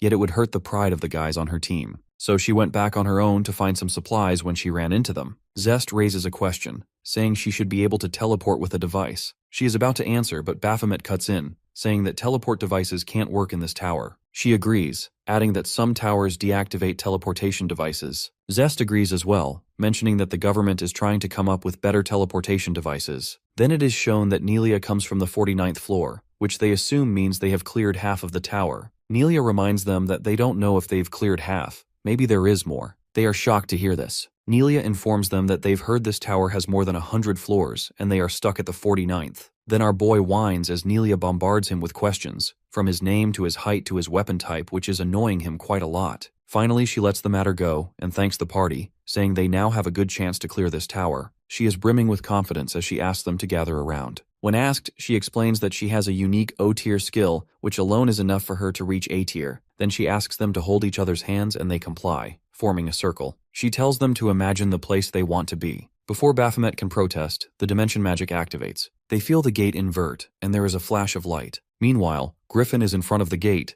thinking about Mr. Ha, who states that Griffin's stats are not improving at all, which will make it difficult for him to pass the S-rank test. He explains that hunters like Griffin, who are irregulars, usually have a special driving force that pushes them to reach their strongest point. He points out that it seems Griffin has lost his driving force. He needs to find it again, otherwise he will remain stuck here. Now in the present, he is thinking about his problem. Then suddenly he becomes alert as he senses an evil force. He looks around to find its source. Turning back, he raises his sword and finds our boy standing there. He remembers Baphomet's words that he needs to get stronger if he doesn't want to be killed by him. He doesn't understand why our dude is here, then looks at Nelia, who is coming down to find supplies. She explains that she was on her way when she found them, who are the support party sent by Mr. Ha. When they greet each other with animosity, Nelia realizes they already know each other. The moment is interrupted by the third member of the advance party, Hunter Chu. However, this man turns out to be quite lively, laughing as he listens to the entire ordeal. He is very happy to get food since he is almost running out of stamina as well, and he thanks them for their support. Reaper whispers that she heard Chu is Vango's elder brother, and she feels the age gap is quite big. Zest answers that Vango was born late,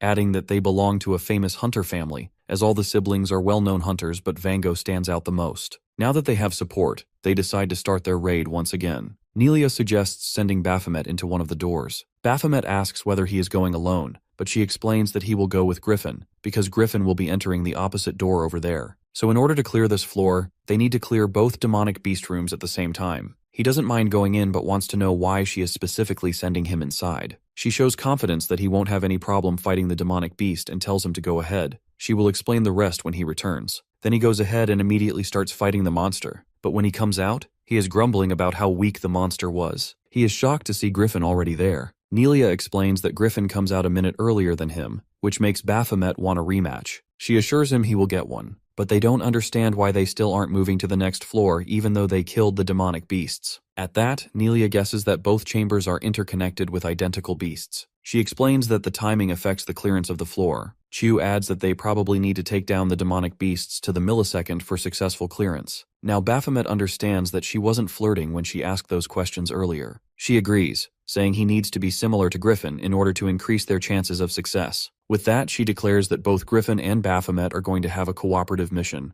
Reaper is surprised to see Baphomet finishing all of his food rations, though she expected it since she'd already seen him eat at the hotel, which is why she brought extra. What shocks her even more is how much Griffin has eaten. She reasons it's due to his growing power and having been starved for 2 weeks, and now wonders if she should bring even more food. Zest offers to help Reaper clean up, and while doing so, she asks whether both hunters can clear the floor trial. Reaper explains the trial requires them to succeed simultaneously, likely why they're stuck. Zest notes they're relying on Baphomet, which makes Reaper suspect she's here to keep an eye on him. Zest doesn't deny it. Reaper explains Zest isn't good at lying and has researched Mr. Ha, understanding the animosity between him and Baphomet, which is why she was assigned to watch him. Reaper admits it's tiresome for someone gentle like Zest to work under Mr. Ha, but Zest counters that their goals align, and anyone opposing him becomes her enemy too. When they finish collecting trash, Zest wonders where to dispose of it. Reaper reveals a Void Cube, a mythical item that erases anything thrown inside. Zest is surprised that Reaper owns such an item, and Reaper smugly explains she uses it to erase secrets. Zest asks to borrow it, and Reaper agrees. Meanwhile, Baphomet is discussing a way to defeat the monster at the same time as Griffin. He suggests setting a timer, but she objects that there is a special condition preventing them from using electrical and digital items. He then suggests they should just strike the beast as soon as they enter. Chu objects that it isn't possible because every person has a different level of skill. He suggests again that they should just beat the monster to death. Griffin interjects that he should just do what is necessary, as the advance party knows more about this tower. Baphomet grumpily asks whether he should just shut up and follow orders. Griffin asks him to do exactly that. For a moment, both of them are ready to fight each other, but their companions ask them to calm down. Then Chu takes off his gloves and comments on their temper, adding that they all need to cooperate as allies. He challenges them to fight him to let out their anger. Griffin doesn't agree, saying they should focus on re-attempting instead of wasting time fighting him. However, his next words hit a nerve when Chu provokes them by calling them cowards. Both of them rush toward Chu. The girls are shocked to see them fighting like this. Chu, on the other hand, further provokes them, asking if this is all they have as famous A-rank hunters. Baphomet, already provoked, takes the bait as he states that he hasn't even started. With that, he leaps toward Chu and tries to attack and kick him, but he can't even touch him as Chu kicks him back. Chu comments on his fighting style, saying it is similar to a street fighter's, but his movements lack purpose and precision. With that, he punches so hard that Baphomet is thrown away and coughs blood. The next moment, he is on him again and smashes him into the ground. Griffin appears behind him and tries to punch him, but he can't land a hit either. He dashes toward him again, and Chu comments that Griffin has good technical skill. While throwing him to the ground, he complains that Griffin makes too many wide and unnecessary motions during fights. Both of them are now on their fronts on the ground, while the girls are shocked to see the power of an S level. Chu laughs, happy to find such talent in them, and even offers to spar with them in the future as well. Nelia, however, doesn't agree that any of them would like to do that. Days pass as Reaper notes everything in her diary. She writes her experiences as Nelia has already informed them that even the waiting area will be raided by demonic beasts, so they usually take turns fighting them. Reaper writes that it feels like the tower itself waves and then gets stuck at the 49th floor. Chu instructs them that usually demonic beasts use the same fighting pattern. To improve their chances against them, they have to create their own pattern instead of depending solely on their different fighting styles and skills. Now their victory depends on the success of Baphomet and Griffin, because only one person can enter each death chamber. Baphomet finally admits that he will align his fighting style with Griffin, which shocks him. He reasons that Griffin has already fought the demonic beasts hundreds of times, so he should be the one who knows when they will die. So he asks him to display the fight to him so he can learn to follow his moves. With that, he dashes toward him and tosses a rod at him while clarifying that he doesn't need to copy the exact movement. He doesn't even think Baphomet can pull it off. However, in the next moment, Baphomet's eyes are red as he displays movements identical to Griffin's, which shocks everyone. Seeing this, Reaper hopes they will make progress with it. But even next time, Griffin takes slightly longer than Baphomet. After that,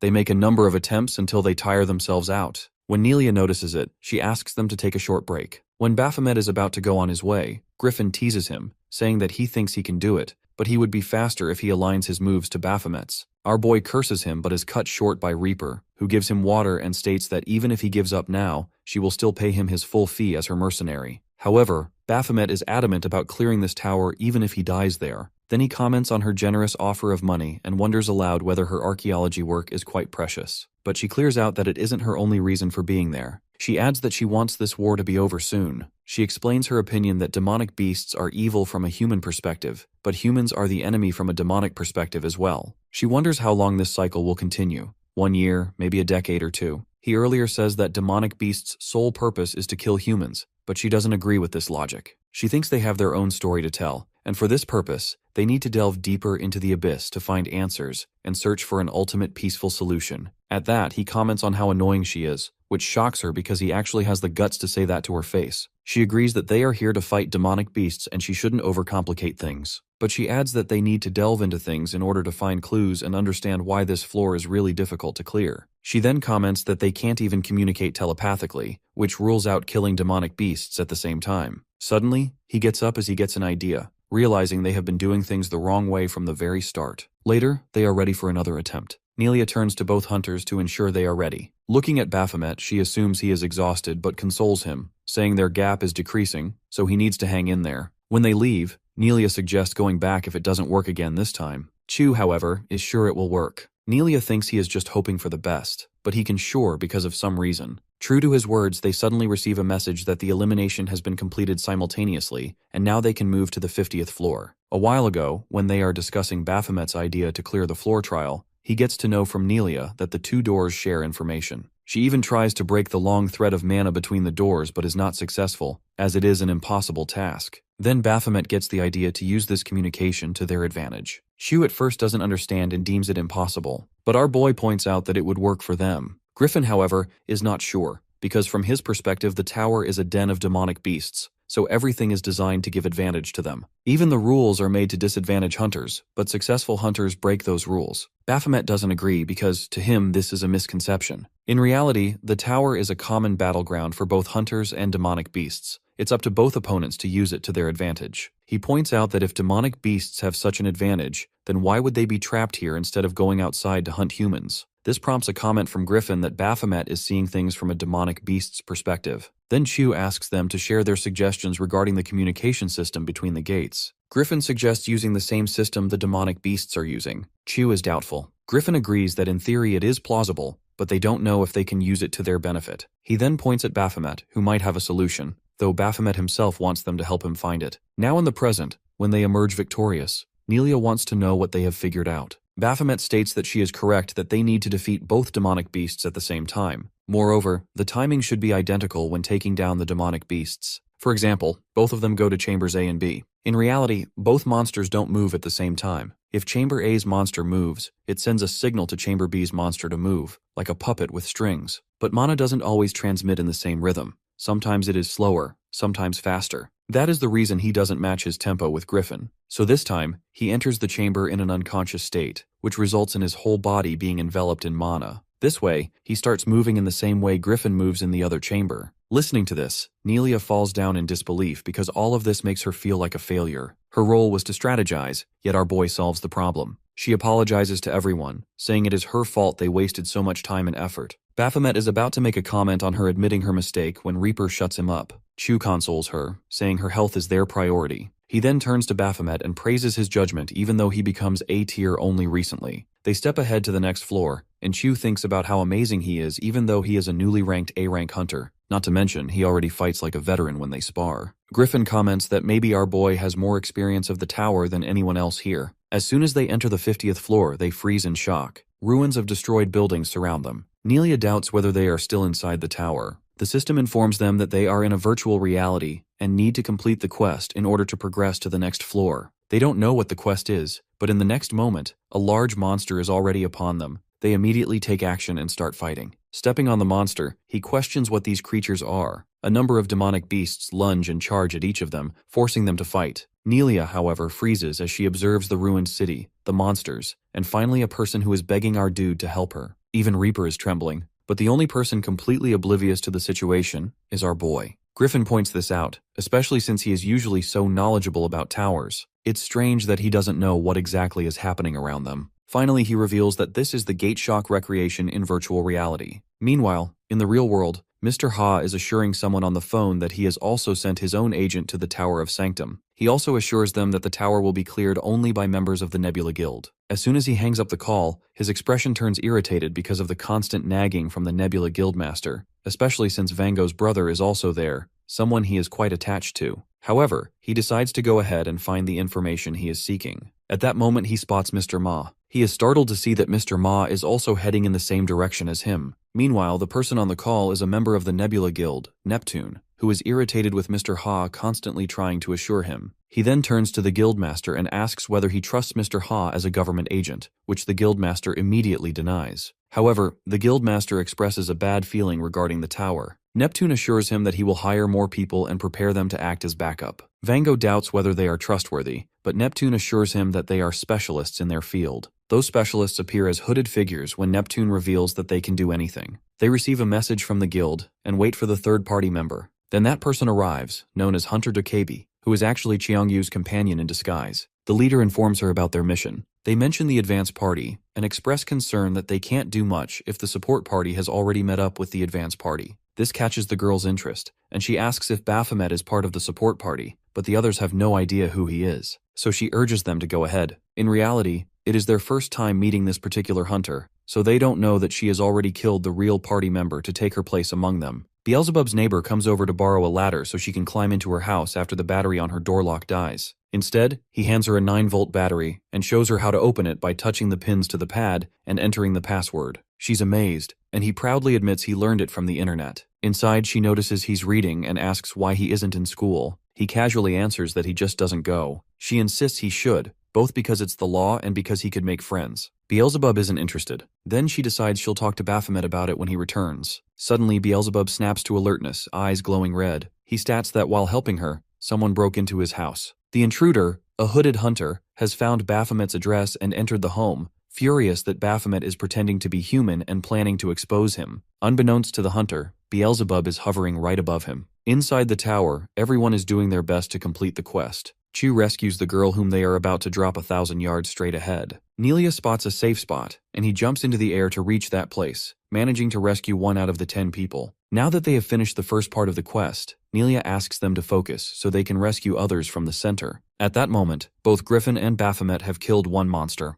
Our boy complains about his new equipment soaking in blood. Suddenly, both of them spot the rainbow, which confuses them, and then they see Nelia, who has come to reduce the threat, though apparently they don't need it. Meanwhile, Chu notices the demon deterrent device with Zest, which she confirms is used for pulsing waves that prevent the monsters from detecting them. In this way, they can have time to plan their next move. He praises her preparation, but she points out that Reaper is the one who comes this prepared. They look at the girl who is feeling down and checking the notification screen. They need to rescue 9 more survivors to get to the next stage. Griffin is also curious about this next stage phrase, and Nelia answers that she has never seen anything like it before. Our boy guesses that it refers to the next floor. She points out that if that's the case, it could simply be called the next floor. Baphomet argues that maybe the next floor is also part of the same virtual reality, especially since they don't know how many floors exist inside the virtual Gateshock. He adds that from the perspective of the tower boss, he would want to use this environment in more than 1 floor. Especially if they replicate the exact scenario of the Gateshock, it will naturally come with swarms of demonic beasts as well. At that moment, Nelia observes him closely and comments on his calm behavior, even though he likely experienced the Gateshock. On the other hand, the others feel uncomfortable in this Gateshock scenario.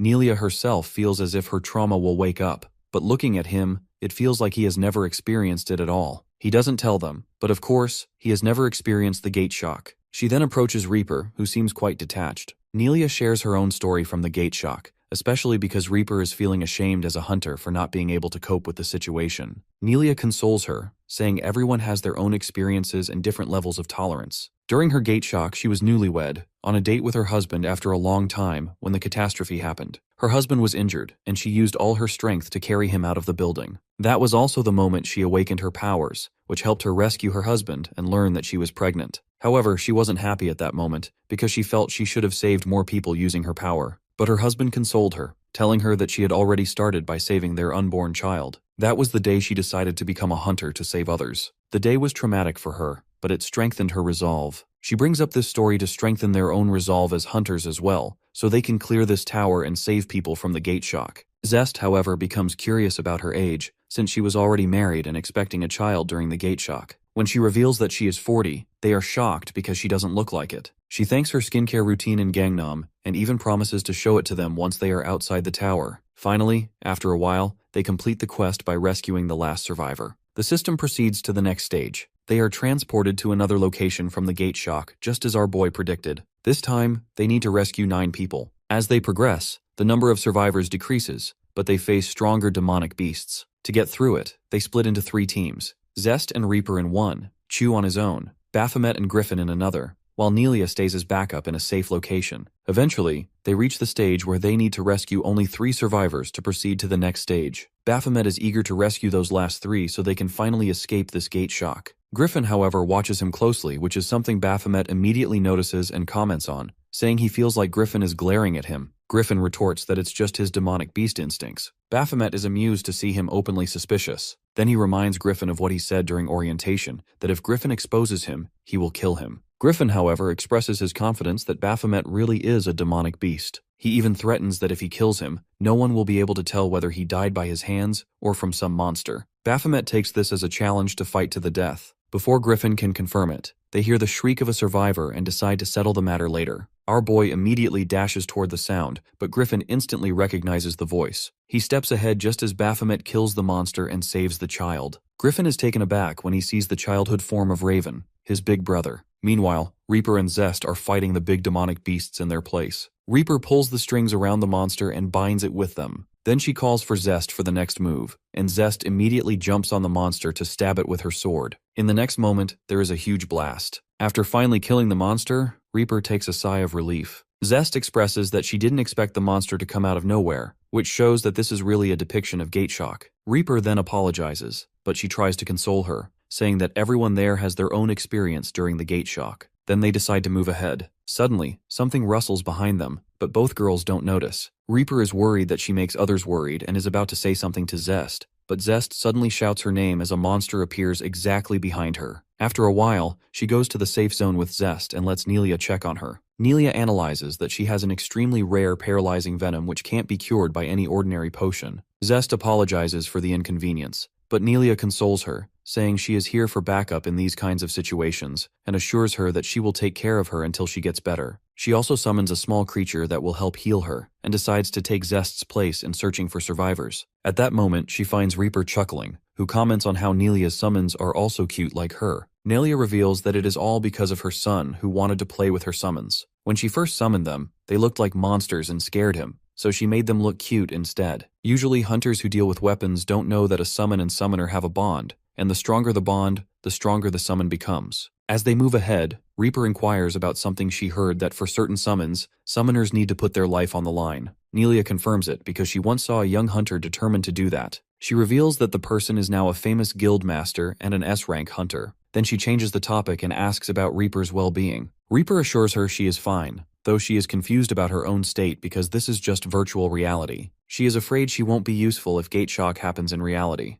Nelia reassures her that it won't happen because they are going to clear all of the towers, starting from this one. Then they notice that they still haven't found any survivors, even though they should have found some by now. Suddenly, they notice a small girl. Nelia goes to her and assures her that she will be rescued. The girl shows her injured leg, and Nelia offers to carry her on her back because she reminds her of her own son, who is of the same age. She plans to spend 2 weeks with her son after clearing out this tower, which makes Reaper smile. But suddenly, her smile turns to horror as she sees the little girl morph into a monster that kills Nelia. A loud crack echoes from the floor. Baphomet hears it too. He looks down at the small boy trembling at his feet. A few hours earlier, when they rescued this boy, Griffin revealed that the boy is none other than Raven. Remembering Raven's silver hair, he guessed that Raven had dyed it, but then doubted himself. Griffin's own hair had changed color too. At that moment, Raven desperately begs them to rescue his family. They get a notification to protect him from the incoming wave of demonic beasts, an emergency quest. In the next moment, a swarm of beasts appears in front of them, leaving them no choice but to hide, because these demonic beasts are upper-tier monsters. He wonders whether this place hits harder than other regions. Meanwhile, Griffin still can't figure out the exact location of the safe zone. With no choice left, they decide to go back to their base, but they have to take Raven with them. Raven protests and begs them to at least rescue his little brother, whom he left behind in order to search for their parents. If he had known this would happen, he would have brought him along. Hearing this, Griffin grits his teeth while reminding him that he told him not to go. Suddenly, Baphomet raises the question of why this boy is conscious when other survivors only ask for help. To console him, he makes up a story that they come from the future, introducing Griffin as his brother. When he mentions that his brother is a hunter, Raven becomes more worried that Griffin dyed his hair silver. Griffin explains that the hair color is the result of whitening, a phenomenon that happened in certain areas during gate shock where people's bodies turned white. In their case, only the hair changed. After killing the monsters and moving ahead, Baphomet wonders whether they were one of the survivors in their area. Griffin corrects him, saying both brothers were the only survivors from that area. Hearing this, Raven becomes even more worried about his parents. Before Griffin can answer, the monsters swarm in again, making our boy curse them for never taking a break. Then they toss a device at Raven and instruct him to hide. He remembers that this device can save him from monsters if he installs it, so he immediately decides to install it. Suddenly there is a large blast, and blue flames engulf the area. Both hunters notice it as they look at the kid, Raven, who transforms into adult Raven, determined to kill all of them. A little while ago, when Raven installs the device, he sees the pierced bodies of his parents, which makes him cry. He remembers that he and his brother were the only survivors. Suddenly, blue flames erupt everywhere, engulfing even the demonic beast behind Griffin and Baphomet.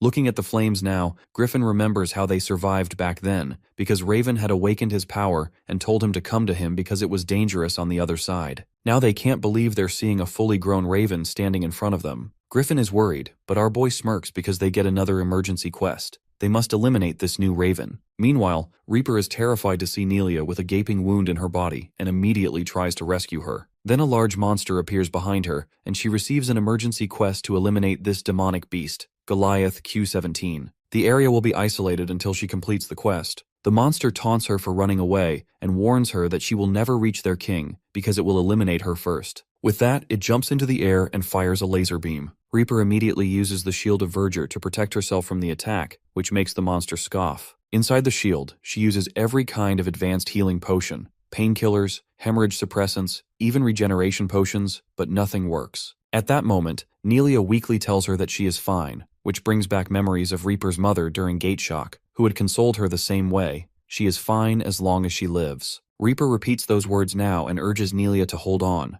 Nelia tells her to run, but Reaper scolds her and reminds her she can't lose hope. She's a hunter who has starved for weeks, and a small wound like this can't kill her. She points out that the monster didn't hit her brain or heart, so there is a hope to save her. Meanwhile, the monster keeps attacking the shield from outside. Reaper then asks Nelia whether she wants her son to grow up without her. She pulls out a legendary item, Calyx Pocket Watch, that temporarily freezes time around them. She gets up. She tells Nelia to wait here because she can't let her die like this. Meanwhile, the beast reminds her that she can't stay there forever, that she is trapped. She steps out and challenges it back, declaring that she is not trapped at all. The monster, without wasting any time, attacks her. She is already prepared with her strings and leaps into the air to dodge it. With the help of nearby debris, she pulls them toward the creature, but her aim misses as the creature dodges away and mocks her, saying she can't even aim properly. She tries again and again, but every time the demonic beast prevents the attack from landing. It seems to play with her, constantly taunting her for her slow strikes. It mocks her again, saying it feels like she isn't even trying to hit it. Then it stops when it notices the trap of her strings around it. She confirms that her intention was never to strike it. It was the condition needed to activate her skill, Arachne's Haven. Suddenly, the monster finds itself trapped in a void. She appears behind it, admitting that she is not skilled in direct combat, and that every time she enters the tower, she hopes to find a way to end the war between humans and demonic beasts. Listening to this, the monster calls it nonsense. Enraged, it declares that they are never meant to coexist, and that one day they will rule over humans, that it is their reason to exist. Then it realizes it is bound by strings everywhere, its body crackling with lightning. Reaper admits that she expected this kind of response and still respects its opinion. The monster doesn't understand why it can't move. She calmly says that it will make a good sacrifice as she pulls her strings tied to her hair. In the next moment, the strings slice through the monster, and Reaper darkly declares that it is a sacrifice for peace. As soon as Reaper completes her quest, the isolated zone restores to its original dimension. When she steps out of the void, someone calls her a hypocrite, saying she won't be able to erase what she has done. She turns back but finds no one there. Then Nelia calls for her and praises how she eliminated the beast on her own, saying it shows her promise as a high-rank hunter. Reaper, however, is more concerned about Nelia's injuries, knowing she can't heal here. Nelia admits that Reaper has to go down in order to get emergency aid. Then Reaper notices the blue barrier around them, which she guesses can't be a natural phenomenon. Nelia guesses it must be a divided zone. Reaper worries that it shouldn't be here because she has already completed her quest. But then her eyes widen as she realizes that each zone has its own emergency quest. In a flashback, Beelzebub taunts our boy about being in love with Raven because of his obsession with always searching for information about him on the internet. He protests that he can't just go through his search history like that. Beelzebub understands if he is researching an enemy, but Raven is already dead, so there should be no reason to keep looking. Baphomet admits that this is true, but he still wishes to fight him one more time. Now, in the present, our boy gets the opportunity to fight this virtual version of Raven. Raven swings his sword as both brothers face each other, and Raven strikes his shoulder without hesitation. He attacks again, but Griffin finally snaps out of his daze, determined not to let Raven treat him as a sidekick anymore. Raven, in the next moment, clangs back Baphomet's whip blade toward him as our boy grabs the blades with both hands. He is genuinely happy to see Raven again. Even though he knows it's just a virtual version, he understands that he will never be able to see him again, so he gives him honor as he has already activated his passive skill. Not only that, he has also activated his locked active skill because he wants to give everything he has in this fight against his ultimate opponent. He immediately lunges at him, and Raven crouches to save himself from the chain. Baphomet appears in front of him and their blades clash. For a moment, the only sound is blade striking blade, while Baphomet experiences déjà vu because this already happened in the tower. Both of them land on the ground. He strikes at Raven again with his chain blade, and Raven dodges. Another blade comes at him, which he blocks with his sword. Then he jumps in front of our boy. Baphomet is ready as he attacks again, and again Raven dodges. He attacks Raven's legs and Raven jumps to save himself. Now Baphomet's ego sword has taken its original form. Raven freezes when he sees his own weapon in our boy's hands. Baphomet smirks and cracks the ground under him. He throws the debris at Raven, who slices each piece with his sword. Then Baphomet appears in front of him, urging Raven to entertain him more. He strikes again. Both of them clash swords for a while, one attacking while the other blocks. They step back onto the ground, but now our guy is huffing.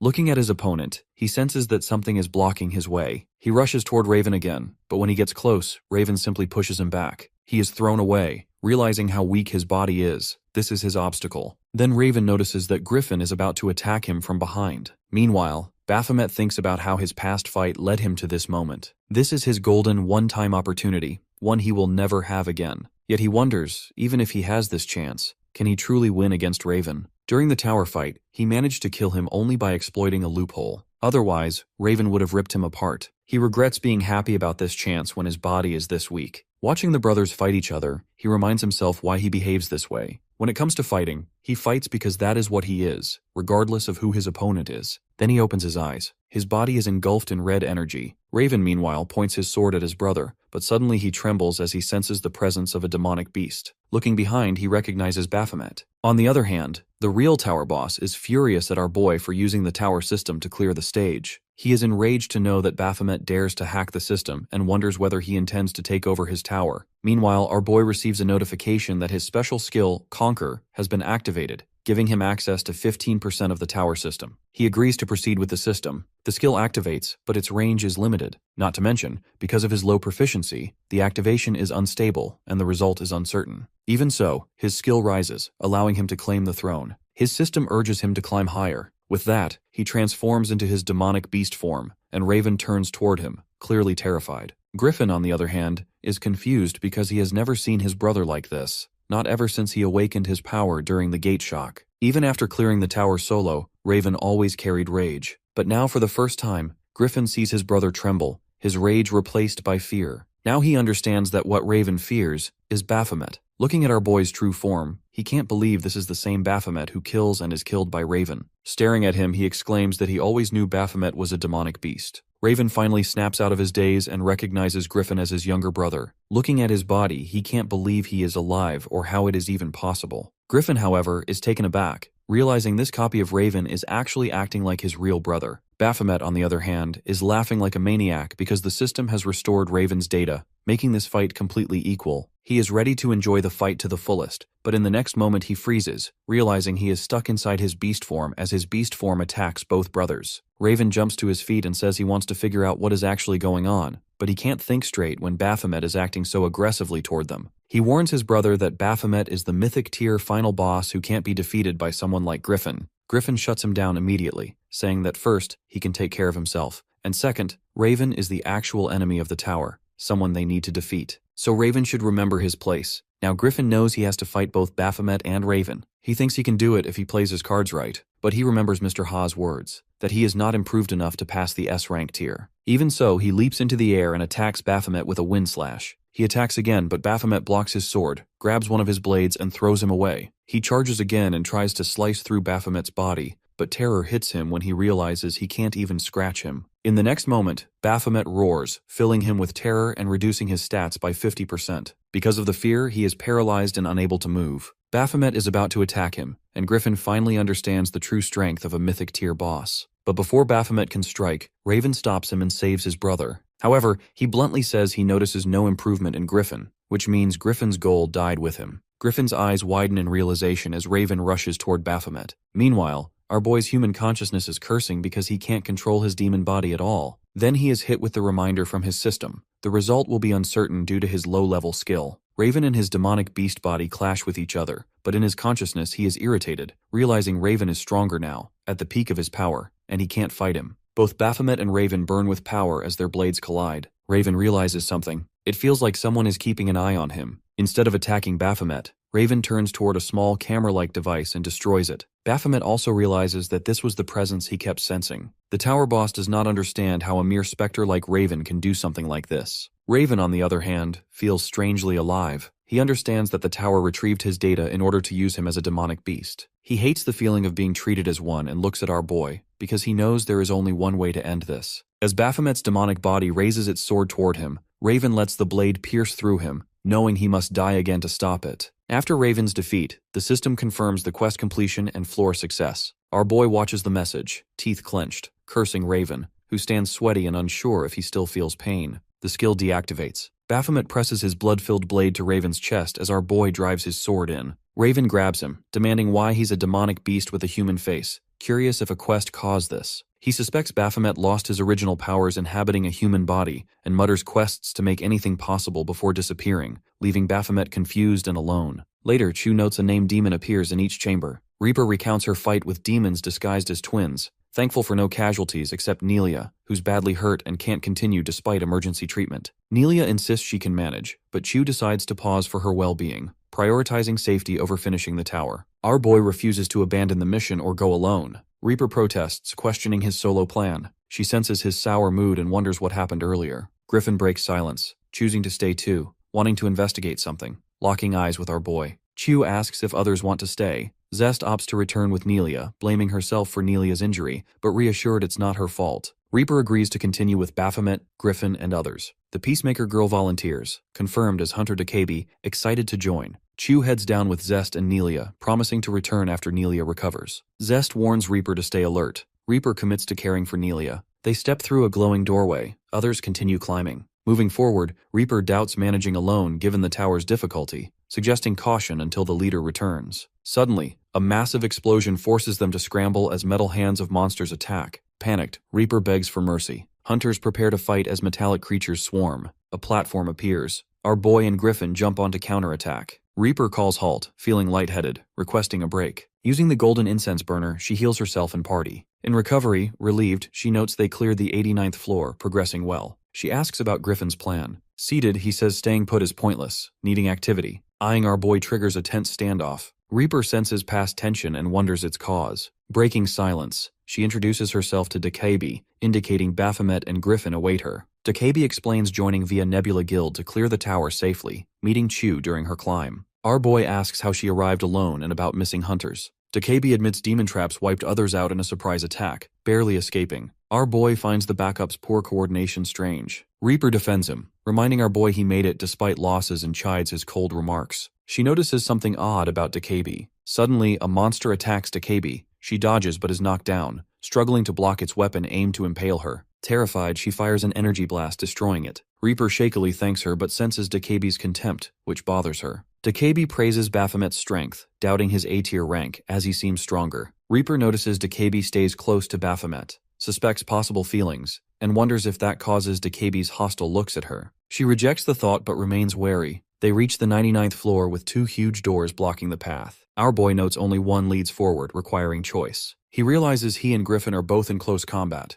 making pairing inefficient, suggesting mixing close and long-range fighters. He notices Reaper's irritation and mental plea to be chosen, despite denying feelings and growing angry. He selects Dakebi to go with him through the left door, surprising Reaper, who demands an explanation. He explains her near-fatal wires made dodging difficult, and wonders if she suits Griffin better due to speed. Teams form, Baphomet urges all to proceed and moves with Dakebi. Reaper looks disappointed. Dakebi shoots her a smug look. Reaper suspects something off, uses identity ability to scan Dakebi, and is stunned. Our boy and Dakebi enter an empty corridor, wondering if it's the fake door. Dakebi asks if Reaper is his girlfriend. He denies it. She guesses he's dating someone and apologizes for prying. He mentions the presence of none other than them, making Dakebi blush. Suddenly he draws his weapon, lunging at her, calling out her fake rookie act. She stumbles back, surprised. He advances with raw power, credits her courage for not hiding killing intent, says it suits him, frustrated venting rage on machines, and warns her to protect her neck to survive. A while earlier, Reaper holds onto Baphomet's arm as everyone gets ready to leave, while Dakebi watches them from somewhere nearby. Reaper opens a private chat that Baphomet quickly accepts. The message points out weird things about Dakebi's hunter status, and Reaper thinks she works completely outside the normal government system that all real hunters need to join.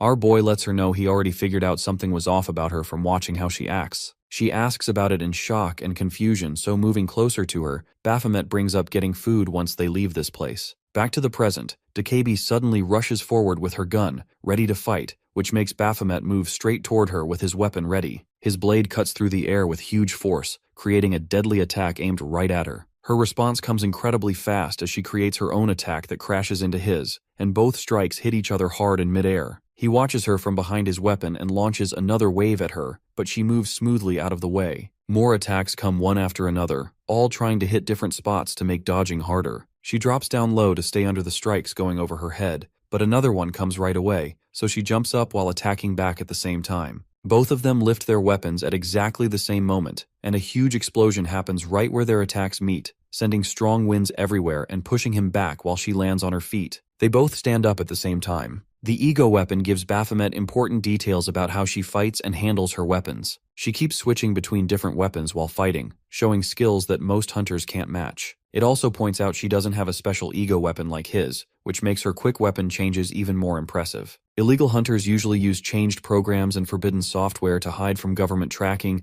and skip the required registration. Her technique shows she's been fighting for many years and has probably killed tons of targets during her work. Baphomet confronts her about whether he is the one who made her hide who she really is. She admits right away and explains she came here to kill him, and mentions being very choosy about which job she takes. She decides to accept or refuse despite the target, but now she considers the situation a waste, and she starts wondering out loud if she really needs to kill him at all. Maybe just cutting off certain body parts would work instead of killing him completely. Her grandmother's old advice returns to her that the kind of toys that still move always stay more entertaining than the ones that stop responding. That memory places her beside our boy, watching his broken body struggle to function. She considers a way to keep him alive but completely helpless. Removing his arms and legs would keep him from running or fighting. During all this, she reveals the identity that is Peacemaker. With her coat tossed aside, she charges toward him with fierce speed. The weapon pushes for his decision right away, and our boy realizes the large weapon in his hand won't help in this cramped place. He needs something steady enough to block bullets. The weapon agrees and warns him again about her strength. He jumps over her next strike. At that, Raven's shattered form flashes through his mind. Using the momentum from his dodge, he drives his attack forward. She doesn't carry that overwhelming terror Raven had. After fighting through Raven's ordeal, he feels sure he can handle her. His beam rushes toward her, forcing her into a fast drop and roll.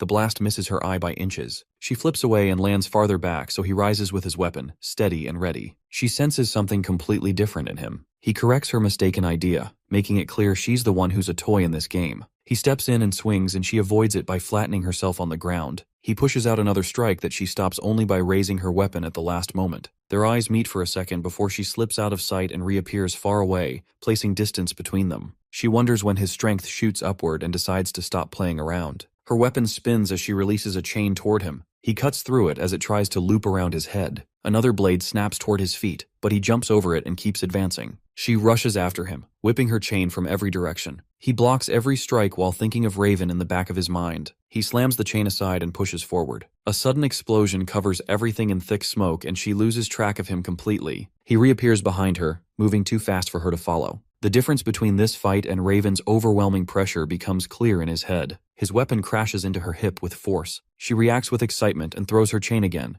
creating more explosions that rip the floor apart. Cracks crawl behind him while he dodges her circling chain. He lifts his weapon and brings it down and meets his strike head-on, shaking the ground. She quickly pulls out a gun and fires multiple bullets. He deflects them and sends another strong slash that hits her. She drops to one knee, a deep cut tearing open across her arm. Blood drips steadily while she presses on the wound. Even hurt, she gives him a warped grin. Just then, laughter erupts out of her, echoing across the cracked floor. She refuses to deny him as her toy and questions why he keeps pushing back. A childhood memory flashes in her unstable mind as she calls him foolish for making things harder. She lifts her hand, insisting she didn't want to reach this point. A massive gun appears from her storage, far bigger than before. She throws all the blame on him and unleashes a huge blast. The beam races at him with terrifying speed. For a moment, he thinks she isn't even close to Raven's level. Just then, a clean slash cuts through the attack and blood splashes into the air. His blade sinks deep into her stomach, sending heavy bleeding down her body. What happened earlier is that she releases energy toward Baphomet, warning him that he brought this outcome onto himself, and the blast spreads through the area, shattering everything. She senses something off and watches in confusion as he rushes straight toward her at full speed, unable to grasp why he chooses to meet such a destructive attack head-on instead of avoiding it. He lifts his weapon while closing the distance, and she freezes because surviving this should be impossible for him. His strike hits her cleanly and sends her flying backward until he crouches on the ground, while her mind struggles to catch up how he gained such overwhelming power so suddenly. He forms two magical spheres, releasing them forward, and she realizes he has already shifted behind her position. Before she can turn, he appears in front instead and drives his attack deep into her chest. She is unable to process what just happened and collapses in shock and screams about the unbearable pain, crying out again and again while calling for her grandmother. He places his foot on her stomach and notes that no quest notification appears, concluding she is not a disciple. She huffs weakly and asks what he means by disciple while raising her hand. He questions whether someone sent her to kill him, and figures Chong-Yu wants him gone badly enough to interfere with his mission to wipe out him. She confirms Loki as the one he means, and quickly offers information about Loki's hiding place, in exchange for being left alive. He asks the reason why he should trust her, and she trembles while explaining she cannot escape anyway because he knows her face and can hunt her down easily if she lies. She begs him to let her live, but he studies her for a moment and refuses. He explains he does not need her help to track Loki since he already has many ways to find him, and he points out he is not chasing Loki right now because he must build enough strength to finish him the next time they meet. He pulls out his shimmering weapon and makes it clear she only serves as a way to increase his power. She suddenly jumps up and draws her gun while shouting in panic, but he steps in and launches his attack. Her thoughts swirl as she wonders if this is truly where her life ends. A memory of her grandmother surfaces, a moment from her childhood when she watched an injured and helpless version of herself stare while a cold man killed the old woman. She wonders who that killer was, and Baphomet's face fills her fading vision before death takes her. The weapon questions whether killing her in this manner was acceptable. He responds that someone once informed him that when a hunter dies inside a tower, no one can distinguish whether a demonic beast or another hunter caused the death, and he admits he needed to release some built-up frustration. The weapon accepts this reasoning, but still remarks that killing her wastes the chance to reach Loki through her. He replies that Mr. Ma will probably locate Loki since Ma assigned him this task in the first place. He begins to mention Beelzebub when a beeping sound cuts him off. The sound comes from her corpse, and he turns and notices a red light glowing in her chest, and the system identifies it as a detection bomb. He realizes it activates upon her death and curses the trouble. A massive explosion erupts instantly. At the same time, a drop of water falls onto Reaper's head, and she flinches while calling out to Griffin. She apologizes and explains the drop startled her. She mentions using a firefly for light, though the darkness still keeps the path unclear. She feels relieved that the ground under them remains firm while they move. She wonders whether Baphomet and Dokebi face the same situation after stepping through the other door. Her thoughts shift to our boy, and she remembers her earlier warning. She assumes he meant to reassure her he would handle everything when he mentioned eating together after escaping. She briefly considers whether he hinted at something romantic but dismisses the idea because he does not match her type. Griffin opens a system window and asks if this screen shows the Tower of Sanctum records. She confirms it and notes the detailed information suggests they might be close to the top. He acknowledges this, and she glances at him while thinking about how calmly he handles everything and how well he understands the tower's structure. She wonders why he still has not reached S tier. They keep walking behind the Firefly. Both of them suddenly halt. She asks what he sensed, and he explains an exit appears ahead and advises her to stay alert because they do not know which boss could be waiting. They focus on the doorway, and shock strikes them when they see a busy amusement park-like space. Workers handle various stations while children play, and swings move back and forth. They wonder whether this is another simulation and question what kind of tower creates scenes like this. A girl rushes toward them shouting about a misunderstanding. The two hunters stare in confusion as she stops near a boy who insists he witnessed her with his own eyes, so no misunderstanding exists. She insists nothing happened with the other person, but he grows frustrated and decides he needs time away before walking off. Reaper suddenly appears nearby holding popcorn and drinks. Griffin looks bewildered by her serious tone as she orders him to communicate properly with the girl, since the girl clearly wants to fix the issue. The boy leaves while the girl stays behind. Reaper complains about how dramas always stretch conflicts that could be solved with a simple conversation, then admits the entire point probably revolves around creating chaos. She suddenly wonders why she even used the word drama. Both hunters feel something is wrong before a heavy box drops on the boy, splattering blood everywhere as screams echo. Horror spreads across the area. Laughter rings out above them, and a giant female demon descends. Reaper studies her and notes she looks like a named demon, then comments on the strange appearance while wondering if the amusement park planned some kind of event. The demon announces that everyone bores her now and orders them to disappear. Light floods the entire space, and every person vanishes instantly, and the area shifts to black and white. Reaper senses something and spins around, and an invisible force launches her backward through the air. Griffin reacts with shock and leaps forward with his weapon while calling her name. She realizes she cannot track her presence anymore, and then she vanishes as well. The demon calls them performers, and a simple gesture raises a cage from the ground. Reaper finds herself trapped inside and shouts about the situation. The demon complains about not finding human stories interested and decides these hunters will provide better entertainment instead. Just then, a notification appears instructing them to eliminate Jezebel. The demon asks them in a casual tone about their preferred entertainment genre while listing thriller, noir, action, comedy, and fantasy as examples.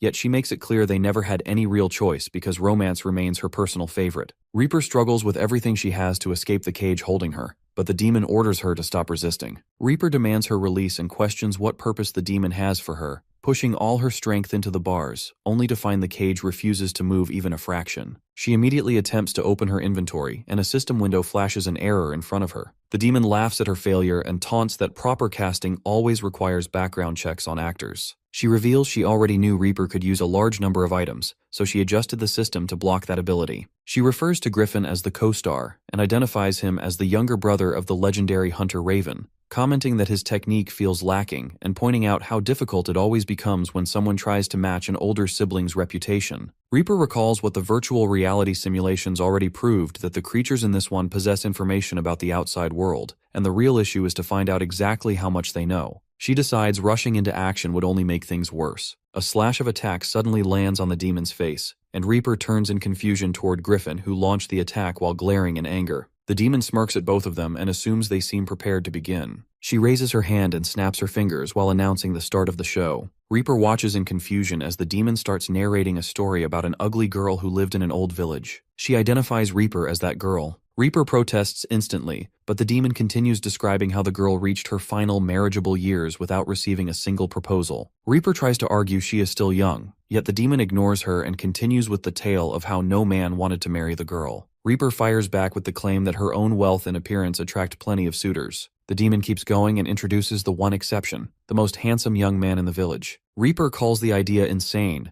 but she continues to say why such a good-looking man would choose someone ugly with a terrible temper. Griffin listens with his eyes closed, and the demon calls the man foolish as he was handsome, and continues with the tale of the girl who grew jealous of the world's fairest maiden named Jezebel, and because of that jealousy, she ended up locked in a cage. The demon then presents the question of whether the foolish young man will rescue the ugly girl so they can enjoy a perfect ending. Griffin suddenly launches himself upward toward the demon. She dodges him effortlessly and continues the story while the boxes floating around her begin releasing energy beams toward him. The blast forces him to the ground, and when he lifts his head, he finds every box glowing with power. He jumps between them and raises his weapon while charging toward her. Countless boxes form a circle around him, and another blast erupts, filling the area with thick smoke before he crashes down again. He nearly falls directly onto one of the boxes, but slices through it mid-fall, then continues attacking as more boxes surround him. A beam of light shoots from one of them, and he narrowly dodges it. He thinks about how their speed increases the longer he fights. He hits the ground hard, and Reaper shouts his name from inside the cage. She watches the boxes move faster than before, and wonders if they study his movements and adapt to counter them. He jumps from the cracked ground while thinking the number of enemies around him feels overwhelming. He pushes himself forward and smashes through each box in his path while slicing through others as he jumps above them. He realizes he will run out of stamina before finishing them. While he battles, strange weapons emerge from the centers of the boxes. The weapons vanish instantly. Both hunters freeze for a moment, thinking about cloaking abilities. Griffin realizes he cannot detect any sound of presence and scans the area in confusion. A beam of light shoots across his face and magical crystals appear around him. He grabs his weapon immediately while glaring at the threat. He clashes his weapon with an incoming strike, and a massive weapon swings toward him, followed by several more. He smashes them into the ground, and the force cracks the earth beneath him. He senses a large box falling onto him at the worst moment and gets struck. Reaper screams his name and reflects he cannot match their speed anymore. The issue stems from the lights disappearing and dulling his senses in the darkness. She tries to explain that the light itself is the problem, and that using a flare gun would help him target them easily. Her voice cuts off when tape suddenly seals her mouth. The demon approaches her and orders her to stay quiet and watch. Griffin trembles with frustration while following her instruction, and selects a flare gun from his inventory. The demon interrupts him again, reminding him that she already mentioned the story has an unhappy ending. She rises into the sky and directs him to resent his own weakness despite his good looks. She points her finger and every box rushes toward him at once while she laughs, and Reaper shouts in fear for him. Griffin suffers heavy in Valkyries and sinks into his thoughts. He remembers people telling him reaching S tier at his pace would be difficult. Others mentioned living under a famous older brother's shadow always becomes painful. Some acknowledged he reached A tier at the youngest age but still fell short of Raven's strength. He admits these points feel true. His thoughts shift toward our boy, and surprise hits him again. He never expected someone to reach such terrifying power in such a short amount of time. He wonders whether the reason hides behind him being a demonic beast. But the idea collapses instantly because nothing about that explains this level of growth. He questions why he himself cannot break through. Just then, a voice reminds him that he has not grown at all since Raven's death, asking about his target. As he turns back, it's Raven, and he freezes while staring at him. Raven continues explaining that irregular hunters do not grow the same way ordinary hunters do. They grow under special conditions, and Griffin's condition was Raven himself. Since Raven died, the system that allowed Griffin's growth can no longer move him beyond this point. Blood drips from Raven's wounded body and splashes onto Griffin's face. Raven leans closer and questions why Griffin believes he cannot grow stronger. Our boy's face forms clearly in Griffin's mind. A voice echoes through him and reminds him that anyone who needs a driving force only has to set a goal. The answer stands simple: that he killed Raven. Griffin can now use him as that target. At that exact moment, all the boxes around him move apart as lightning bursts across the space. The lightning forms a shell around him, and Griffin steps out from within it. His aura surges with power as he declares that he will use Baphomet as his new target while the lightning spreads around him in a powerful wave. Jezebel struggles to grasp Griffin's intent while he focuses only on gaining more strength. Reaper stays locked inside her cage, concerned for him. Griffin picturizes Raven and then decides that removing Baphomet is the only way forward. That thought sends a violent rush of electrical energy through his entire body, strong enough to crack the boxes scattered around them. Jezebel watches the growing surge in disbelief. She tries to stop him, but the power shifts toward her before she can react. The force hits her head on, dragging her to her knees as her body shakes under the overwhelming electricity. Griffin appears in front of her with lightning forming around his hands, already understanding how this new strength works. Jezebel rises into the air, confused but still warning him that this path will end badly. She hurls every box she has left at him, asking him to die, but the moment they hit, she realizes she cannot sense him anymore. A small spark appears among the boxes and expands into a storm of electricity. Griffin bursts through the debris and blasts the boxes away with sharp beams of lightning. Jezebel watches in disbelief as he stands unharmed. Griffin gathers more energy in his palms, steps in front of her core box, and cuts through it with a single precise beam. More lightning follows, tearing through all the remaining boxes with perfect control, and then he turns towards her. Jezebel refuses to accept what she sees. Her weapon form returns as she screams at him, furious that a human ruins her plans. She charges straight at him, but Griffin questions where she thinks she aims. He appears behind her before she can process his movement and releases another strike. Jezebel turns with wide eyes, unable to understand his speed. Griffin shows a cold smile and ends the fight with one final surge that engulfs her completely. Jezebel realizes her fate as the blast consumes her. A massive explosion spreads across the space, and the system confirms the quest's completion with her elimination. Reaper rushes to him in surprise and marvels at the level of power he now holds. She studies his back and notices blood falling from his mouth. She asks about his condition with concern. He wipes the blood and explains that adjusting to this power drained him, but he will recover soon. Lightning still pulses from his body as he lifts his hand and pushes forward to the next floor. The Reaper stays silent, unsure what to make of his transformation. She thinks he might already surpass Raven, which would help her plans. She wonders why they haven't reached the boss chamber yet and hopes Baphomet's group moves safely on their path. They finally reach their next point and find our boy waiting for them. He questions their delay, and Reaper feels relieved that he stands unharmed, but notices Hunter Dakabi's absence. Our dude explains casually that she died on the way up. She asks for details while Griffin studies Baphomet's new strength. He observes Griffin's changed power. Reaper repeats her question about her, and he gives a vague confirmation. Our boy steps forward and places his hand on the giant door, admitting he cannot open it alone. Reaper examines the device beside the entrance and identifies it as a biometric system. She finds another one on the opposite side and concludes that both must activate together, meaning at least 2 survivors must reach this point. They stand before the massive triangular door, and Baphomet explains that he senses the boss beyond it. Reaper grows uneasy, knowing that even 3 A-tier hunters normally fail here. She suggests waiting for Hunter Chue because he climbs fast and might arrive soon. She tries to argue for caution, but a beeping noise interrupts her. The gate announces its opening to challenge the king. As the group steps forward, she protests and questions what Griffin aims to achieve. She understands their confidence but insists that clearing the chamber with only 3 hunters is impossible. Her words stop as the scenery twists around them. They enter a vast space surrounding a strange object encircled by glowing rings.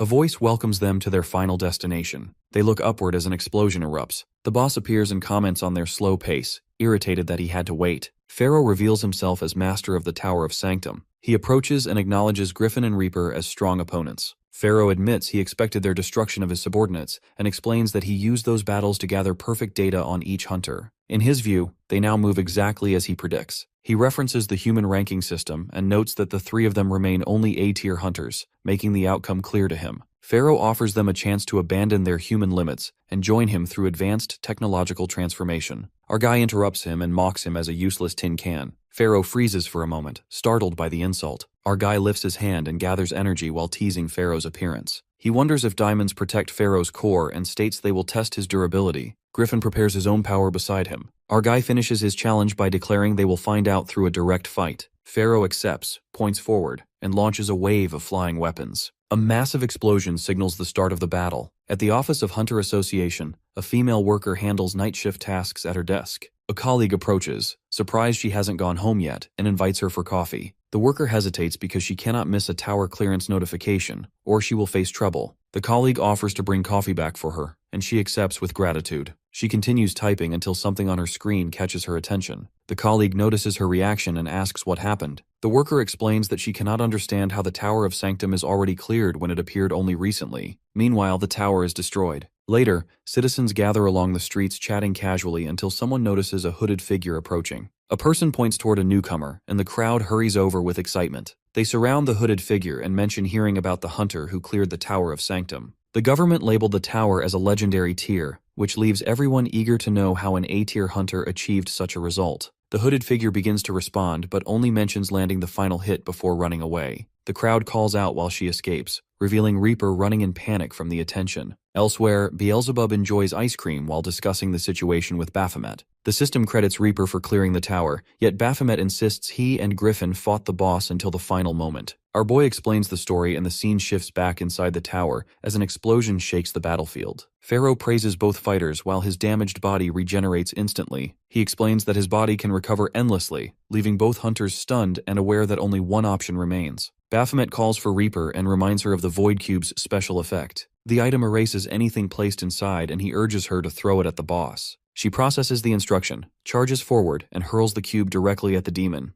The impact triggers a massive explosion. Beelzebub analyzes the situation and concludes the demon crystal inside the item collided with the one in the boss. He regrets losing such a valuable resource because a demon crystal fused with arcane engineering would sell for an enormous amount. Our boy corrects him by pointing out that Reaper also lost her mythic item and pulls out the crux and confirms he still has it. He suggests they continue their tasks and asks about the captive's location. Our boy confirms to him about the prisoner being locked in the shed. Later, Baphomet stands before a door and addresses someone spying on him. The intruder broke into his residence after finding his location. Baphomet recognizes the mage who once joined his party in the Labyrinthine Tower and demands the person's real identity. The intruder kneels when a powerful energy wave bursts from behind a door, forcing him to collapse. Beyond that door, Beelzebub sits eating ice cream under a protective field. The intruder identifies the spell and grows frustrated at meeting that troublesome child again, disturbed that someone so young handles advanced magic so easily. The link between Beelzebub and the demonic beast Baphomet suggests the child hides far deeper abilities. Baphomet leans closer and demands to know how the intruder learned his nature as a demonic beast. He wonders if the mage witnessed his transformation. He studies the person and questions the feminine appearance. The intruder snaps that he is male, prompting Baphomet to lift his hand threateningly. The mage breaks down in tears and begs him to stop. Baphomet hesitates when something familiar surfaces in his memory. He recalls the twin tails and confirms the intruder's identity, Finesse, an S-tier mage hunter known for cross-dressing. Finesse once climbed the Abyssal Tower where Baphomet defeated him. When Baphomet cornered him in demonic beast form, Finesse cried and begged for his life. Baphomet considered Finesse's performance disappointing and attempted to finish him,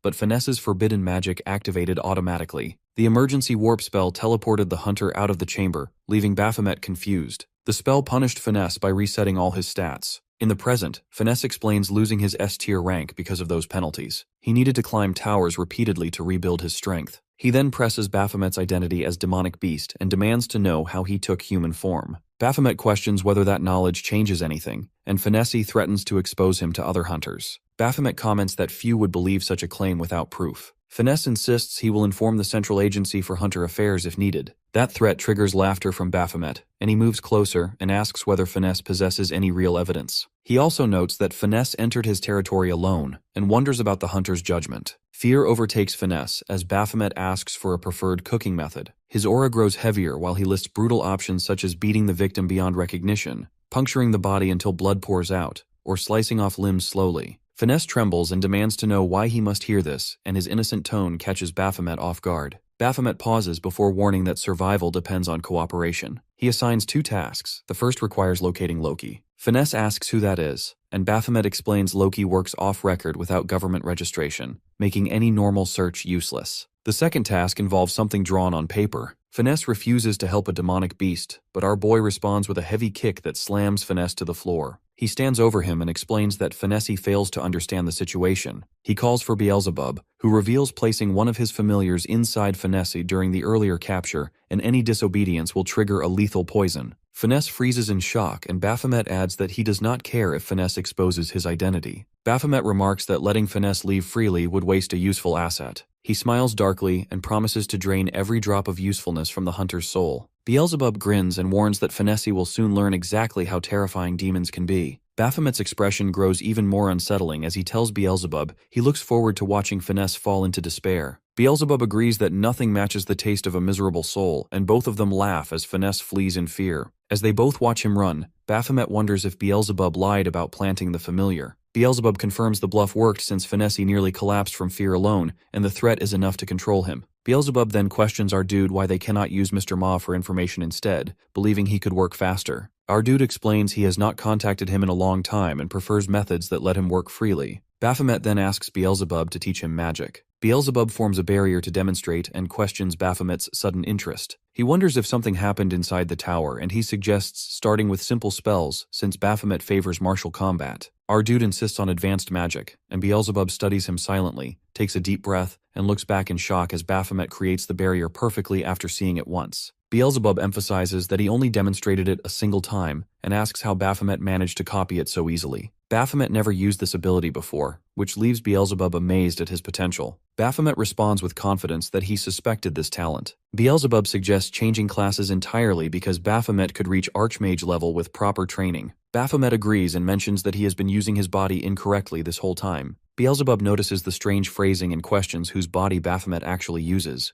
Meanwhile, another man confronts Finesse, who appears extremely stressed. The man reminds Finesse about a scheduled meeting and demands an explanation for the absence. Finesse insists the man promised details about Baphomet, but then disappeared. Finesse needed evidence before contacting him again. The man asks if Finesse found anything, and questions the point of the meeting without results. He turns to leave, calling the whole thing pointless. Finesse stops him by revealing that Baphomet serves as a boss. The statement freezes the man, and Finesse explains that Baphomet is actually a final boss of the Abyssal Tower. Back with Baphomet and Beelzebub, the name shocks Beelzebub, and he demands clarification. Baphomet informs that the body belongs to Raven. The scene reveals that the man Finesse met turns out to be Mr. Ma. The goddess explains she only fulfilled Baphomet's deepest hidden desire. During his battle with Raven inside the Abyssal Tower, when Raven's blade pierced him, Baphomet wished with all his being to become like Raven. To grant this, she created a body with an empty soul that allows him to shift into human form. She introduces herself as Ra, embracing him from behind. Our boy realizes this matches what Raven once shared,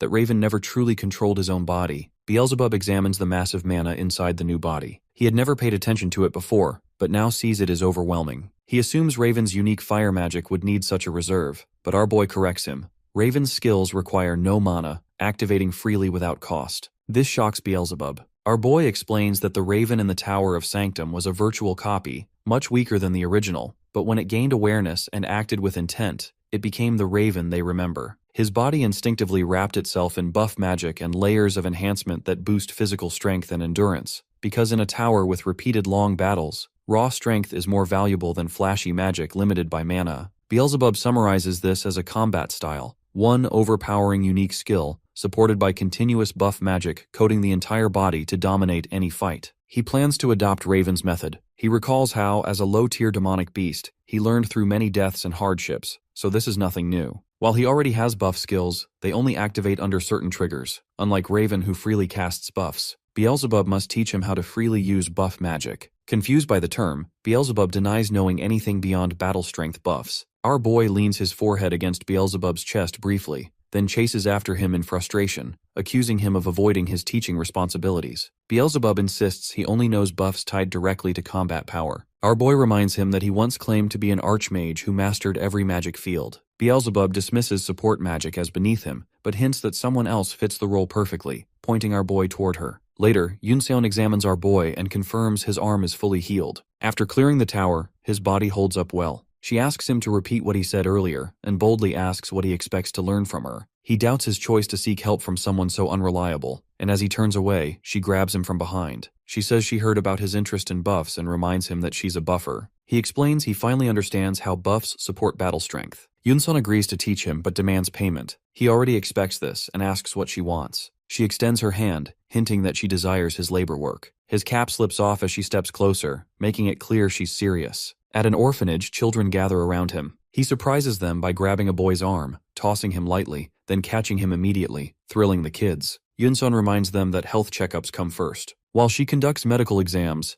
Baphomet plays with the rest of the children. A girl with a leg cast watches quietly as he continues playing but gets hit in the face by a football. As evening falls, the orphanage director thanks Yunseon again, relieved that the kids enjoyed their checkups. Yunseon downplays it, pointing out that Baphomet handled the harder part. The director, amazed, notes that an A-tier hunter spent the day with lively children. Exhausted, Baphomet wonders how the kids never tire. He asks Yunseon if her request is complete now that he finished her tasks. She reveals that 2 more places remain, which frustrates him. He suggests continuing tomorrow, and she gasps dramatically, teasing that he seems unusually eager. She explains that magic can't be taught freely. 1 day of labor isn't enough payment. She leaves, promising to return tomorrow. Baphomet stands fuming about spending the whole day wearing an ugly headband she gave him, realizing she tricked him from the start. Beelzebub and Reaper tease him about the headband's terrible look. Reaper appears, telling him she visited his house when his phone was off but only found his brother. She asks him to call her Yoram Na instead of her title. She requests his time and leads him toward a car. Before leaving, she thanks Beelzebub for his politeness, which he credits to her wealth. He clarifies that his earlier invitation to eat together meant something different. Reaper explains she invited him because everyone worked hard to clear the tower and deserves a celebration. Outside the hotel, Baphomet notices a huge congratulatory banner with Reaper's photo, praising her as a genius who cleared Tower Sanctum. Reaper is embarrassed, blaming her uncle for the publicity stunt. She doesn't want fame as a hunter, only recognition as an archaeologist. Inside, Chu, Nelia, and Zest wait for them. Nelia praises their feat of clearing the tower alone, but Reaper insists she accomplished nothing, crediting Baphomet and Griffin. Zest finds it odd that no other customers are present, and Reaper explains she rented the whole restaurant for privacy. Nelia and Reaper take photos together. Reaper announces a second round. Griffin rises to leave despite Nelia's pleas. Baphomet blocks him, asking about his plans. Griffin explains he needs to grow stronger and use Baphomet without revealing anything now. He wants to defeat Baphomet at his peak for a true victory. Griffin delivers this with clear intent and leaves. Baphomet mutters about his audacity. Later, Baphomet rests on a bench under the full moon, recalling Griffin's words. Reaper joins him, suggesting ice cream. She jokes about her special stomach for sweets and mentions the others left. Noticing the time, she says she needs sleep but has one last thing to do. Suddenly, she kisses Baphomet on the lips from behind, then wishes him goodnight and walks away. Baphomet stays frozen, wide-eyed, stunned, and trying to process what just happened. Baphomet mutters under his breath, puzzled about the ice cream and feeling a nervous chill. He grumbles about running into her again,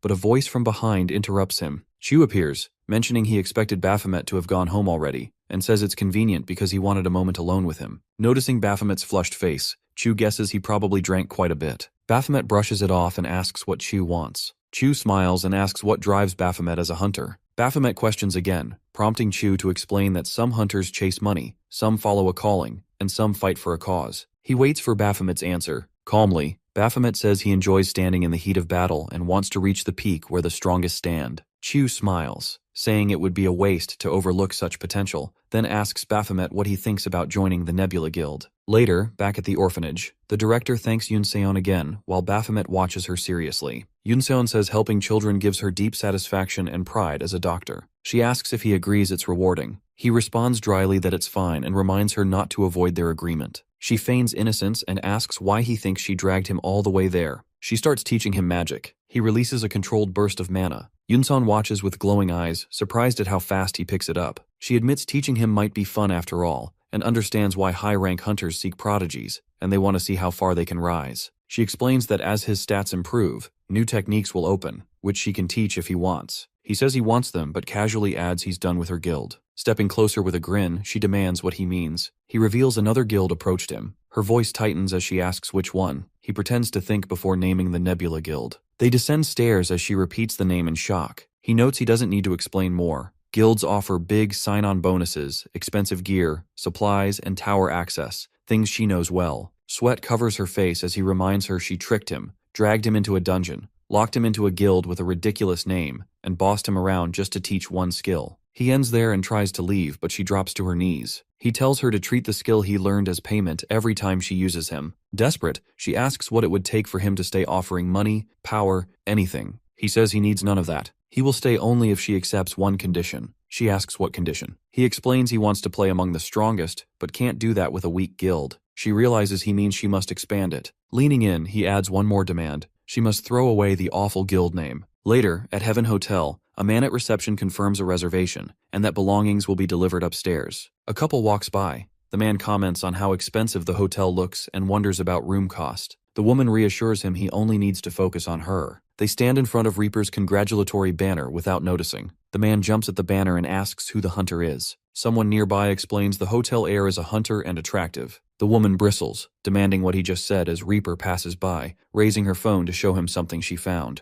Inside the event hall, voices call for confirmation as the doors slide open. Reaper enters, drawing murmurs from gathered hunters. Near the tables, a hunter girl admires another girl's growing influence and wonders where she found such a crowd. Minerva, Guildmaster of Defiance, credits Reaper for the turnout and mentions the difficulty securing the venue. Ella of Lafoam agrees Reaper's presence helped and congratulates Minerva on reaching the top 10. She brushes off luck and demands dinner as repayment. Ella snaps at one of her hunters, scolding her for needing to avoid eating due to a photo shoot. The girl nervously apologizes and reaches for food but freezes under Ella's glare. Minerva urges her to let the girl eat, but Ella insists on calorie counting if she wants to surpass Valkyrie. Minerva drops it and says important guests will arrive soon. Ella asks who and Minerva only hints. Baphomet arrives. The girl Ella scolded stiffens, stumbles, bows nervously, and apologizes as he passes. Yoon-seon approaches Baphomet amid all hunters' eyes, saying he should have worn a proper suit. He argues hunters don't need that, but she explains that top aspirants must look the part at official events since reputation matters. Ella comes to their table, calls Yoon-seon's name,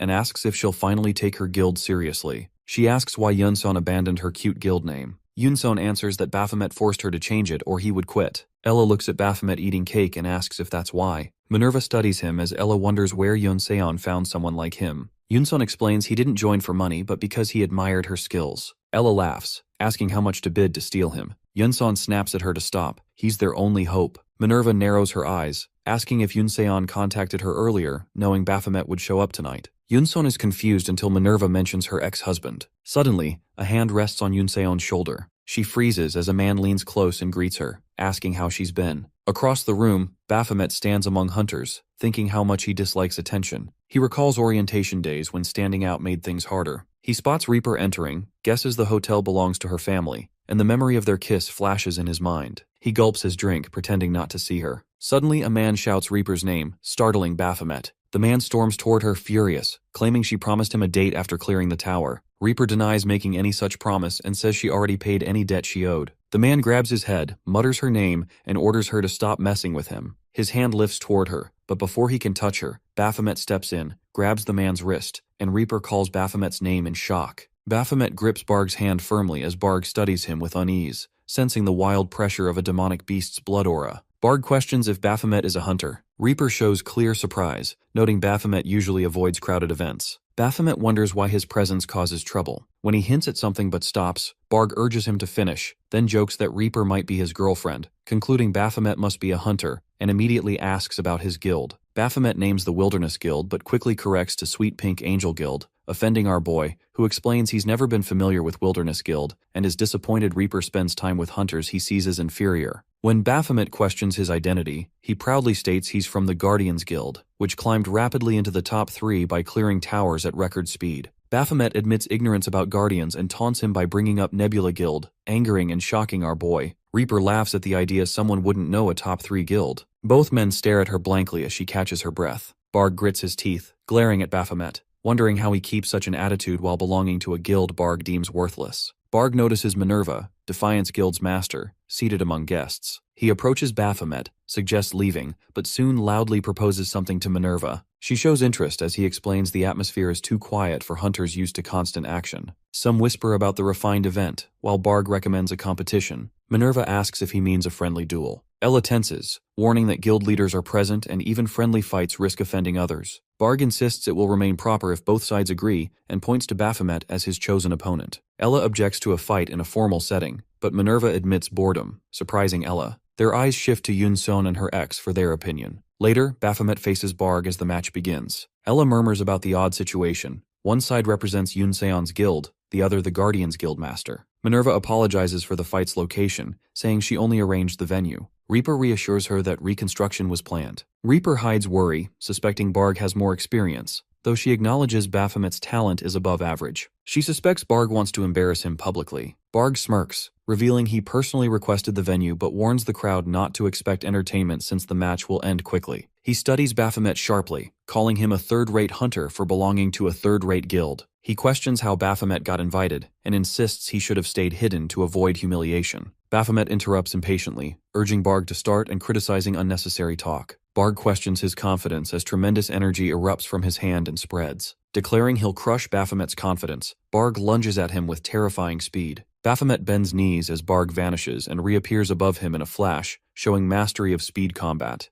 Hands in pockets, while Baphomet quietly compares his speed to someone else remembered. His red eyes glow, concluding Barg's speed means nothing compared to that individual. Shock spreads through Yun-Seon and nearby hunters as blood sprays in the air. Baphomet severs Barg's arm, leaving Barg on one knee, cursing, his detached arm falling beside him. Silence freezes the hall, stunned by this extreme result for a supposedly friendly match. Minerva claps, praising Baphomet's overwhelming force and calling him extraordinary. Hunter stays silent since Minerva rarely shows admiration. She asks for his real name and requests to inspect his hand. Confused, Baphomet extends it. She finds the injury and sits with him, opening an emergency kit, noting he hadn't noticed the wound because Barg's fighting style leaves barely noticeable hits. Baphomet brushes it off, saying winning mattered more. Reaper calls him simple as he glances at her before turning away. He says treatment is unnecessary since it will heal naturally. Reaper reminds him hunters must stay fully strong since gate shocks come without warning, and small injuries can cause major trouble. Smiling faintly, she bandages his hand and reveals she learned about his labyrinthine tower clearance through his sheer strength. He looks at her, then notices Yun-Seon hiding behind the door watching. Yun-Seon steps out, admitting she didn't want to interrupt. She says she buffed his right hand earlier. Reaper quickly deduces he lacked time to buff his whole body and had to focus on one hand. She adds he didn't need to go that far against Barg. Baphomet explains winning was necessary to protect their guild's dignity. Yun-Seon questions what dignity their guild holds when hardly anyone knows its name. Internally, she admires Baphomet's ability to adapt skills to his style and respects his battle instincts, though they frighten her. She wonders how strong he might become and feels grateful their guild gained attention through him. Minerva approaches again, saying greater strength demands more time in the spotlight. Powerful hunters represent their guilds. She cites Valkyrie from Arc Guild and Van Gogh from Nebula Guild. She says reaching S tier makes a hunter a symbol and studies Baphomet, saying he resembles her, someone who needs combat as both purpose and life. She mentions a place called the Colony perfect for him. Baphomet asks about the colony. Yunsan quickly objects, but Minerva insists it's the fastest path to S-tier. Yunsan counters that the colony is where A-tier hunters face near certain death. She stresses that number 302, Baphomet, can reach S-tier without entering. Minerva admits that takes longer, but Yunseon argues steady growth is still progress. The three exchange looks as Baphomet asks what the colony truly is. Yunsan sweats nervously while Reaper explains, the colony, aka Demonland or Demonic World, is where gate shocks bring the most demonic beasts and where towers erupt repeatedly, no matter how many are cleared. Minerva adds surviving alone there is nearly impossible. Yunsan warns even ordinary hunters there fall into battle madness, with fights sparked by mere eye contact. She insists Baphomet cannot go. Baphomet asks if avoiding the colony blocks his path to S-tier and confirms entering it accelerates growth. The women stare worriedly. Minerva smiles and leans forward, asking if he wants to enter the colony. Meanwhile, Barg receives emergency treatment and is bandaged, while Ella notes that the wound looks stable for now but will not last without proper hospital care, and her earlier wish of enjoying a quiet evening with fine wine fades into complete disaster. The guildmaster watches him, and his mother's old advice about avoiding heavy responsibilities crosses his mind. Just then, Barg offers an apology that barely forms before the guildmaster's foot crashes onto his shoulder. Pain shoots through Barg as he criticizes his failure to handle the hunter who provoked him and accuses him of dragging their guild's honor through carelessness. Barg tries another apology, but the guildmaster dismisses the effort and reaches for his throat with a tightening force that makes Barg plead in panic as sweat runs down his face. Mr. Ma steps in, grips the guildmaster's arm, and suggests that Barg already understands the entire lesson. Guildmaster acknowledges him with familiarity, while Barg pulls free and immediately escapes. He forms a smooth smile, greets Mr. Ma, and offers an apology for any rough tone before inviting him for tea. His phone rings before he can continue, and he asks for a moment. A voice on the other end questions whether meeting his first love again makes him eager for extra time. The call ends abruptly, leaving him frozen. Mr. Ma remarks that the guildmaster's wife never changes. Later, as Ma prepares to leave, he recalls how he learned about his old government position long ago, yet pretended otherwise, which matches his sly nature. Yunsan suddenly appears behind him and questions who he calls sly. Ma jumps and demands to know why she stands there. She explains that she had a meeting nearby, noticed the Defiance Guild hosting an event, and came to check. He reaches toward her automatically, but she blocks him and states she has no time because an emergency concerns Baphomet. Ma insists on details and she explains that Baphomet plans to go to the colony. Ma repeats the word with disbelief while she expresses shock at his interest in what she considers a living hell and begs Ma to intervene. Ma admits that the idea holds merit since the colony would strengthen Baphomet more than anything else. While at Cafe Eden, two people sit across from Baphomet while he focuses on Finesse, who wears feminine clothing that leaves him questioning the odd choice. Finesse insists it relates to business, but Baphomet dismisses it as nonsense. A guy among them approaches and requests a picture with Finesse, expressing deep admiration for his streams, and Finesse accepts quickly. More customers gather, and Baphomet watches the scene unfold with rising confusion until he questions the situation. Finesse explains they count as his customers, and that he announced his cafe visit earlier for fan service. Baphomet questions whether the customers know his gender, and Finesse confirms they do. Shock hits him so hard he spills coffee onto his own face. Finesse continues calmly about supply and demand, and he sighs while accepting the endless variety of the world. He shifts to business and asks whether Finesse completed the investigation. Finesse confirms he located Loki despite a minor change in appearance, and shows a picture of him disguised as a religious sect leader. He notes the dyed hair, while Finesse explains Loki hid his traces the moment he sensed the investigation. Finesse admits this is his limit, but assures our boy that his supporters will eventually track Loki down. For the second request, he reveals confusion while showing the picture of a strange creature, since he found no information despite the detailed drawing. Our boy remembers the mentor, recalling one of his earliest missions, the one where he was supposed to catch the mastermind behind his mentor's death. He failed because the enemy killed the mentor before revealing anything. Only torn remains stayed behind, proving that the killer wanted their organization erased entirely. He suspects a mana user who revives bodies, and if Mr. Ma's assessment holds true, then the enemy must be a necromancer. Finesse shocks to hear necromancer and notes how rare such a class appears, which should narrow the search. Our dude admits he underestimated Finesse's usefulness after criticizing him earlier. He then questions whether Finesse revealed his identity to anyone. Finesse flinches and denies it, but Baphomet's stare pushes him into panic. His mind then recalls a memory from days earlier when Finesse approached Mr. Ma and shared the unbelievable truth that the Abyssal Tower chamber boss Baphomet was actually Baphomet himself. Ma revealed he already knew Finesse had entered the Abyssal Tower and instructed him to think of it as verifying information. He confirmed Minucha as Baphomet, which caused Mr. Ma to burst into loud laughter. Ma explained that he believed everything because someone appears to orchestrate events behind the scenes, and because Finesse's eyewitness account lined up with his own intel. Finesse remembers Ma's order to assist Baphomet while sweating at the thought. He now questions while unable to understand Ma's logic, while our boy gets the call from Yoon-seon. Echidna asks Valkyrie to test a product during the slow season, but Valkyrie is distracted by trying to clear a difficult game stage. Echidna recognizes her usual pattern of bored laziness. After Valkyrie fails again, Echidna suggests she take a vacation, warning she might lose popularity to the rising hunter-musician Muse. Valkyrie, feeling nothing is enjoyable anymore, ignores the warning. Their conversation shifts to Valkyrie's mentoring work in the colony. Echidna confirms Arc Guild isn't all female and promises to recruit a male hunter soon. When she asks why Valkyrie is suddenly interested in the colony, Valkyrie dodges the question. Echidna dismisses the idea, claiming Valkyrie wouldn't survive a day there. Valkyrie grows curious about the colony, especially after spotting Baphomet walking with Yoon-seon. She observes them secretly, wondering about their relationship while they shop. Upon overhearing that Baphomet will soon leave for the colony, she rushes back to Echidna and announces she wants to go too, stunning her guildmaster. Later, Baphomet's neighbor reassures him about the dangers of the colony and promises to look after Beelzebub while he's gone. Yoon-seon drives him there, begging him to reconsider, warning survival inside the colony is brutal. Baphomet refuses to back down. When the towering landscape finally appears, smoke rising around countless massive structures, he stares in awe, grinning with excitement at the jackpot waiting ahead. Yoon-seon then returns to her hospital where the receptionist greets her and confirms Baphomet has already left. Yoon-seon lowers her face while accepting this, and her reaction makes the receptionist question whether she worries about his condition there. Yoon-seon suddenly bursts out, screaming how he looked eager to live there forever. She reenacts his jackpot moment with frustration and shouts about his ridiculous response with loud disbelief. Meanwhile, the colony rises with massive towers and a small entrance door at the base where hunters crowd the main square. One hunter grabs another by the shirt while demanding what he just heard. The other meets his glare and explains he only suggested watching where he walks since he moves like someone without eyes. The first curses before drawing his sword and striking. Their weapons clash as Baphomet steps in and questions the point of this fight. Both freeze when they notice him and demand his identity before threatening each other about future encounters and warning each other to watch their backs. Baphomet stands between them until they step away. He observes how simple bumping starts fights here and notes that the A-tier hunters around him are no weaklings but actual threats. He notices everyone keeps weapons drawn instead of stored, something impossible outside.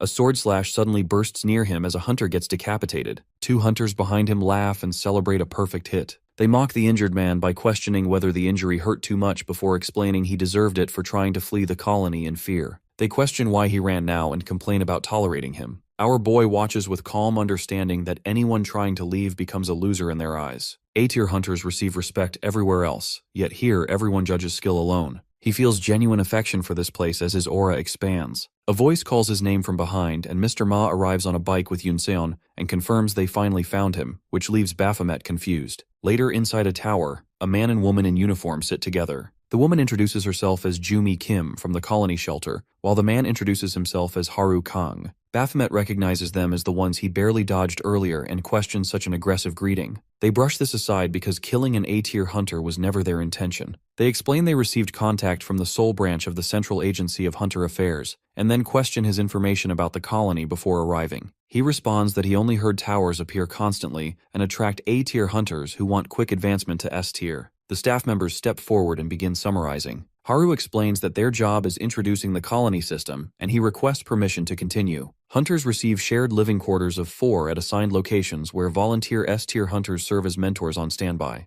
Argai questions if mentors resemble the guides in early hunter training. Haru agrees, but clarifies they function more like class presidents. Jumi adds that A-tier hunters help other A-tiers while keeping show-offs under control. Haru describes this as a safety measure against accidents, which Baphomet questions. Haru clarifies that accidents refer to hunters dying while fighting each other. Our boy questions how they distinguish tower deaths from hunter-caused deaths, since demonic beast kills and hunter kills look the same. Haru reveals the rule requiring solo tower raids, shocking Baphomet. He questions this contradiction with the group of 4. Haru explains he meant group accommodations while towers must be cleared alone. He suggests meeting Team Leader No, who is waiting. Inside another room, Team Leader No studies Baphomet with a relaxed expression, while a cigarette hangs between her fingers. She greets him with professionalism and introduces herself as Jaekyung No, the one who oversees everything inside the colony shelter. Baphomet comments in a casual tone that the orientation already feels finished, and he wonders if anything still remains. His attention shifts to the side, and he spots Griffin standing near No. Griffin freezes the moment their eyes meet,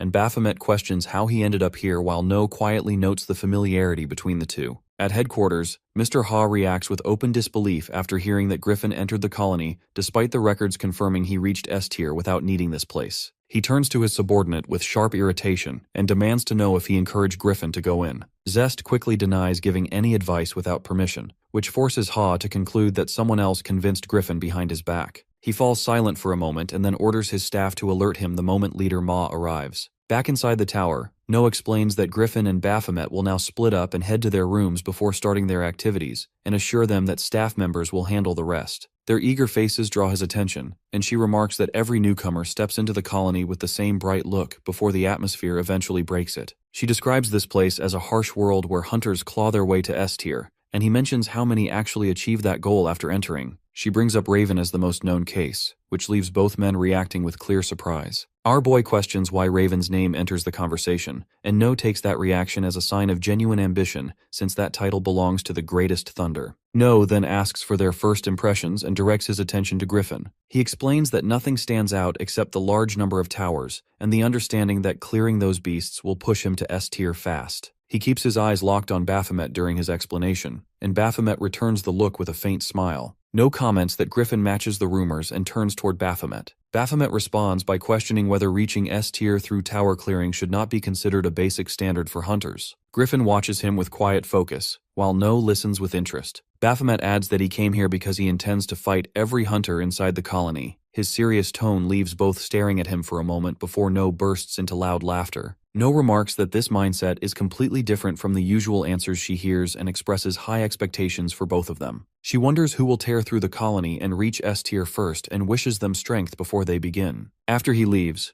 our boy's thoughts turn toward Griffin's sudden appearance here. The timing feels too precise, and he wonders if Griffin actually followed him. Something ahead draws his attention. He pushes open a door and steps into complete darkness. The silence feels heavy as he moves deeper and questions if someone else is inside. A voice answers behind him, and he spins around instantly. Light fills the room as a hooded figure steps forward, and someone behind him fires a party popper and shouts a playful surprise while teasing him about arriving late as the newest member. 3 hunters sit together, and one comments that the court name fits the colony well. The hooded figure introduces himself as Lunatic, an S-tier hunter assigned as Baphomet's mentor during his contract period, and mentions the A-tier hunters who will support him here. A redhead steps up and introduces himself as Guilty. Another follows and introduces himself as Jackal. The last one, Hyper, mentions they share the same age and suggests they should get along easily. Baphomet stays silent, which prompts jokes about his dull reaction and guesses that the surprise must have failed. They assume he feels nervous and lift bottles of wine, urging him to drink and relax. Baphomet watches them with disbelief and thinks these overly enthusiastic people feel unreal. In the morning, Lunatic approaches him directly by name, which startles Baphomet slightly. Lunatic guesses he drank too much the night before because everyone already left to clear towers. He advises Baphomet to begin as well, while faint chirping sounds echo in the background. Baphomet reacts with disbelief. Later, he manages to clear a tower, and the notification confirms the completion of the Tower of Royal Wrath. He bends forward in exhaustion and wonders how he managed anything while half hungover. When he returns to the quarters, the others declare him the last one back. Their casual tone confuses him, and Guilty explains that this team follows a competition system they created themselves. First place earns 3 points, second earns 2, and third earns 1. Lunatic adds that last place receives nothing and points toward a board with everyone's scores. Baphomet gives a small nod. Guilty comments that he drank far too much yesterday because hunters should never let their guard drop. Their laughter fills the room, and Baphomet sighs before letting out a small laugh of his own. Without warning, he slams the table, smashing it instantly, and shouts that they completely ruined him. His eyes sharpen as he declares that their behavior was genuinely ridiculous. Their expressions slowly turn into nervous smiles. Rain pours down as our boy stands in the tower with a glowing stone, with his weapon raised. He cuts straight through a demonic beast, then turns and cleanly removes the head of another. He calls out for the real enemy to reveal itself, and a disguised boss steps forward with subordinates forming a circle around him. The boss demands to know how a human reached this chamber and promises regret for stepping inside. Energy surges as he rises from a magic circle, lifts both hands, and unleashes power across the ground, and the force wraps around every subordinate. Something begins gathering beneath his coat before his joints split open, revealing a massive demonic form,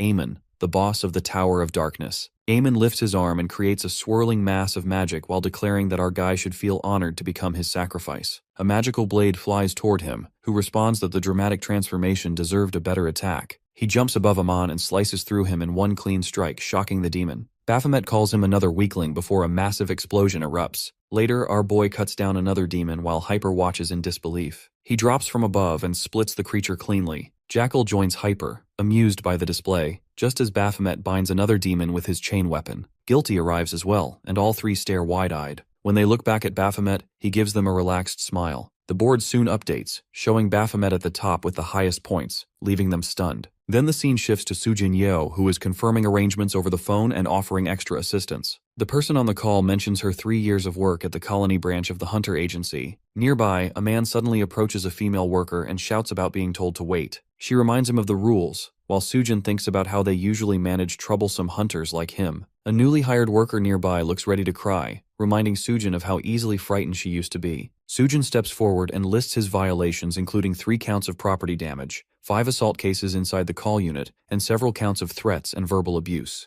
She informs him of his 10-day tower ban and adds that he is getting off lightly. The new worker watches nervously as the man questions how she dares talk this way when he comes to the colony to clear towers. Sujin calmly confirms that because this is the colony, staff can speak this way. Losing 1 or 2 hunters will not affect anything here. The man freezes, then lunges a hand toward her as the female worker shouts a warning. A hand stops him. Baphomet appears between them and tells the man to leave since his own turn has arrived. He adds that this is the colony, a place where hunters behave like walking disasters. When Baphomet steps outside, he bursts into laughter, catching everyone's attention. He declares that he has burned through every note in his inventory, fighting non-stop every single day, and calls it refreshing with a bright grin. Elsewhere, a receptionist asks if Yoon Se-on is coughing from a cold. Back at the colony, Baphomet thinks about the 2 months that have passed since he arrived. He has improved a lot, upgrading his skills using cruxes from tower clears, though his level rises slower than expected. His biggest jump came from the crux of the labyrinthine tower, making him wonder about the differences between tower tiers. He recalls the categories: rare, unique, epic, legendary, and mythic. Higher tiers give stronger cruxes. He currently clears up to epic towers, so his upgrades come from epic tier and below. He compares it to an RPG where skills need more experience points the higher they go. The only way to get those points is by clearing towers and collecting cruxes.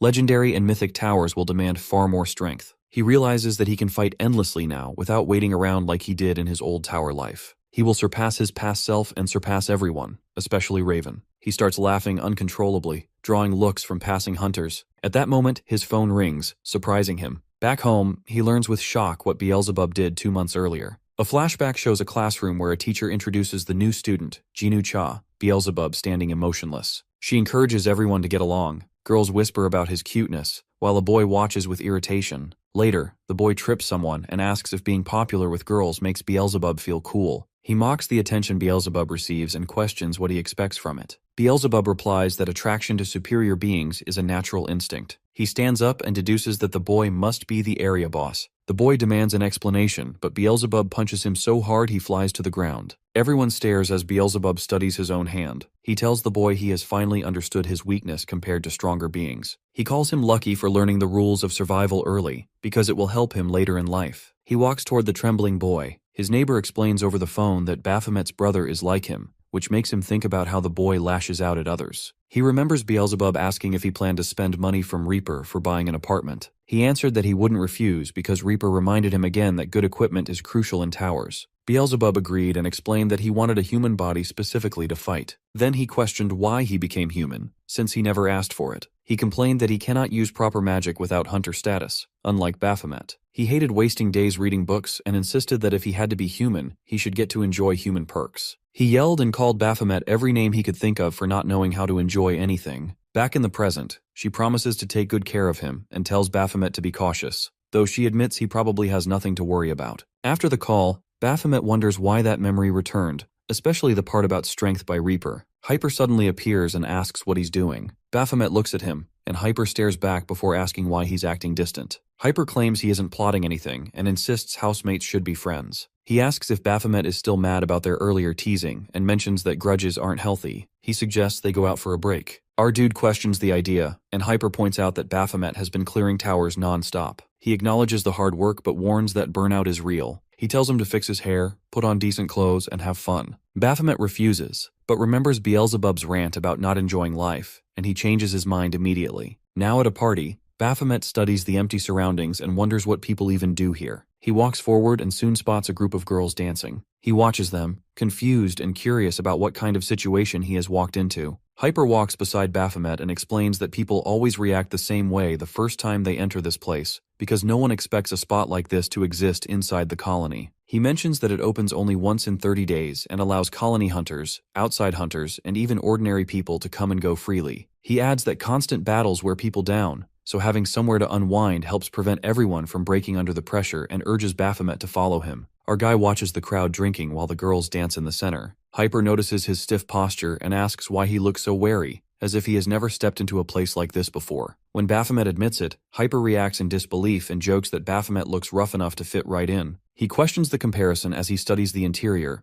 which feels strangely familiar. Hyper explains that this building used to be a hotel and survived the gate shock while the rest of the district was destroyed during the colony's creation. Our dude inquires how people are supposed to enjoy themselves here. Hyper realizes again that this really is his first time and explains that people either dance, drink, or spend time with others who visit the colony for personal reasons while gesturing toward the girls. When he asks what he means, Hyper explains that hunters naturally develop certain desires in a place like this. Baphomet wonders what kind of desires he means, and Hyper casually asks what type of women he prefers. Our guy questions why he suddenly brought up women, while Hyper cheerfully mentions that he likes older women who know how to control the situation. He then asks what type Baphomet likes. Before he can respond, he senses Jackal seated behind him with someone leaning close. Baphomet turns to see Jackal grinning and winking, which leaves him tense. Guilty suddenly jumps forward, slams his foot onto a table, and shouts that he is done being tricked. Girls sit along the table while he yells at them for playing him again. He complains about always ending up on the losing side and lifts a punishment stick to prove it. He declares that they are messing with him on purpose before tearing off his shirt and tossing it aside. He orders them to admire the abs he earned through fighting demonic beasts, and insists he is not just a gym show-off. The girls laugh and cheer while Baphomet stands there feeling uncomfortable. Hyper then talks about how the trip from Seoul takes about an hour or two, which isn't far but still drains people because of the procedures involved. When Baphomet asks why people still travel here, he explains that almost everything is allowed in the colony, except killing someone. Baphomet stares at him in disbelief as Hyper sticks out his tongue to reveal a pill resting on it. Hyper calls out to the nearby women and motions for our boy to come join them. Baphomet wonders about the pill as he recognizes it. The scene shifts back to Baphomet standing with Griffin before No, who asks for a short private conversation. Baphomet asks if something else needs discussing, but No brings up hearing that Baphomet joined the cleaning crew. Baphomet questions how No even knows about the crew and asks if she works with them as well. No replies that she understands enough without needing more explanation and shows a pill connected to a drug spreading among hunters in the colony. Baphomet questions why hunters would rely on drugs and asks why No cannot track down the dealer himself. She explains that hunters control the colony, so most things get tolerated unless the issue becomes truly severe. She adds that the situation changes when civilians get dragged into the problem. When Baphomet asks if civilians have already been affected, No confirms it and explains that he followed his usual nightly routine until he finally got a lead. Baphomet figures out that since hunters are using it, hunters must be the ones selling it. He then asks with a grin if he can kill the one responsible once he finds them. She smiles back and comments that hunters treat the colony like their own private world, even when one of them causes trouble. Back at the party, Hyper approaches Baphomet again, wondering why he is still just standing around, and suggests having fun with the two girls behind him. Our dude considers whether Hyper is involved in the drug issue or simply tied to someone who is. He decides blending in would help him figure things out and agrees. His attention shifts when he notices a girl with long flowing hair and turns out it's Valkyrie. He studies her closely while thinking of a familiar woman. Everyone turns toward her as she steps forward and begins dancing with bright, lively energy. 1 month earlier, a hunter asked Valkyrie why she looked so pale. She insisted she was fine, but the hunter pointed out how completely drained she looked and asked if handling A-tier situations had worn her down, and Agatha appeared at that moment. Another S-tier hunter commented that their team had grown stronger recently because of A-tier newcomer. Agatha asked if he meant Griffin, which confused the others. Valkyrie then demonstrated how she approached a hunter group, introduced herself, and explained that she had been assigned to work with them. They stared in disbelief as they recognized her and wondered why someone at her level came to the colony, which had deteriorated over time. They continued staring until Valkyrie noticed Griffin and questioned why someone like him was even here. Griffin called the older hunter an old dude and challenged him to fight if he had a problem with it. Agatha understood the situation but still admired Valkyrie, calling her inspiring because nobody expected her to come to the colony. She held Valkyrie's hand and praised her choice to mentor others after reaching S-tier. Valkyrie apologized as another hunter explained that many had considered coming to the colony after hearing she arrived. Valkyrie questioned why this happened, and they explained that even though they never show it, many A-tier hunters in the colony respect her. They offered their help if she ever needed it, which left Valkyrie wondering how everything had changed so quickly. Back in the present, she thinks about ending up here just because she wants to flirt with someone. 2 months have gone by without even spotting Baphomet once. The earlier comment about someone like her not lasting a day here echoes in her mind. She runs around searching for him. In the colony's bathing area, she steps out of the water and someone immediately asks what is wrong. She explains that insects crawled out of the water. The person explains that the colony's sewage system is old, so problems like this happen often, and sometimes the water shuts off entirely for days. She is shocked at the idea of not being able to wash for that long. The person points toward another path and explains that an old wooden cabin filters mountain water and works fine. Valkyrie asks if it really works before saying she will be quick and rushing off. She gets warned that skill usage inside colony facilities is forbidden, which confuses her. The person explains that damaging facilities is taken seriously. Valkyrie questions walking around in darkness, and they offer to go with her if she feels scared. She refuses and reminds them she is an S-tier hunter before hurrying away. As she walks, she wonders if she should have accepted help because missing one shower would not matter much. Suddenly she hears movement around her. She tenses as a massive hand appears behind her. She jumps back in shock and ends up landing on someone. When she looks up, she sees Baphomet. Her eyes widen, and she shouts his name, and Baphomet looks down at her asking what happened before losing consciousness. Agatha walks beside Nen while scrolling through her phone, and she wonders how Hunter Valkyrie can look so harmless when her reputation spreads fear everywhere, and realizes that Valkyrie feels a bit scattered in real life. Nen reminds her that she sent Valkyrie to the cabin without anyone, which pushes her into worry. She admits she feels guilty because Valkyrie looked scared of the darkness, so they decide to go after her. Nen starts mentioning Valkyrie's real strength. She mentions that an S-tier stands far above them and questions if the two of them could even handle her in a fight. Agatha stops and warns her that she is building ideas without any reason to fight Valkyrie, though she also wonders how far Valkyrie has already gone ahead. They suddenly catch sight of Valkyrie as she kneels on the path and begs our dude to wake up. They are stunned as they notice Baphomet lying unconscious with his head resting in her lap while she calls his name in tears. Later inside the cabin, they settle him on the bed while Valkyrie keeps crying over him. Even in her panic, she notices how attractive he looks while resting. Agatha tries to calm her by mentioning he will recover soon. Baphomet shifts slightly, and Valkyrie instantly checks on him. He opens his eyes and wonders how he blacked out. Valkyrie apologizes and admits she struck his pressure point by mistake. Her pure expression forces him to accept that she knocked him out with one hit. Nen examines him, and he mentions he feels fine before he questions their identity. Agatha introduces herself and Nen as Hunter Valkyrie's soulmates, then asks why he is wandering in the forest. He explains he wanted a short walk to watch the moonlit forest.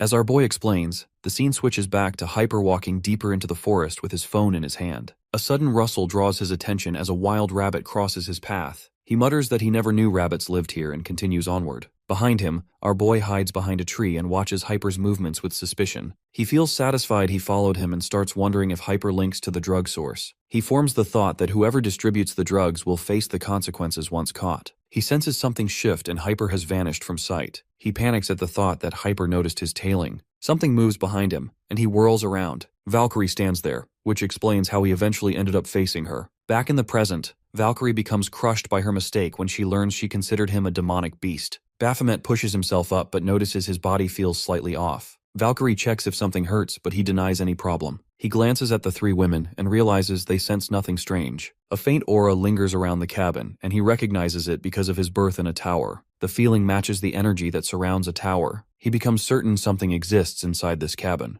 which makes its isolated placement feel even stranger. Valkyrie mentions the cabin once worked as a surveillance point. As he inquires about it, Agatha confirms this and explains that it was built during the colony's early days to watch tower activity. He wonders why anyone would monitor towers from such a high point, but pushes the thought aside since it has nothing to do with his current goals. He gets ready to leave and they inquire about the zone he belongs to, and he informs them it is Zone C, lying in the opposite direction. Valkyrie stops him before he steps away, her eyes wide with innocence as she asks if they will meet again. He grows confused and points out she is not his mentor. Her friends stare from behind, almost convinced he remains completely clueless. He mentions they will probably run into each other eventually since they live in the same area, then he walks off. The three women watch his figure fade into the trees. Agatha tells Valkyrie not to take his reaction to heart. Valkyrie tightens her fist and vows to prove her charm the next time. She promises she will make him beg for a date, and her friends cheer her sudden determination. Back in Baphomet's quarters, Guilty grumbles about their miserable situation.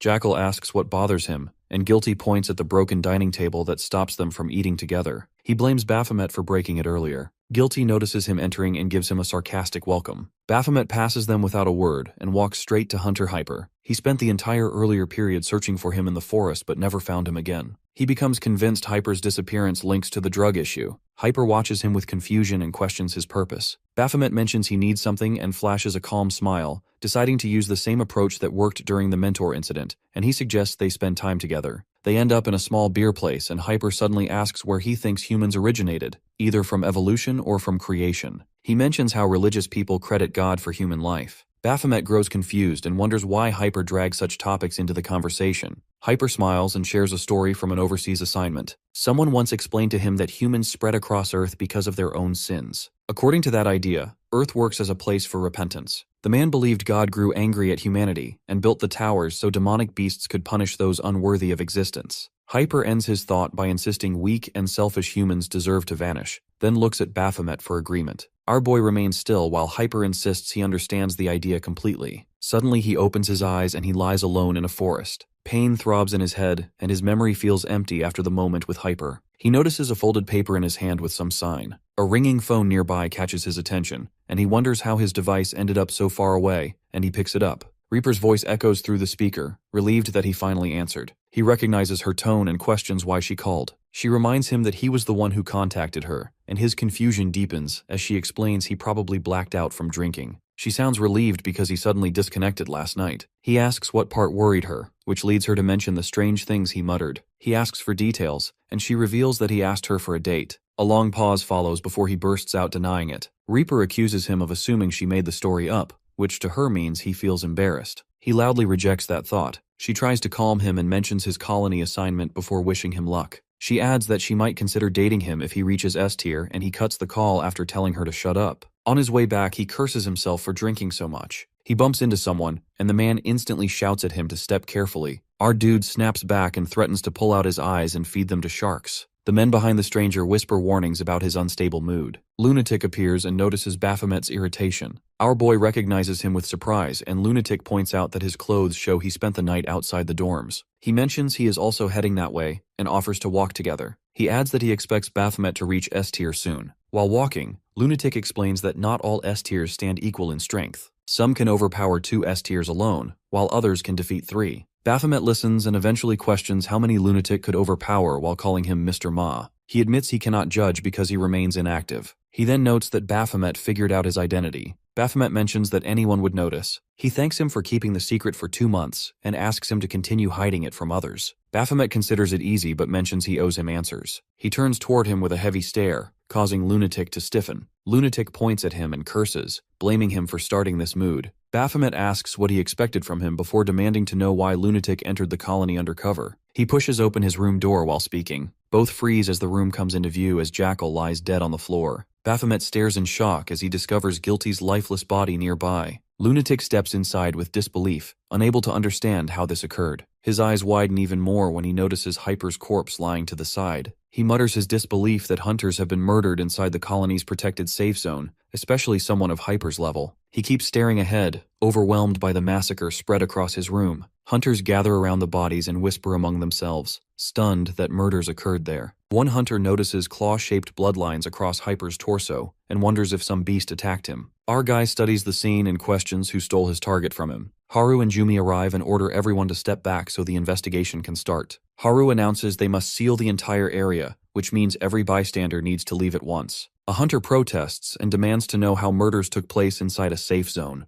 Another hunter insists they deserve answers instead of being pushed away. Both officials hold their ground while Jumi warns that anyone refusing to leave will become a suspect, and the threat shocks everyone. Baphomet scans the bodies and pieces the clues together. A fight between A-tier hunters should leave marks across the room, yet nothing shows signs of struggle. This lack of resistance points toward a killer with such overwhelming advantage that the victims never even processed their injuries. Baphomet reaches the conclusion that only an S-tier hunter could do this. His words freeze both officials, and he reasons that these deaths could not come from an A-tier unless that A-tier had absurd power, and nobody here holds that level of force, himself included. Jumi urges him to avoid early claims until they confirm the evidence. Haru adds that such remarks stir trouble. Baphomet responds that he speaks nothing but basic logic. The hunters around him slowly admit an S-tier could kill this cleanly. Some turn their frustration toward the officials for not detecting such a threat earlier. A girl rushes in and calls for attention, and No appears with Lunatic standing behind her. Later, at her office, she orders Baphomet to stop his investigation. Baphomet reacts with confusion because they already uncovered Hyper's link to drugs before the murder. He insists the killer must be found and offers to take the lead. No questions whether he can stand against an S-tier as he claimed. His confusion deepens as she dismisses him entirely and urges him to focus on improving his abilities like everyone else. She thanks him for his earlier work, leaving him speechless. Outside, Baphomet tries to reconnect the scattered pieces. Hyper died after their separation last night, and his headache tightens, because every memory after that moment remains blurry. He wonders why Hyper became the target and what Hyper did to him. He pulls out the paper that was in his hand. A vision appears in front of him with Hyper showing him that symbol. Hyper admits he understood Baphomet's suspicious approach, but had no concern because he believes Baphomet would relate to his viewpoint. Right after seeing the paper, Baphomet lost consciousness, even though the paper carries no mana. He questions if the mark works only once and whether this object hides the clue he needs. Lunatic approaches and calls for him, and he informs Baphomet that the staff already removed Guilty and Jackal's bodies. Baphomet explains that Team Leader No removed him from the case despite knowing he was involved from the start. Lunatic asks if his work focused on Hyper. Baphomet confirms and questions whether Lunatic holds information, reminding him that infiltration comes with a deeper purpose. Lunatic admits he came to monitor Baphomet's growth, but also carries another mission. Baphomet asks if this mission ties to Hyper's killer. Lunatic stops briefly before explaining how the colony operates outside central government control, which allows them to hide or reshape any incident inside their borders. He inquires if the colony branch itself participates in this cover-up. Lunatic grows quiet before suggesting that Team Leader No herself might have killed the hunters. Baphomet reacts with shock as Lunatic explains her role. She has been present since the colony formed and remains the only one who understands its full structure and how to exploit it. Lunatic entered the colony to investigate her crimes, but the murders occurred before he found the truth. He wonders if No used him to remove Hyper, then killed Hyper herself when the plan failed. Lunatic agrees but adds that her reaction looked personal this time. He notes her response came too suddenly, considering she did not even bother hiding the bodies. He understands No cannot control the system alone. Lunatic agrees and states that others must be helping her, which leaves only the two of them able to trust each other, though one more ally would make things easier. Later, Agatha informs Valkyrie that a murder happened in Zone C. Valkyrie stiffens as Agatha explains that 3 members of Baphomet's team died. Valkyrie repeats the information in disbelief. Across the room, Nen slams the table and curses the loss of 3 strong A-tiers. Both women look at her as Agatha explains that she and Nen arrived soon after the colony was built to guide rising hunters. A-tiers always held special meaning for them. Valkyrie listens quietly while Agatha recalls life before the gate shock. Hunters were not respected, which left the world without strong defenders. When the disaster hit, countless lives vanished, including people they witnessed dying with their own eyes. Agatha trembles as she mentions how strong hunters could have changed that outcome. She expresses that this colony was created to nurture such protectors, which makes losing these A-tier hunters deeply painful. Back at the colony's center, Haru reminds our dude that the last 3 team members besides him have already left. Jumi adds that they will notify him about his next teammates later and hopes he continues clearing towers and improving. He sits and questions whether they know who the killer is. They respond that the investigation continues. Baphomet laughs softly, already expecting that reply. Lunatic calls him as the officials prepare to leave. They wish him luck, and the 2 hunters watch them go. Inside her office, No asks about Baphomet's condition. Haru and Jumi report no strange behavior so far. No orders them to keep monitoring him and asks if they have anything else. They answer no but mention they worry about her. She dismisses their concern and sends them back to work. As they leave, she stops them briefly before deciding to handle her next task alone. In her room, she makes a phone call, and she asks the person if she is prepared and mentions needing a favor. The person responds calmly, saying she expected this request, calling her older sister. In another room, Valkyrie soaks in warm bathwater while thinking sadly about the murders until a knock reaches her door. Outside, Baphomet focuses on priorities. He thinks about his conversation with Mr. Ma that they must first prove No killed the 3 hunters. Lunatic told him they need the timing of her actions. He has admitted he lacks both evidence and timing, but he knows one location worth checking. He had already sent its coordinates. Lunatic received a call from No, and Baphomet questioned the chance of her knowing about them. Lunatic guessed 50% and adjusted it to 51 once her call came through. He advised accepting the call. Now, in the present, Baphomet stands in the forest inside the wooden cabin. He senses the same aura again, and this spot remains the only strange area he can identify inside the colony, which pushes him to explore it. He walks until he recognizes the source directly beneath him. A powerful tower aura leaks from underground. He turns suddenly when he feels another presence.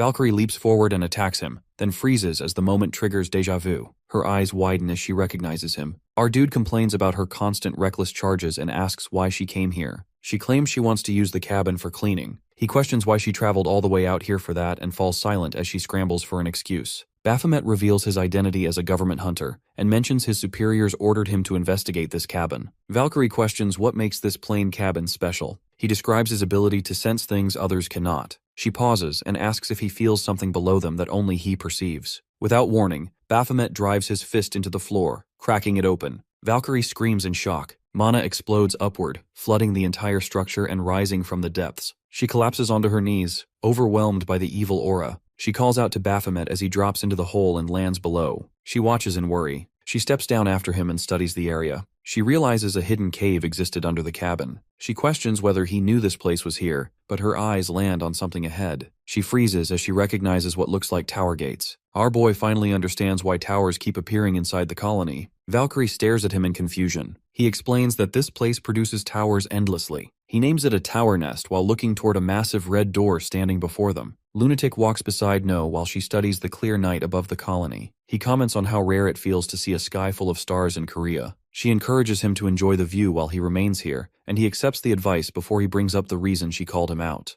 No explains that they barely had moments to talk since this colony marks the first place they ever met. She points out that they never crossed paths anywhere else. Lunatic agrees and mentions that his assignments usually push him toward remote regions or countries that lack strong hunters. No gives him a faint smile and mentions noticing how often he traveled to Costa Rica, Monaco, and Singapore. She remembers another hunter being sent to Singapore and wonders if Lunatic ever met Hunter Mild there. He stands silent for a moment before answering that dispatch duties never guarantee hunters will know one another. No accepts his response with a short pause. She then questions why Singapore would even need foreign hunters when their own system produces plenty of talent and calls him Mr. Ma with a smirk. Lunatic understands she uncovered his identity and admits she found it out. A sudden explosion tears through the air, filling the area with smoke. Mr. Ma appears in his real form now that No removed his disguise. A vicious beast steps out behind her and he demands to know if she killed the A-tier hunters while she focuses on why he came to the colony. Mr. Ma refuses to move on without an answer and pushes her to explain the hunters' deaths. No warns him not to interfere with her plans. He shouts that her intentions make no sense to him, but her actions can only be viewed as betrayal and charges at her. Before he reaches her, A-tier hunters looking blank move in front of No and block the attack. The force flings him backward and grinds his teeth as he studies them and realizes they are A-tiers. He demands to know what she has turned them into. Meanwhile, Valkyrie questions Baphomet about something called a tower's nest. He confirms it exists and wonders why such a massive truth remained hidden here. He catches himself thinking about why he even knows such details. Valkyrie wonders if this nest explains the number of towers inside the colony. She steps closer and suggests tearing it down, and he reacts instantly, confused by the idea. She argues that treating it like any other tower means clearing each chamber, which would stabilize the colony and reduce future tower births. As he weighs the consequences, he realizes destroying it would erase the colony itself and immediately shuts down her attempt to destroy it. Valkyrie stops and asks the reason, and he argues that hunters like him will not be able to improve if the colony vanishes. She reminds him that towers outside still exist and insists that protecting civilians must come first. Baphomet responds that this will only be successful when hunters already carry enough power. He brings up gate shocks and questions what happens when there aren't strong hunters to hold the line. Many would die again. She insists that they lacked knowledge in the past and that the situation is different now. Preventing gate shocks always comes first to her. Baphomet challenges her stance and wonders what happens if another gate shock already moves toward them, making this entire argument meaningless. She dismisses it as baseless doubt and refuses to treat towers as things hunters can ignore. He suddenly shouts that he finally understands why Team Leader No hid this nest, because of people who think like Valkyrie. Valkyrie starts to agree but freezes halfway through. Baphomet informs her that No maintained this colony to raise hunters who grow at impossible speed, even if her methods twisted into something dark. Valkyrie immediately questions why the Overseer would hide such a structure and permit it to survive this long. He assumes No suffered something unbearable during the first gate shock. This idea shakes Valkyrie as Agatha's earlier words rush back that how No was buried in the chaos, surrounded by death, wishing for stronger hunters. Baphomet mutters that the situation feels shameful because power grows too quickly here. His mind circles around Jackal, Hyper, and Guilty and refuses to settle. He clenches his teeth. Valkyrie announces that regardless of excuses, nests must fall. Towers must not remain. Baphomet thinks her absolute righteousness almost turns his stomach. She lifts her hand toward the structure, sparks forming around her. Argai wonders if a barrier shields it. Valkyrie asks for a moment before her magic spreads around her body, and she leaps toward the gate to attack. As she closes in, she realizes the barrier won't break. She hesitates, unsure how they can enter. He hears a whisper calling to him by name, and the voice repeats the invitation. The tower itself seems to summon him. He steps toward it despite Valkyrie calling out to him. He touches the gate. Mana circles bloom beneath his hand, and the doors glide open with a burst of energy that sweeps through both of them. Valkyrie shouts that it opened while trying to move forward. Something yanks her backward each time she attempts to enter. She informs him that the entrance keeps rejecting her. He realizes the tower only accepts him, and Valkyrie stares at him in disbelief. The voice inside grows clearer, and Baphomet tells Valkyrie he will handle this alone. She objects, reminding him he has no idea what waits beyond the gate. Another sound rings out from afar, making her tense. Baphomet assumes Mr. Ma must be near, and he asks Valkyrie to guard the outside until he clears the nest. He gives her a quick look before stepping inside while she shouts his name. Inside, he senses a strange presence and faces a tunnel filled with light. He debates following it and moves ahead. The goddess interrupts with a notification, questioning if he truly intends to continue. Baphomet smiles, almost amused, noting it has been a long time since she tried to stop him. He wonders if the place is forbidden to him, and the goddess explains that his arrival was always part of the plan, but the moment came too early. He asks if the future data turned worse. She assures him that the outcome remains unchanged. He questions her concern then, and materializes in front of him, and admits she simply worries about him. She grants permission as the main quest appears, ordering him to clear the tower's nest. Baphomet enters the nest and studies the chamber beyond the tunnel. The air feels different from the outside, almost like moving underwater. A sudden explosion cuts off his thoughts. A massive beast forms in the light and roars toward him. He reacts in alarm. Before the attack lands, a voice echoes behind the monster. A kid walks over its giant head and he freezes on the existence of a human there. She stands above the creature, smiling while announcing with delight that a human finally arrived. Griffin walks with heavy steps, exhaustion spreading through his body after continuous raids without rest. He decides that tomorrow must become a break day. A memory drifts back from the team leader approaching him while asking for help in the colony. Griffin now considers it a right choice to accept it, unsure how much power he has gained since then. The street around him feels strangely silent. He slows his pace and scans the area, wondering if anyone even remains inside. Someone suddenly appears behind him with a raised blade. Next moment, an explosion shakes the street as Griffin dodges and turns toward the attacker. The strike tears into the ground, forcing Griffin to leap back. The attacker jumps clear of Griffin's counterattack before releasing another blow. Griffin dodges again and crosses his swords in preparation. He focuses ahead and charges for a direct assault. The opponent springs upward and lands near two more figures. Griffin notices 3 hunters standing together, each wearing the same lifeless expression he saw on the hunters under No's influence. He cannot understand the reason behind this, but he considers this a chance to test himself against real threats. Lightning crackles around his weapon as he challenges them to come at him. Meanwhile, somewhere else, Agatha lifts her hand, forming magical circles from her palms, creating mind magic controlling them. Inside the nest, the kid studies our boy closely while shouting at Banshee. He compares his eyes, nose, mouth, and ears to their own kind and concludes he was made like humans. Baphomet grabs his ear and demands to know his identity and whether he was the one calling for him. The kid stares with confusion and explains they never called for Baphomet, only wished for someone to visit. Fear flickers into his eyes and our boy questions who pulled him here. He looks at his face again, sensing something oddly familiar. Just then, Banshee lashes its tail toward him, but Baphomet dodges. The kid calls Banshee's name as the beast charges again. The kid shouts for it to stop explaining that Baphomet is a human shaped after their own kind. The wording shocks Baphomet and he questions his identity again and the purpose they serve here. He answers that he is waiting for someone named El. The kid explains that El promised to return and play with them if they stayed here and befriended Banshee. He spins with excitement, claiming boredom almost caught them before our dude arrived, calling his arrival perfect timing. Baphomet cannot follow this strange situation, and asks whether the kid creates demonic beasts as a method of making friends. The kid answers that demonic beasts simply represent what humans call to his friends, and argues that the wording means nothing. The kid spins around again while asking what game Baphomet wants to play. He brightens even more and asks about the outside world, curious about everything. Since Baphomet is male, the kid assumes women must also exist and asks about them next. The kid's chatter about flowers and trees grows non-stop while Baphomet holds a stiff expression, irritated by his words. He notes the kid shares nothing with Ra except being trapped in this odd place. The kid freezes at the mention of Ra Baphomet and notices the reaction instantly.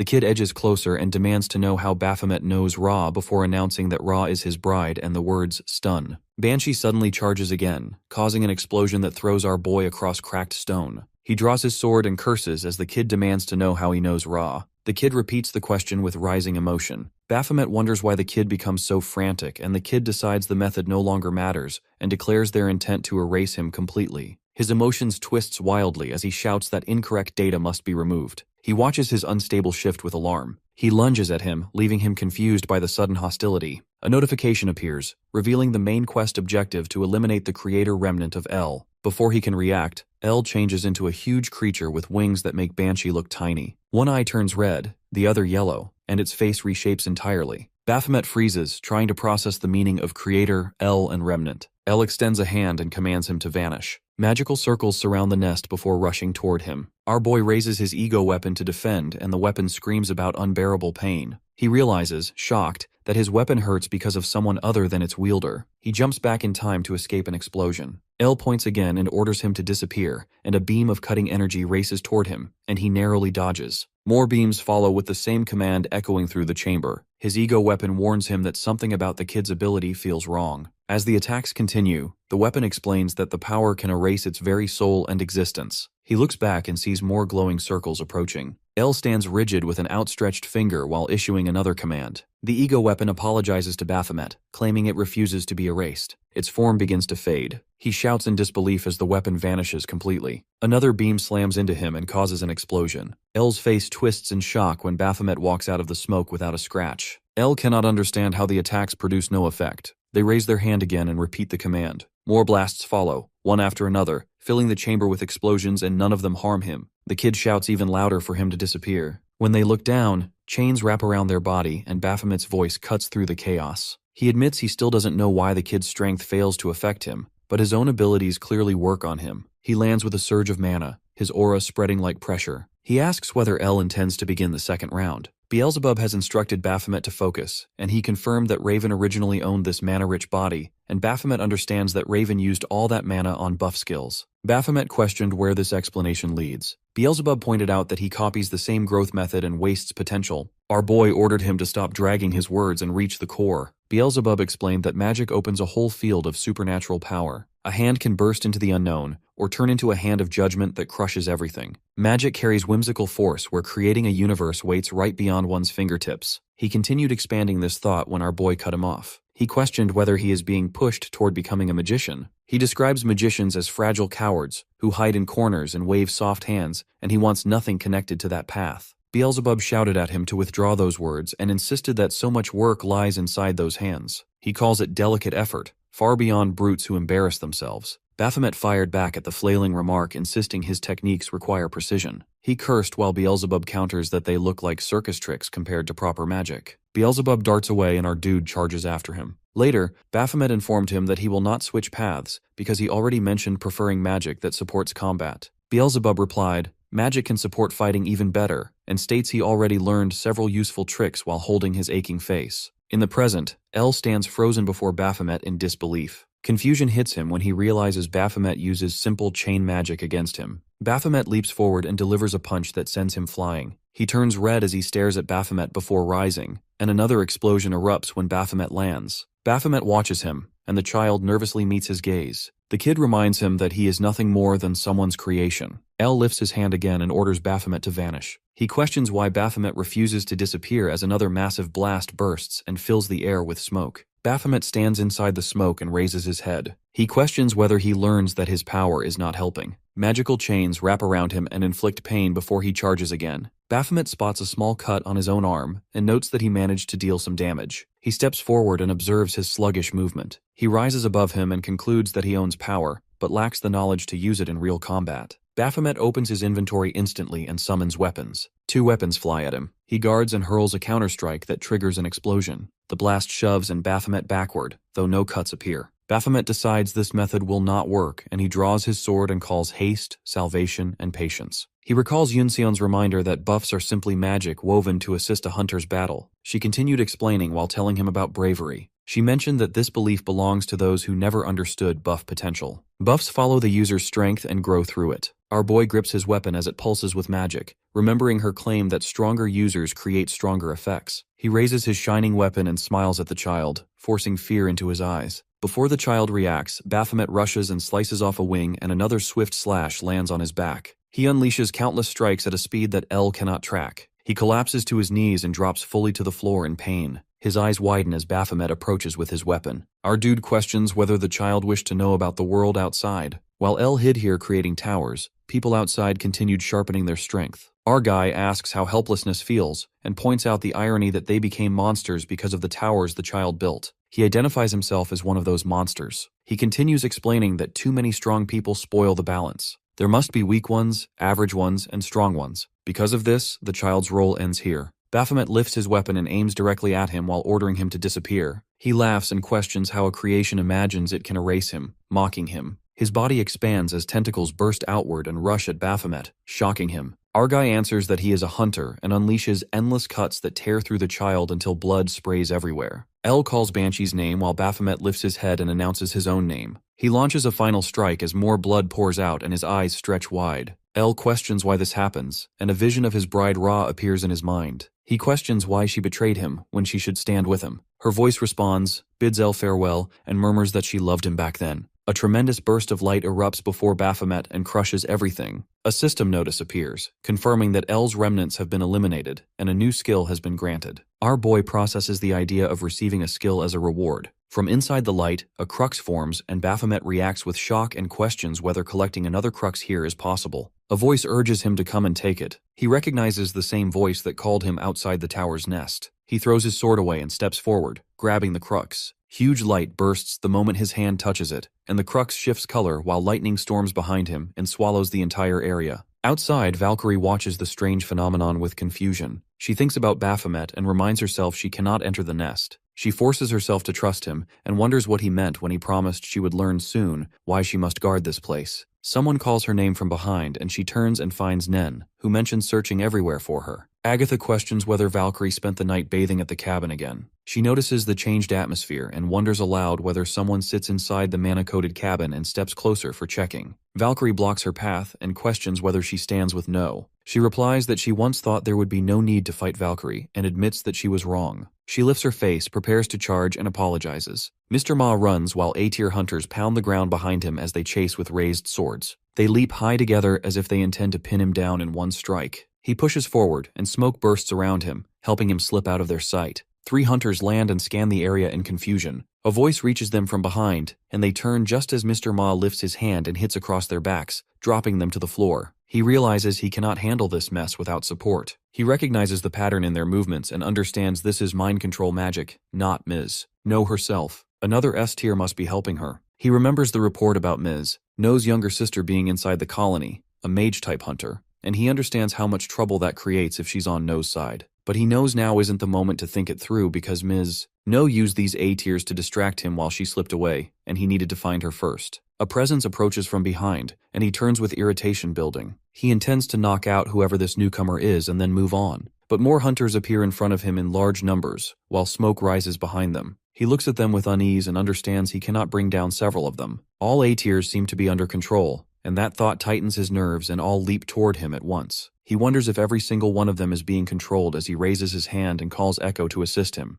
Lightning bursts out and sends many hunters flying back. The system declares the removal of all abnormal statuses as the spirit arrives in front of him. Mr. Ma recognizes this as a high-ranking spirit because of the amount of mana swirling around it. Only one hunter he knows can command a spirit like this, and turns as footsteps approach. Hunter Echidna steps forward with lightning sliding off her hands. She calls his name as both of them point fingers at each other, each wanting an explanation for the other's presence. He responds that he is wondering the same, and Echidna eyes his outfit and questions why he is wearing a spandex suit. He refuses to accept its spandex, but he covers the bus nose and asks about the smell, wondering if he fell into a sewer. He insists none of that matters right now and urges her to explain what is happening inside the colony first. A loud sound echoes across the area and Echidna turns toward it and questions the source. Something rises over the tower zone. Mr. Ma recognizes it immediately as a barrier and feels dread confirming his thoughts, and No has already activated it. He explains she has triggered the program that fortifies the colony. Echidna asks, and he describes how the colony is surrounded by towers, and a gate shock would release countless demonic beasts from inside them. A device was made to trap all those beasts within the colony when needed, showing they are now locked inside. This hits Echidna hard as she processes it.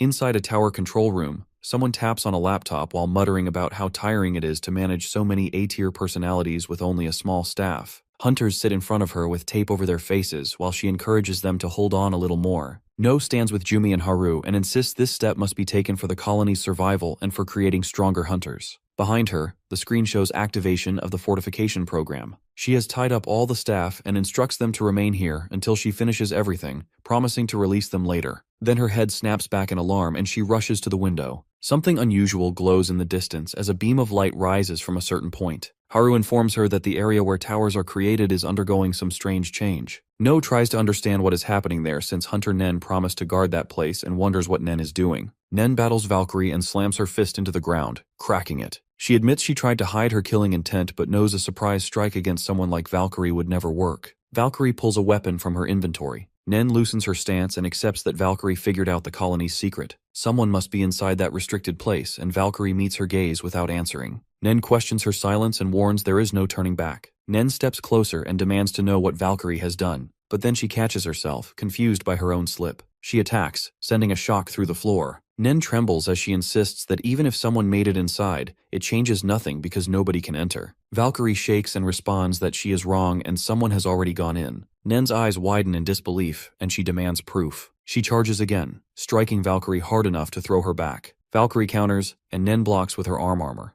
Nen unleashes another strike and admits Valkyrie stands as a skilled fencer, just as she heard. Valkyrie flinches at the remark, and Nen continues and mentions the rumor about Valkyrie once having the mindset of a national athlete but ruining everything. A memory hits Valkyrie as an official announces her name as being disqualified for breaking rules. Her awakening disqualified her instantly because awakened people are banned from competing. She remembers the tension she felt when the system revealed her awakening. People questioned her strength, claimed her fencing talent came from supernatural abilities, and accused her of trying to cheat her way into being a national athlete. Their disgust forced her head down as she cried. Back in the present, Valkyrie watches Nen raise her fist and acknowledge how devastating that must have felt. Valkyrie jumps, escapes the strike, and lands with force. Nen continues explaining she understands that pain because she felt the same helplessness during the gate shock when she could do nothing. Valkyrie rises and releases slashes toward her. Nen stands through the smoke and clarifies she isn't supporting No's reasoning. Lightning spreads around her as she insists she is acting according to her own belief. Her aura erupts into a powerful storm as she activates her skill, the second coming of the tiger. Lightning explodes around her, and Valkyrie watches in surprise.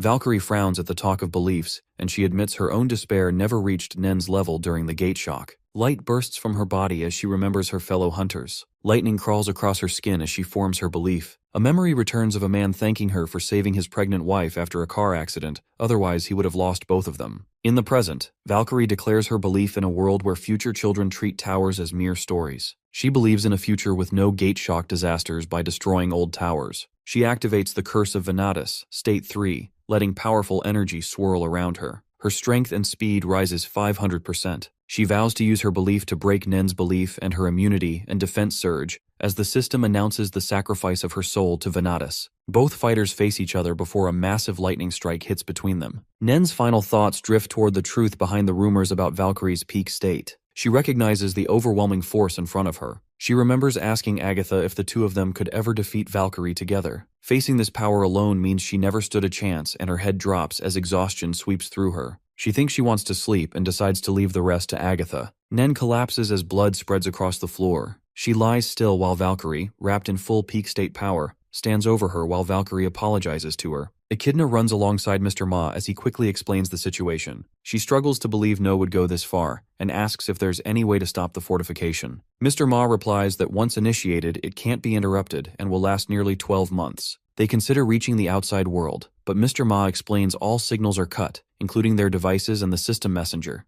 No faces the same restrictions. Blades rise before them, signaling that their priority is to take down the A-tier hunters. After a fight, both Echidna and Mr. Ma lie defeated. Mr. Ma estimates almost every A-tier in the colony is controlled and suddenly wonders if Baphomet is too. Echidna admits she suspected his presence inside. Mr. Ma questions how she entered the colony without clearance, implying she may have used illegal methods. She dodges the question, urging focus on the emergency. Suddenly, Griffin charges Mr. Ma but freezes when he recognizes him. Mr. Ma is equally shocked. Griffin then sees Echidna and reacts similarly. He says he feels fine and tries to understand the colony's chaos, the sirens and strange A-tier behavior. Echidna points out Griffin's unaffected A-tier status, and Mr. Ma deduces not all A-tiers are controlled. The two hunters they defeated earlier suddenly rise, moving like puppets. Alarmed, Echidna and Mr. Ma realize the need to find the mage controlling them. Mr. Ma suspects prolonged exposure triggers control since Griffin only recently arrived. He wonders why No, who once aimed to build an army, now uses mind control. He instructs Echidna to trace the mana flow to find the caster, their only chance. Meanwhile, Agatha stands in a chamber of shifting magic circles among S-tier mentors. She hopes all is proceeding without errors, and the hunters are ready. One hunter reports that dissenters have been knocked out temporarily, but wonders what will happen when they wake. Another mentions rumors of a government investigator in the colony. Agatha orders continued persuasion attempts and removal of the infiltrator if they refuse cooperation.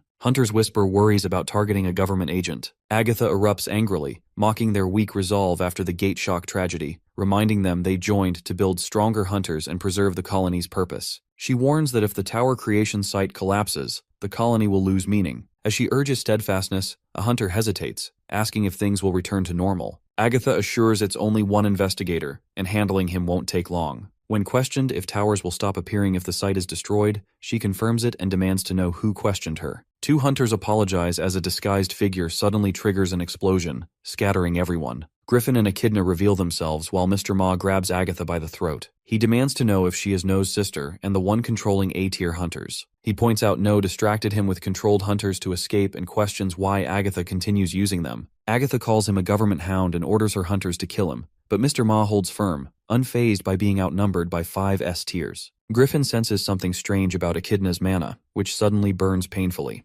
Mr. Ma recalls a rumor of one S-tier killing 7 others, and offers to prove if it's true. All hunters' mana ignites as he warns them to cooperate or face pain. Holding Agatha's throat tightly, he drags her down, making it clear this is a threat, not a negotiation. Elsewhere, 2 hunters rush No, but Jumi and Haru quickly take them down. No wonders why controlled hunters who recognized her no longer respond. Haru points out the red light in the woods has vanished, suggesting Hunter Nen might have dealt with it. No knows she cannot contact Nen due to signal loss and decides to check the cabin first, planning to confront Mr. Ma afterward. Suddenly, a figure with glowing eyes steps forward, Baphomet, with blank, controlled eyes. Jumi and Haru prepare to fight, assuming he's under Agatha's spell. No knows controlling Baphomet requires great effort and shouts for them to retreat. Baphomet slashes both Jumi and Haru's arms, incapacitating them, then turns to question No about killing Hyper, Guilty, and Jackal, linking it to the tower's nest. No panics, fearing the disappearance of the red light signals disaster. Baphomet reveals he destroyed the nest, freezing her in shock. Blood sprays as Baphomet collapses wounded while a beast stands behind No. She is stunned that an A-tier like Baphomet entered the nest, a place even she, an S-tier, couldn't reach. Baphomet trembles, revealing he suspected No's true motives. The mark on his body matches Hyper's death mark, confirming No's guilt. He explains pushing himself this far due to his skills conditions, facing an unbeatable enemy, receiving a death strike, and standing atop a tower floor. No accuses him of going too far. As she attacks, shouting for his death, Baphomet has already destroyed L's remnants and unlocked a new skill. He unleashes Gehenna, transforming the area with a massive eye appearing. The space shifts into a Lord's chamber. All linked passive skills activate. No is overwhelmed. Baphomet transforms as an emergency quest triggers. Eliminate the Abyssal Tower boss, Baphomet himself. In his new form, he notes he was seconds from death before awakening this power. 1 hour earlier, Valkyrie stood over Nen's lifeless body with her energy radiating around her. She murmured an apology when a sharp flash lit up behind her. A violent burst of lightning erupted at her back, cracking the entire ground and causing her to startle. As she landed, she sensed a shift linked to Baphomet and noticed the gates had vanished. She assumed he cleared the nest, yet wondered where the exit sent him. If this nest followed normal tower rules, an exit gate must have opened somewhere in this forest.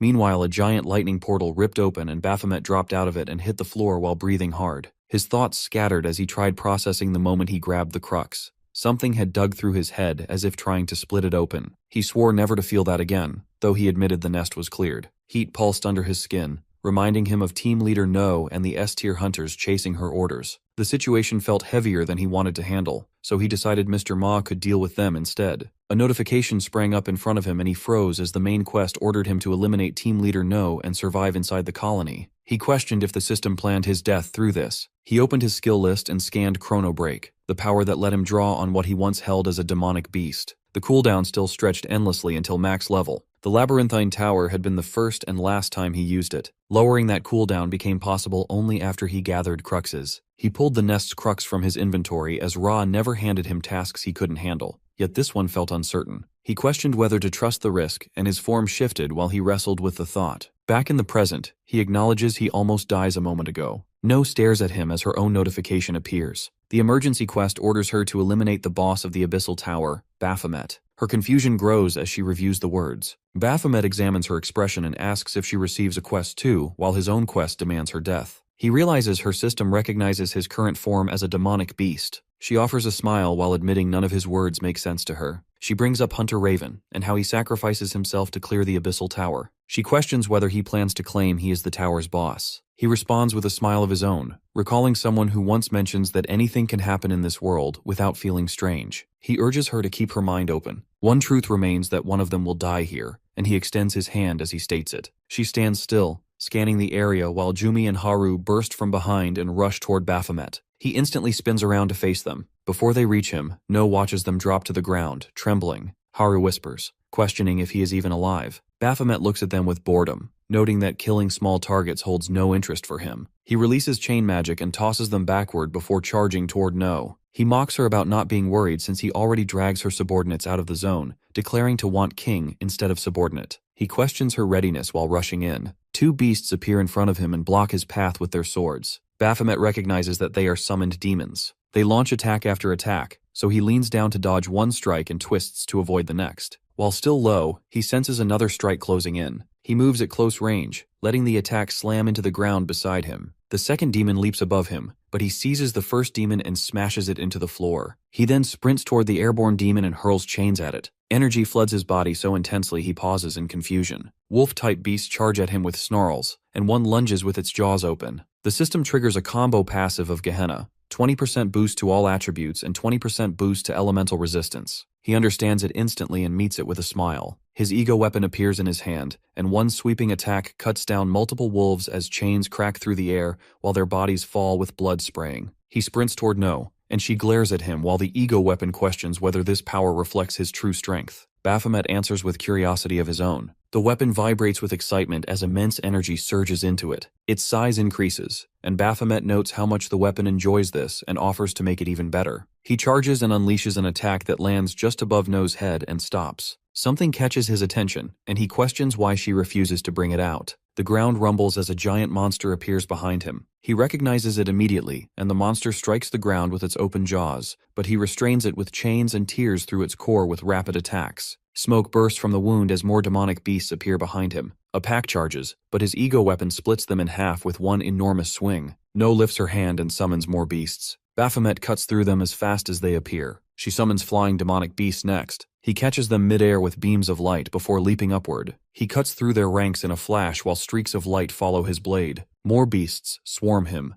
and he releases a powerful slash that cuts them apart, then chops down each one until laughter escapes him. Monster after monster appears, and he shreds them with effortless speed. A massive beast lunges with its mouth wide. He flips upward and slices the mouth clean off its body, leaving it collapsing in pieces. He steps toward No, shouting for her to stop hiding. His chain attack shoots toward her position, and the strike tears through the ground behind her as a giant beast rises behind her with jaws open while Baphomet smiles. Later, the beast's severed arms fly through the sky. Baphomet stands on its corpse with eyes glowing. Blood splatters around him as he orders the monster to die and presses his attack down on its body. No stands in the center of chaos with a darker expression, as a giant monster drops with a pierced chest in front of her. Baphomet steps out from behind the corpse with a confident smile. She flicks a lighter, burns a cigarette, and admits through her hardened look that the infamous boss Baphomet has reshaped himself into a human with real power. Baphomet confirms her thought and reminds her to keep her view open. Before ending her life, he demands a reason for the deaths of Hyper and the others. No releases harsh laughter and wonders why a beast like him acts shaken over dead teammates. She questions whether he formed emotional ties with them, which feels absurd to her. She suspects maybe he likes humans enough to become one. She dislikes revealing anything to a beast, yet she forces herself to unfold the past. Hyper, real name Ihyun, had been the first survivor she saved during the gate shock. Baphomet is confused as she continues. Hunters lived at the lowest social level before the shock. She hurried along with her friend toward a popular eatery, but stopped when a sign bars hunters from entering. That era treats hunters like infected beings. While eating elsewhere, her friend vents about how science already proves hunters cannot harm others, yet people still cling to rumors. She insists hunters start life as normal people, making the discrimination ridiculous. They focus on their meal afterward, while No walks home with a cassette, tired of repeating the same dishes. She considers ordering food again, and notices a restaurant named. Her plain clothes hide her hunter identity, so she steps in, planning to store food for later. The world suddenly fractures with a familiar pressure, the same aura from the first gate shock. Screams cut through the street as people reach out for help, calling specifically for hunters. Their desperate voices give her a brief sense of superiority. She spots terrified Lee-hyun crouching in the chaos and checks on him. Later, the captain questioned why she returned to the danger zone when rescue teams claimed all survivors had been evacuated. She explains the grandparents and sisters of Lee-hyun remain inside a collapsed building. He accepts this since trapped victims are hard to detect, and mentions the adjacent red zone, where only 2 survivors have been found. Another hunter doubts her actions because the captain has not given approval. She insists on joining the mission, arguing they can track her location as long as she returns immediately after saving anyone.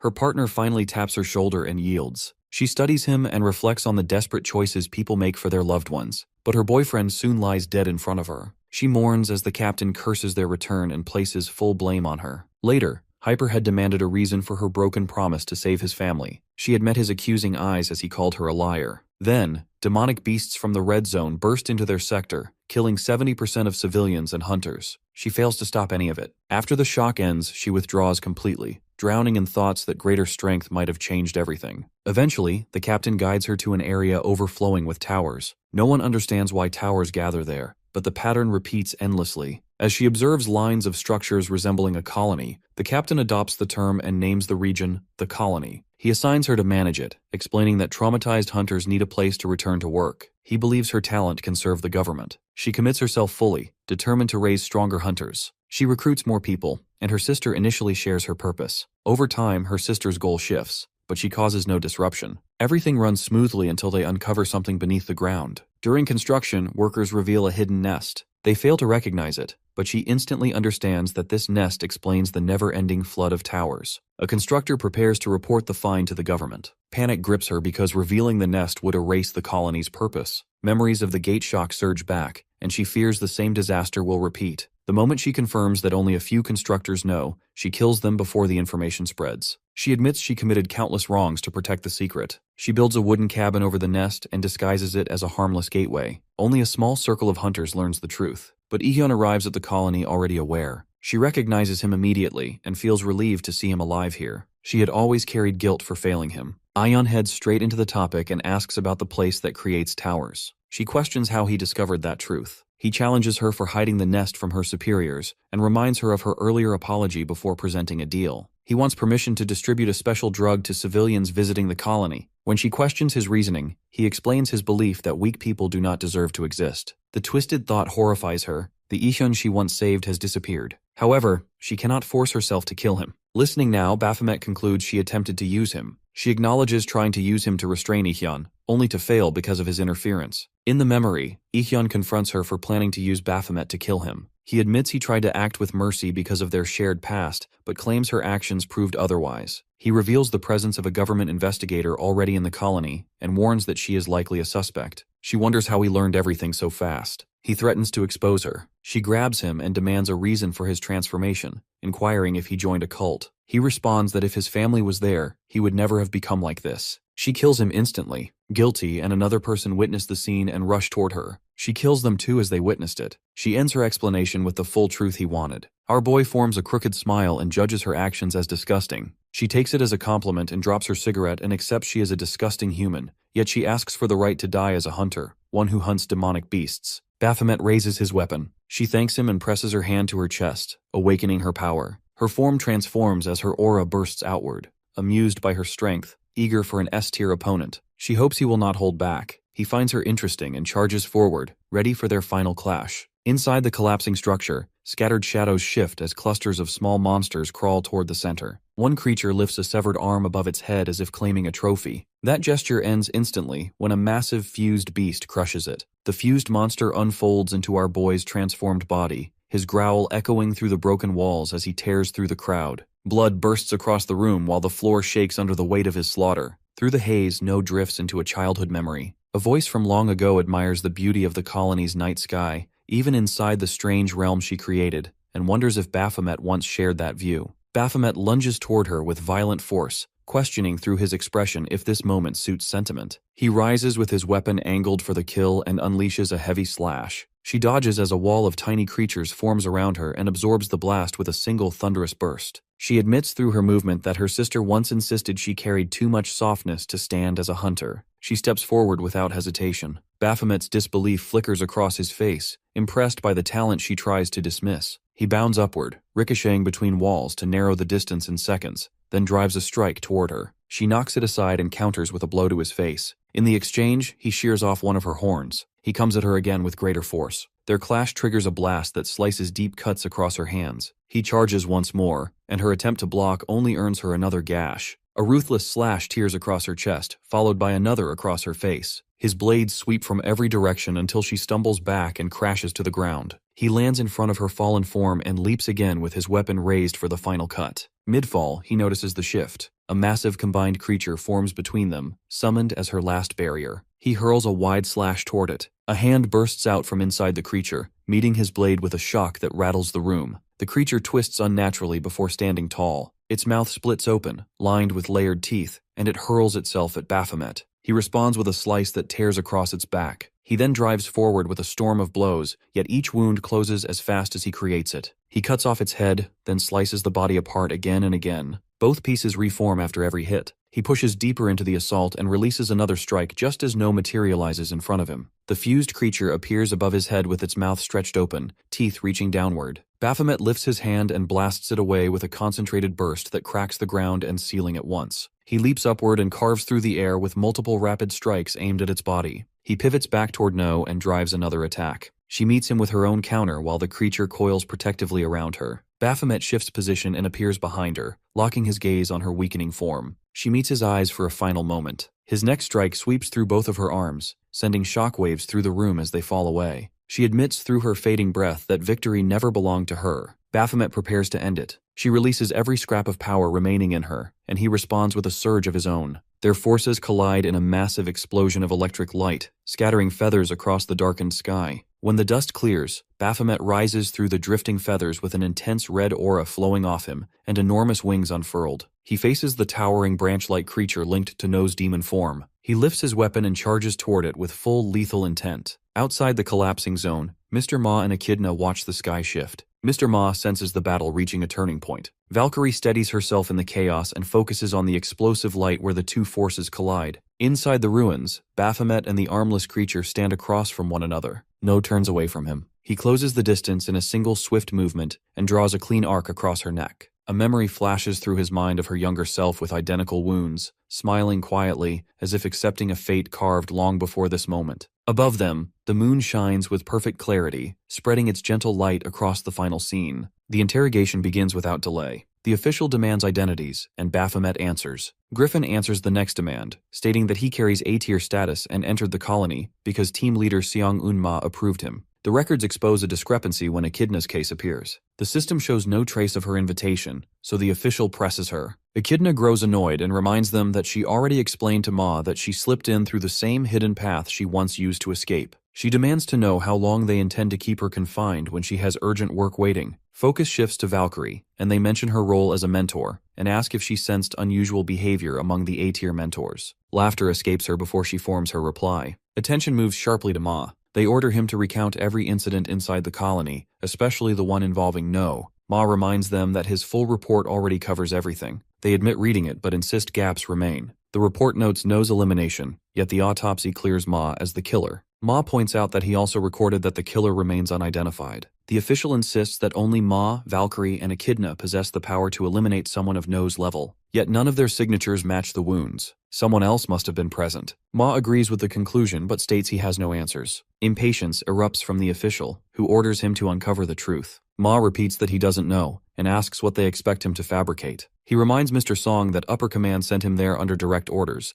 and everyone in the system understands how those orders work. Song attempts to calm the room, explaining the interrogation is routine. Ma fires back that Song raised the tension first by shouting at him. Ma then explains that the fortification program activated and sealed everyone inside the colony. Echidna breaks in, addressing the earlier question. She bypassed the main route and used an old sewage tunnel that even the colony administration overlooked. That same tunnel allowed their escape, and strangely, the fortification system never reached it. Near the tunnel exit, a blindfolded hunter met Echidna and asked about her success and the current situation. Echidna apologized and promised generous payment later. She also reveals that this hidden tunnel once functioned as a secret route used to deliver drugs to Hunter Hyper. Inside the Central Agency for Hunter Affairs, a detained hunter insists he never knew the items were drugs. He explains that someone simply handed him packages to deliver and offered to share everything he knows. Officials inspect his clothing and features for clues. Another official arrives with fingerprint results. The suspect is a D-tier hunter. Ma concludes that this man holds too little influence to orchestrate such operations and may be telling the truth about being a mule. The case becomes more tangled. No met Hyper years ago, yet they never crossed paths again until Hyper joined the colony. No's motive is solved, but Hyper still floats in uncertainty. Ma weighs the idea that an A-tier hunter wouldn't run drug routes for financial need. According to Baphomet's testimony, Hyper carried deep resentment toward civilians. Ma wonders whether Hyper's monstrous deeds grew from devotion to that hatred. Recovering the drugs becomes one task. Restoring every affected hunter becomes a crisis. Rows of medical beds fill the room as Ma watches colony hunters suffering severe mental collapse. Yunsan points to a parasite specimen and explains the destruction behind the symptoms. These parasites drain their hosts and break their minds. S-tier hunter Agatha uses these insects as her ability. Insect control normally manipulates beasts or applies debuffs, but Agatha's twist of the technique turns it into something grotesque. Ma asks about treatment. Yunsan explains that the parasites damage everything, including the brain. Healing may depend on natural regeneration only. She adds that they are fortunate the victims suffer only mental collapse, because weaker hunters would either fall into vegetative states or die. Our boy asks why he and Griffin are unaffected. Yunsan explains that the parasites need time to root inside their hosts, so the two still require enemas to flush out possible eggs. He reacts with disbelief. Yunsan clarifies that these insects prefer the large intestine and may have left eggs there. She reveals 3 prepared kits and instructs them to complete the procedure today. Ma freezes when it's revealed that the third kit is for him. He asks her meaning, and she reminds him that he strangled Agatha, which counts as direct contact. He assumed only A-tiers were threatened. She explains that Agatha attempted infesting S-tiers too. The proof lies in the 2 dead S-tiers. Behind them, Valkyrie collapses without warning. Echidna catches her and drags her toward the exit. Baphomet watches in confusion as Echidna calls out that she will meet him again. Someone assumes Valkyrie suffers a mental crash, but Echidna explains that Valkyrie simply emptied her bowels and feels drained. In truth, Valkyrie's mind cannot endure everything she witnessed. Yunsan claps loudly and orders everyone to stop wasting time. She instructs them to step forward for checkups. After his own examination, Ma hands Yunsan water. She reminds him of the enema. He promises to complete it today and apologizes for the chaos. He asks about hospital arrangements. Yunsan explains that she contacted a temporary physician and will charge the central agency. Her guild members suffered, so she intends to help, especially after past issues with the government. Ma accepts the blame. She agrees partially and directs him toward the next task, to interrogate Agatha and discover how to restore the A-tiers. Agatha sits restrained, studying the young supervisor in front of her. He explains that she cannot activate her ability inside this chamber. An explosive collar sits around her neck and laser weapons target her. She already heard these warnings earlier. The interrogation begins instantly. Agatha asks whether he recently suffered a breakup, leaving him staring in confusion. Later, Ma checks on the progress. Taeyong confirms that the session continues. He inquires whether the hyper-investigation uncovered anything. Ma explains that the situation remains too vague and tangled. He assigned Taeyong to investigate the D-tier hunter and every connected part of the case. The supervisor mentions the mule incident, and remarks that if Ma devotes so much dedication to his duties, he should do the same with No's death and reveal the killer. Ma repeats that he genuinely does not know and asks what they believe he is hiding. The supervisor from Agatha's chamber suddenly bursts out crying, apologizing while fleeing. Ma and the remaining supervisor grow alarmed. This marks the 4th interrogation meltdown. Agatha's appearance misleads everyone. Her voice shatters composure the moment she speaks. Ma chooses to confront her himself. Agatha brightens when he enters and claims she hoped to see him again. He comments that he didn't know he matched her tastes. She explains that she simply never forgot the pressure of his grip on her throat. He asks whether that excitement counts as one of her comforts and wonders whether No held the same trait. Agatha explains that her sister was fragile, a fact he should already understand from meeting her. Ma informs her of No's death. Shock sweeps across Agatha. She absorbs the information and remarks that the time finally arrived. Ma asks whether she feels anything. Agatha insists she does and asks whether tears are required to prove her grief. She expected this outcome ever since the gate shock 10 years earlier. No survived only because the colony existed, and so did she. Agatha then asks whether Ma understands the feeling of receiving disgusted stares from the people one protects. The signs banning hunters, the cold eyes. Betrayal plants a violent impulse inside the heart. Ma concludes that this is why she controlled the A-tiers, turning them into puppets. Agatha smiles and asks whether the 7 dead S-tiers wanted betrayal from him. Her research shows they once stood as his close comrades. She wonders what they would do if they returned. She claims that, in their place, she would hunt him down. Ma orders truth serum. He instructs the staff to prepare her for transfer, and promises that she will spend her life in solitary confinement, where no one will endure her voice again. Agatha mocks him one last time, asking whether she touched a nerve. Officials end the interrogation, extract everything possible, and load her onto the transport bus. The door shuts and the vehicle departs. Ma's phone rings. Yunsun informs him that she has discovered a way to revive the A-tiers quickly. Elsewhere, Griffin and Baphomet sit together in uneasy silence. They consider the possibility of meeting again and notice Ma's absence. One prepares to ask about Ma's whereabouts when a sudden noise makes someone tremble. He vanishes instantly, leaving behind only a card. Griffin picks it up and studies it. In another office, a worker prepares the files Ma requested for the daytime hunters. She confirms completion. The subordinate asks her to include everything, even minor details for the investigation. She continues, until she freezes, realizing the photo has changed. It looked normal earlier, yet the system now records that this person died inside a dungeon 2 years ago. Somewhere else, a hunter scratches his head, thanking someone and promising not to forget Hyper's sacrifice. A mark rises under his skin, the same mark Hyper planted on Baphomet. His expression grows fanatical as he declares that the weak deserve death. An explosion erupts inside the building. Ma keeps drifting back to Agatha's question about the 7 S-tier hunters who once fought at his side. Her threat to hunt him down if they ever return presses against his thoughts. He forms his own answer, believing that if his death brings them back, then they can come for him whenever they wish. His phone rings and cuts through the memory. Taeyong's urgent voice reports that the D-tier hunter isn't D-tier at all. He used a disguise and is actually a terrorist. The news hits Ma instantly. Inside the washroom, Baphomet senses the building tremble. Cracks spread along the walls. Outside, the disguised terrorist stands over unconscious workers and admires the destruction. When he turns, Baphomet steps out and challenges him about the fallen staff in agency uniforms. The terrorist recognizes him as one of the hunters who escaped the colony. He mocks Baphomet's nerve for confronting him here and prepares something special for an A-tier. His form shifts into Raven and he charges. Baphomet spots the Raven mask and erupts with anger. He rushes forward, slices off the terrorist's arm, and throws it aside. He makes it clear he cannot tolerate anyone wearing that face in front of him. A violent shock shakes the building. Employees run toward the source. Griffin stands frozen. Ma appears and demands an update. Griffin tries to explain the disturbance, so Ma urges him to evacuate. He asks where Baphomet went since Griffin was supposed to stay with him. Griffin mentions a symbol drawn on a note. Ma questions the symbol. Griffin explains the note isn't his. Ma grabs it before he can finish and walks off, leaving Griffin confused about where the note originally came from. Inside, blood spills from the terrorist's severed arm. He complains that Baphomet must really hate that face. Baphomet corrects him with another strike and discards the arm without hesitation. The terrorist drops the Raven disguise and attacks with a fast kick. Baphomet slips past it and drives a punch into his stomach. A female disguise appears next. Baphomet asks which gender he is even fighting. The terrorist mocks his pickiness and lunges again. Another disguise vanishes. The terrorist raises his hand and fires a glowing beam. Smoke bursts across the room. Believing he succeeded, he grins, until Baphomet rises above the haze, grabs him, and slams him into the wall. Blood splashes against the concrete. Baphomet asks which form comes next. The terrorist shows his true body. Baphomet questions the new appearance. The terrorist acknowledges his strength and shouts the name Baphomet. Ma Erevez and Baphomet announces that he handled his part.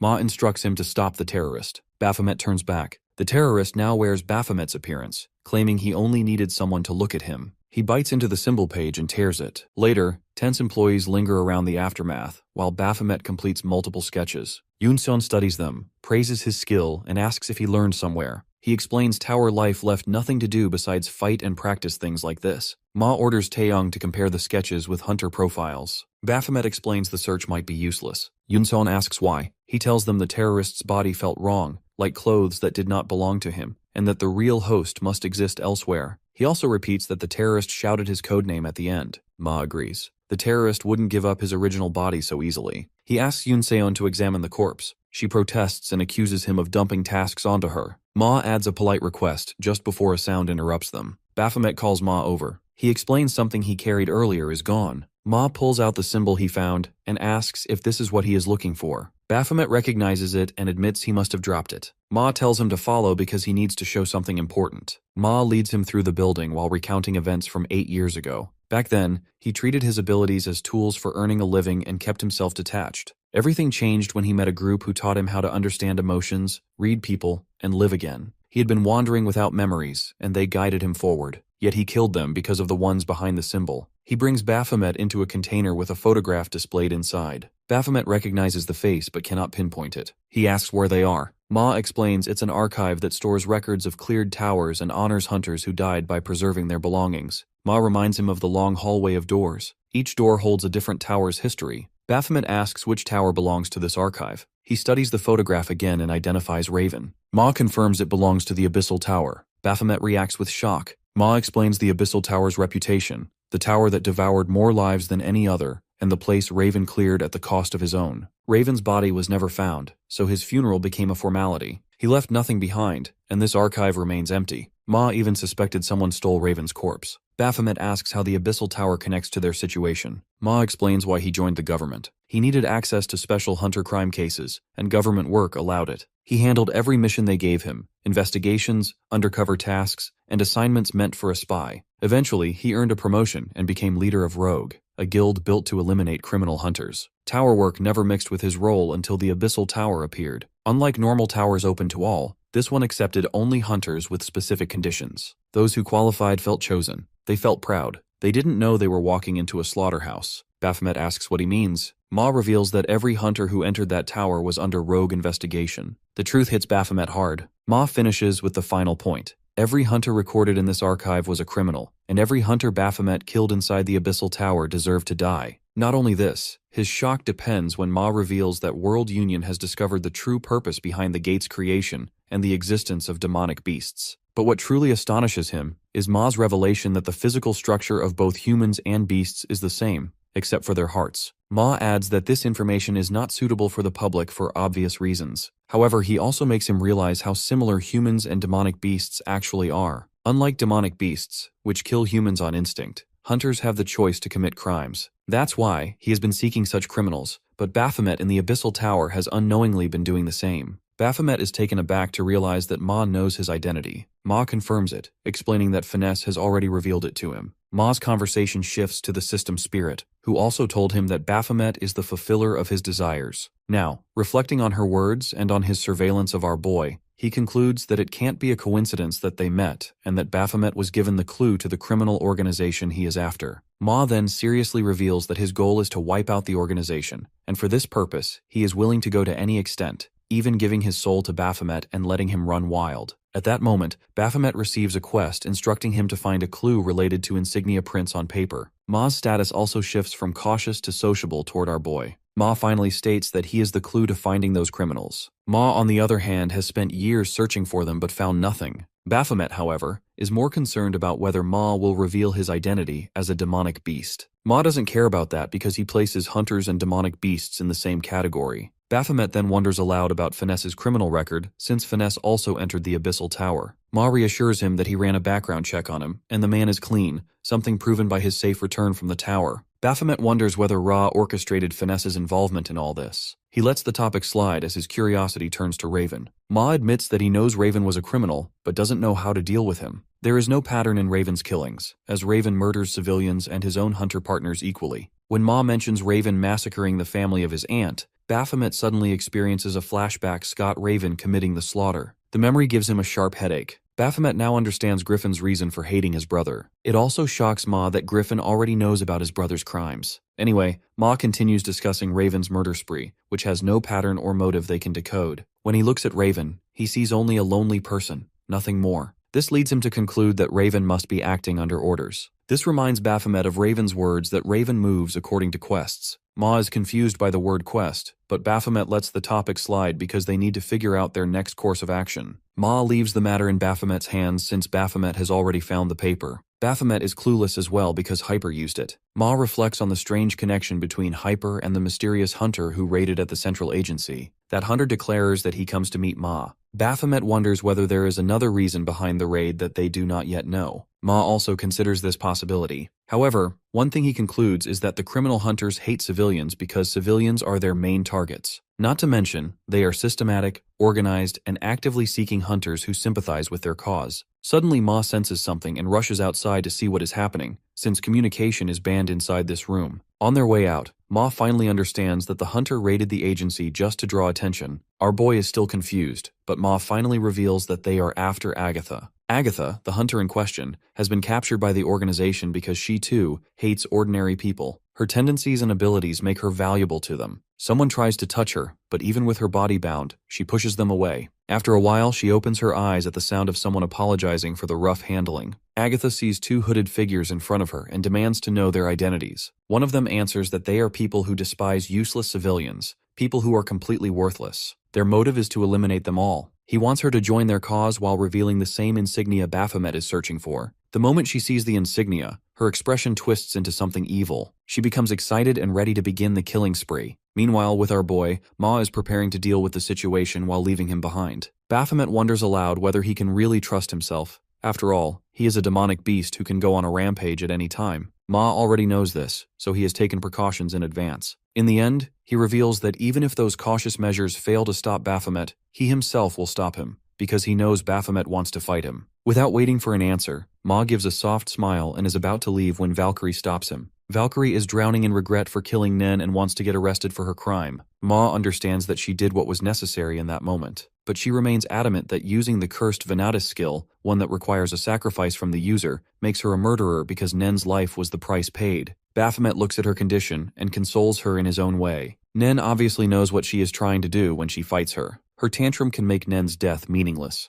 Valkyrie first protests against the accusations, then slowly falls silent. She reflects on her regret, wondering if maybe Nen was right about wanting to maintain the colony. If so, her actions may have killed a better future. Ma also agrees that the colony helped hunters improve their power. To strengthen her willpower, he mentions a recent incident in which an old woman wanted to visit the colony because it was once her hometown, but she couldn't because of the towers. Recalling this, he assures Valkyrie that as hunters, their first priority is to protect civilians. By destroying the colony, she has actually given hope to people like that old lady. Listening to this, Valkyrie starts sobbing, which quickly turns into full wailing. Ma slyly leaves Valkyrie in Baphomet's care. Baphomet looks at her in annoyance and forcefully tells her to stop crying, only for her to cry even louder. Our poor boy has no idea what to do with this crying girl. Meanwhile, Ma is investigating the incident in which 3 people died and 1 survived, while they continue trying to follow Agatha's trail. His companion Bub has already heard from the colony staff that Baphomet killed Leader No. Ma tries to act oblivious, but Bub has already guessed that Ma is covering for Baphomet. However, Bub is confused about how Baphomet, an A-rank hunter, could kill No, who was S-rank. To avoid further questioning, Ma simply leaves despite Bub's protests. On his way out, he mutters about how persistent Bub is. He finally finds Griffin waiting for him and apologizes for making him wait. Griffin has just arrived as well, so they move to a secluded place to talk. Ma orders cocoa for Griffin since he is still a student. Griffin is more interested in knowing Ma's purpose for summoning him here. Without beating around the bush, Ma tells him that he wants him to keep quiet about the colony incident. Griffin agrees. However, he suspects that it isn't the only reason Ma called him. Ma confirms this while expressing his interest in talented hunters like Griffin. He tells Griffin to contact him anytime if he ever needs anything.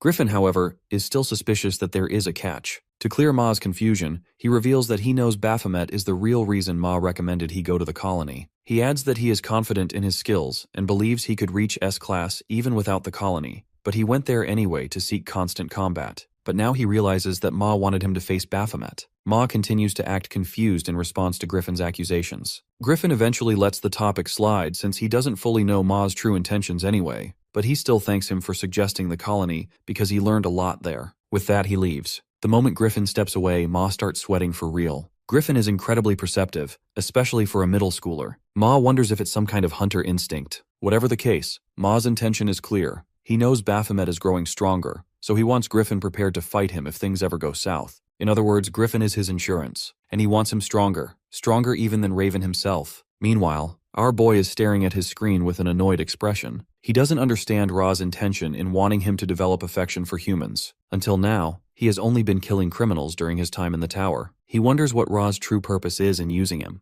Anyway, the screen shows people he already knows or has had some kind of relationship with. Even Beelzebub's face appears. When he clicks on his picture, he gets a list of information he already knows. However, Beelzebub's status toward him is marked as cautious, which really irritates him. There is even an option to view more for additional details. He realizes this screen will show information about the people he knows. His eyes catch Reaper's face, and all he wants is to click on her photo. He becomes too fidgety to do it. Before he can click on her picture, he hears the doorbell and opens it. He finds Echidna and Valkyrie standing there. He is already annoyed to see them. Valkyrie explains that they are here for business. Before he can ask what kind of business, Beelzebub appears, claiming he is hungry. He wants to grab food from their neighbors but pauses when he recognizes Echidna. She greets him too. Later, the two of them settle inside his home. Echidna formally introduces herself and asks them to call her by her code name since she is here for work. Our boy, however, is more curious about her association with his adopted brother. She explains that a few weeks ago she was on her way somewhere, talking on the phone while pursuing a male hunter who refused to join their guild because it is filled with intimidating women. She was worried about her guild's reputation. She regrets not going to the colony herself and instead sending Valkyrie there to recruit members. She wonders whether she should recruit rookies with talent instead of active-duty hunters. Their conversation distracts her, and she doesn't notice when her driver takes an unfamiliar route toward the slum area. Meanwhile, Beelzebub is on his way back home. His classmate, Hyon, wants him to play with her. She even tries to lure him with her mom's cooking. But Beelzebub wants to go to the neighborhood barbecue party, so he uses a flying jump to get away from her. She tries to mimic him but is about to fall. Panicking, he uses his wind magic to save her. The girl is already seeing stars because of him. Meanwhile, Echidna is delighted to discover such a gem in Beelzebub. She wants to recruit him, so she asks about his parents. Beelzebub tells her about Baphomet, who is currently in the colony. The moment she learns that Baphomet is his brother and that he is in the colony, she immediately realizes why Valkyrie insisted on going there. Now she completes her explanation. Baphomet is not happy with Beelzebub for using magic in public. Echidna, however, gets straight to the point that she wants to sponsor Beelzebub for the Hunter Training School. She explains that the age restriction was already lifted by the government after the Gate Shock 10 years ago. This school specializes in training hunters, enrolling children at an early age. She offers to sponsor him fully on the condition that Beelzebub will join her guild after becoming a hunter. She exclaims that Beelzebub has the potential to become an archmage. Well, he actually is an archmage, but Echidna doesn't need to know that. Baphomet is unimpressed by her offer, claiming her compensation for Beelzebub's service is insufficient. He reminds her of the incident when she tried to squeeze millions from him for pulling some blonde hair. Echidna immediately realizes he is still holding a grudge. Baphomet now has leverage over her and refuses to give permission for her to enroll Beelzebub under his guardianship. Echidna had expected this, so she raises her offer. Lifetime premium memberships at a luxury resort, lifetime VIP membership for an airline and 5-star hotel, and a penthouse with a view of the Han River. She adds that there are even more perks she hasn't mentioned yet. Baphomet understands that she is offering substantial compensation. Then his thoughts turn to Beelzebub's earlier complaint, as he is wanting perks to be human. After considering it, he finally accepts Echidna's offer. Beelzebub is taken aback because he hadn't expected this. Baphomet adds that Beelzebub should enjoy the perks she is giving, as he is already earning enough from tower raids. Hearing this, Beelzebub's expression lights up, and he pledges to obey him as his younger brother. With that, his status changes to trusted. Later, Valkyrie appreciates Baphomet's decision for Beelzebub. She remarks that once hunters awaken, they can't live an ordinary life, so it was the right choice for him. Suddenly, she reminds him of their earlier promise, something Baphomet might clearly have forgotten. She finally reminds him that they agreed to go on a date. The scene flashes to the time when Ma dumps a crying Valkyrie onto him. To brighten her mood, he dumps piles of chocolates and snacks in front of her. She is taken aback by the treasure, but he explains that he has heard eating sweets can improve her mood. She is genuinely touched by his gesture. However, she cries even more, because she is not a child who can be consoled with snacks. Taking advantage of the situation, she suggests he go on a date with her to help improve her mood. Now, in the present at noon, when they agree to meet, he waits for Valkyrie, but she is nowhere in sight. Suddenly, everyone spots her form emerging as she looks around for our boy. She apologizes for her tardiness, saying she is busy with something. In reality, she is occupied pondering about what to wear to impress him. In order to amend her tardiness, she insists on paying for the meal. He agrees, obviously. She has already reserved a table at a famous hotel with a 5-star chef serving the meal, but he points instead to an ordinary restaurant where he wants to eat. Then they settle in the restaurant and start eating. Most of the time, Valkyrie watches him instead of eating her own meal. She notices his preference for the meat, then becomes baffled when she sees him ordering 4 more servings. After lunch, she ends up with a bill of 250,000 won, which proves just how much our boy eats. At that, Baphomet decides to call it a day, since he assumes all people do on a date is eat. She is shocked to hear this, and assumes he must be making fun of her. Instead, our dude is completely serious. When she asks further and learns that he has never gone on a date or been in a relationship, she is totally flustered with disbelief. Her imagination goes wild, picturing our hero as a nerd who somehow turns out quite handsome in the end. She squeals with delight when she realizes that she would be his first in every way, including the chance to be his first girlfriend. Our boy is totally clueless as he watches her get excited all by herself. When he finally addresses her, she turns to him and corrects him to call her Juri Lee, her real name, while she calls him by his real name too. Because right now they are on a date, not on hunting business. Later, they first visit the aquarium. Then they go to the shooting range. Valkyrie takes a shot first, then offers him his turn. This time, his expression becomes genuinely excited as he hits his target perfectly. However, when they finish, the staff inform them that their policy does not allow giving prizes to hunters. Not wanting to disappoint them, they give the couple keychains instead, white for Valkyrie and black for Baphomet. Outside, they find a crying girl. Valkyrie helps the girl find her mother, gets her ice cream, and even gives her the couple keychain as well. Then they decide to go for dinner before calling it a day. They discuss the menu. Baphomet still wants to eat meat. Valkyrie decides to choose the menu herself, and he agrees. Meanwhile, some people point her out.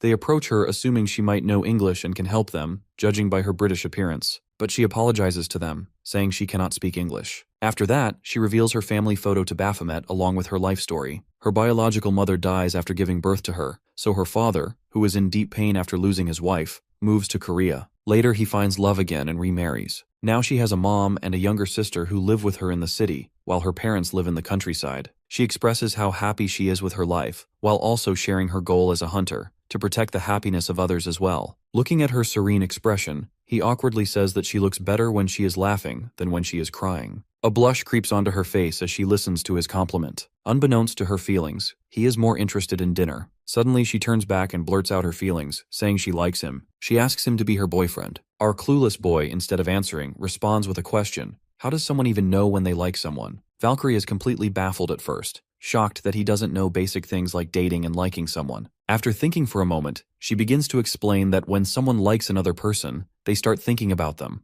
wanting to know their opinions, and most importantly, that person's words touch their heart. She declares that she feels all of these emotions for him, but then she pauses when she notices his expression, like he realizes something. Later, Reaper is in her room when she gets another call from our boy. She is about to ask about his time in the colony when he suddenly asks her about going on a date. She assumes he must be drunk like last time, but with a serious expression, he emphasizes that he is not drunk and genuinely wants to go on a date with her. The next day, Reaper is in front of our boy, and he expresses how much he admires her skill as a hunter. That's why she agrees to go on a date with him, because she wants to know him outside the tower. But she ends up completely surprised when their date lands him in the hospital. She is really furious. A while later, Reaper waits for him in a restaurant, arriving 10 minutes earlier than their intended time. She is extremely nervous, overthinking her makeup and her date with him. However, instead of admitting her feelings, she convinces herself that this date is simply an investment in the future, an investment in a strong hunter like him. She waits patiently as time passes with no sign of him.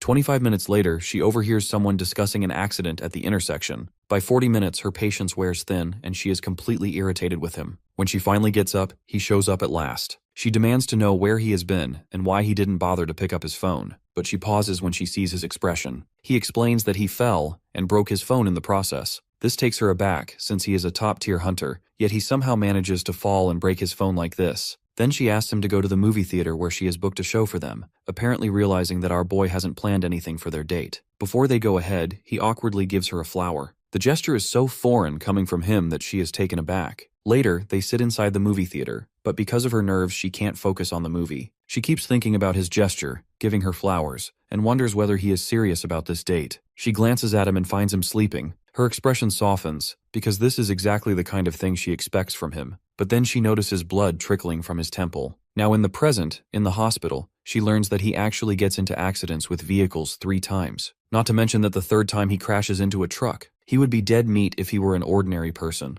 Baphomet, however, is more interested in continuing their date. She is reluctant and wants him to rest. He, on the other hand, is more interested in confirming his feelings for her. Their conversation is interrupted by a very angry man, who turns out to be Reaper's uncle. He hears about her current location from his assistant, and as soon as he sees Baphomet, he assumes he must be her boyfriend. Later, when they settle down, it becomes clear that her uncle has come prepared with full homework on our boy. However, he exclaims that Baphomet's qualifications are not enough for him to be worthy of her boyfriend. He even assumes that she stayed with Baphomet last night when she didn't come home. She tries to explain that she was at her hideout. Eventually, with an excuse and help from his assistant, he sends Reaper away from the scene. Now that she is not there, he offers our boy a sum of money to stay away from his niece. Though the situation is cliché, Baphomet explains that they are not in a relationship. But the uncle is still adamant. He continues to disapprove of him. Apparently, it's Baphomet's profession as a hunter that makes him unworthy in the uncle's eyes. He wants Reaper to succeed him and own the hotel after he retires, so he doesn't want her involved in the dangerous life of a hunter. He adds that she would never have become a hunter if Reaper's mother hadn't died from the gate shock. But he still wants her to take an ordinary path instead of the hunter's path. Baphomet smirks at that and firmly declares that it is Reaper's choice whether she wants to be a hunter or not. As for the money, he can easily earn that much after some tower raids. Smugly, he prepares to continue his date with Reaper. However, her uncle darkly declares that Baphomet will regret it. This makes Baphomet pause. Then the uncle takes another turn, as he lures our boy with the chance to taste the divine cooking of his head chef, who cooks only 20 servings per day. So regardless of how much money Baphomet has, he can't taste that food. But with the uncle's influence, he can have a lifetime supply of that cooking. Our boy is totally sold by this offer. But as soon as Reaper returns and hears all of this, she scolds her uncle for coaxing Baphomet with food. Then she tries to explain that there is nothing between them. When her uncle remains unconvinced, she emphasizes that just by looking at our boy, she can tell she cannot be physically attracted to him,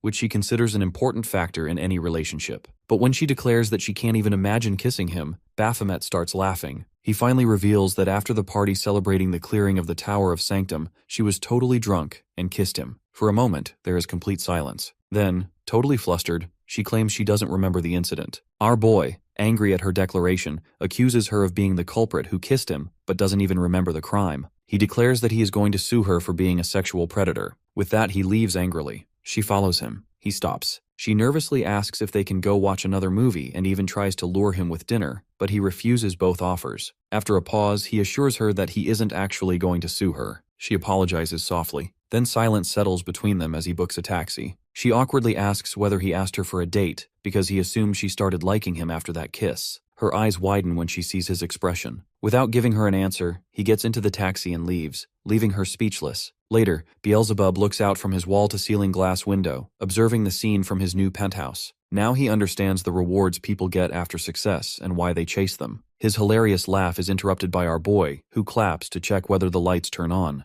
Seeing his irritated expression, Beelzebub starts how he is going to vent his anger on him just because he gets ditched. Our boy's expression darkens even more. Beelzebub comments on how someone like him could fall in love with mere humans. He furiously denies it, insisting his feeling is just curiosity, but Beelzebub doesn't buy it. Suddenly, our boy raises a question. How does he know he gets ditched? Beelzebub shamelessly reveals that he tagged a familiar on him, but he was so in love that he didn't notice his surroundings. Beelzebub even knows about him getting hit by a car while pondering whether to buy flowers for Reaper. He taunts him, saying he is turning into a human, which our boy protests weakly. Uncaring of his emotion, he warns Baphomet about getting involved with a human, because one day he might revert to his old self. Suddenly he asks for the time. When Baphomet tells him, he immediately orders him to get up, saying they are going to eat a meal at Grandma's home. Baphomet is not convinced about going to the slums just to eat. Beelzebub emphasizes that they need to eat at home. Baphomet is taken aback because he thought Beelzebub was planning to live in the penthouse. Later, he is with Yunseon, who is checking his arm. It is in better condition. However, she is curious about how he got hit by a car, which he doesn't bother to answer. She asks a number of other health-related questions after his return from the colony, and he answers honestly. Finally, leaving those questions aside, she gives him a report left by Ma.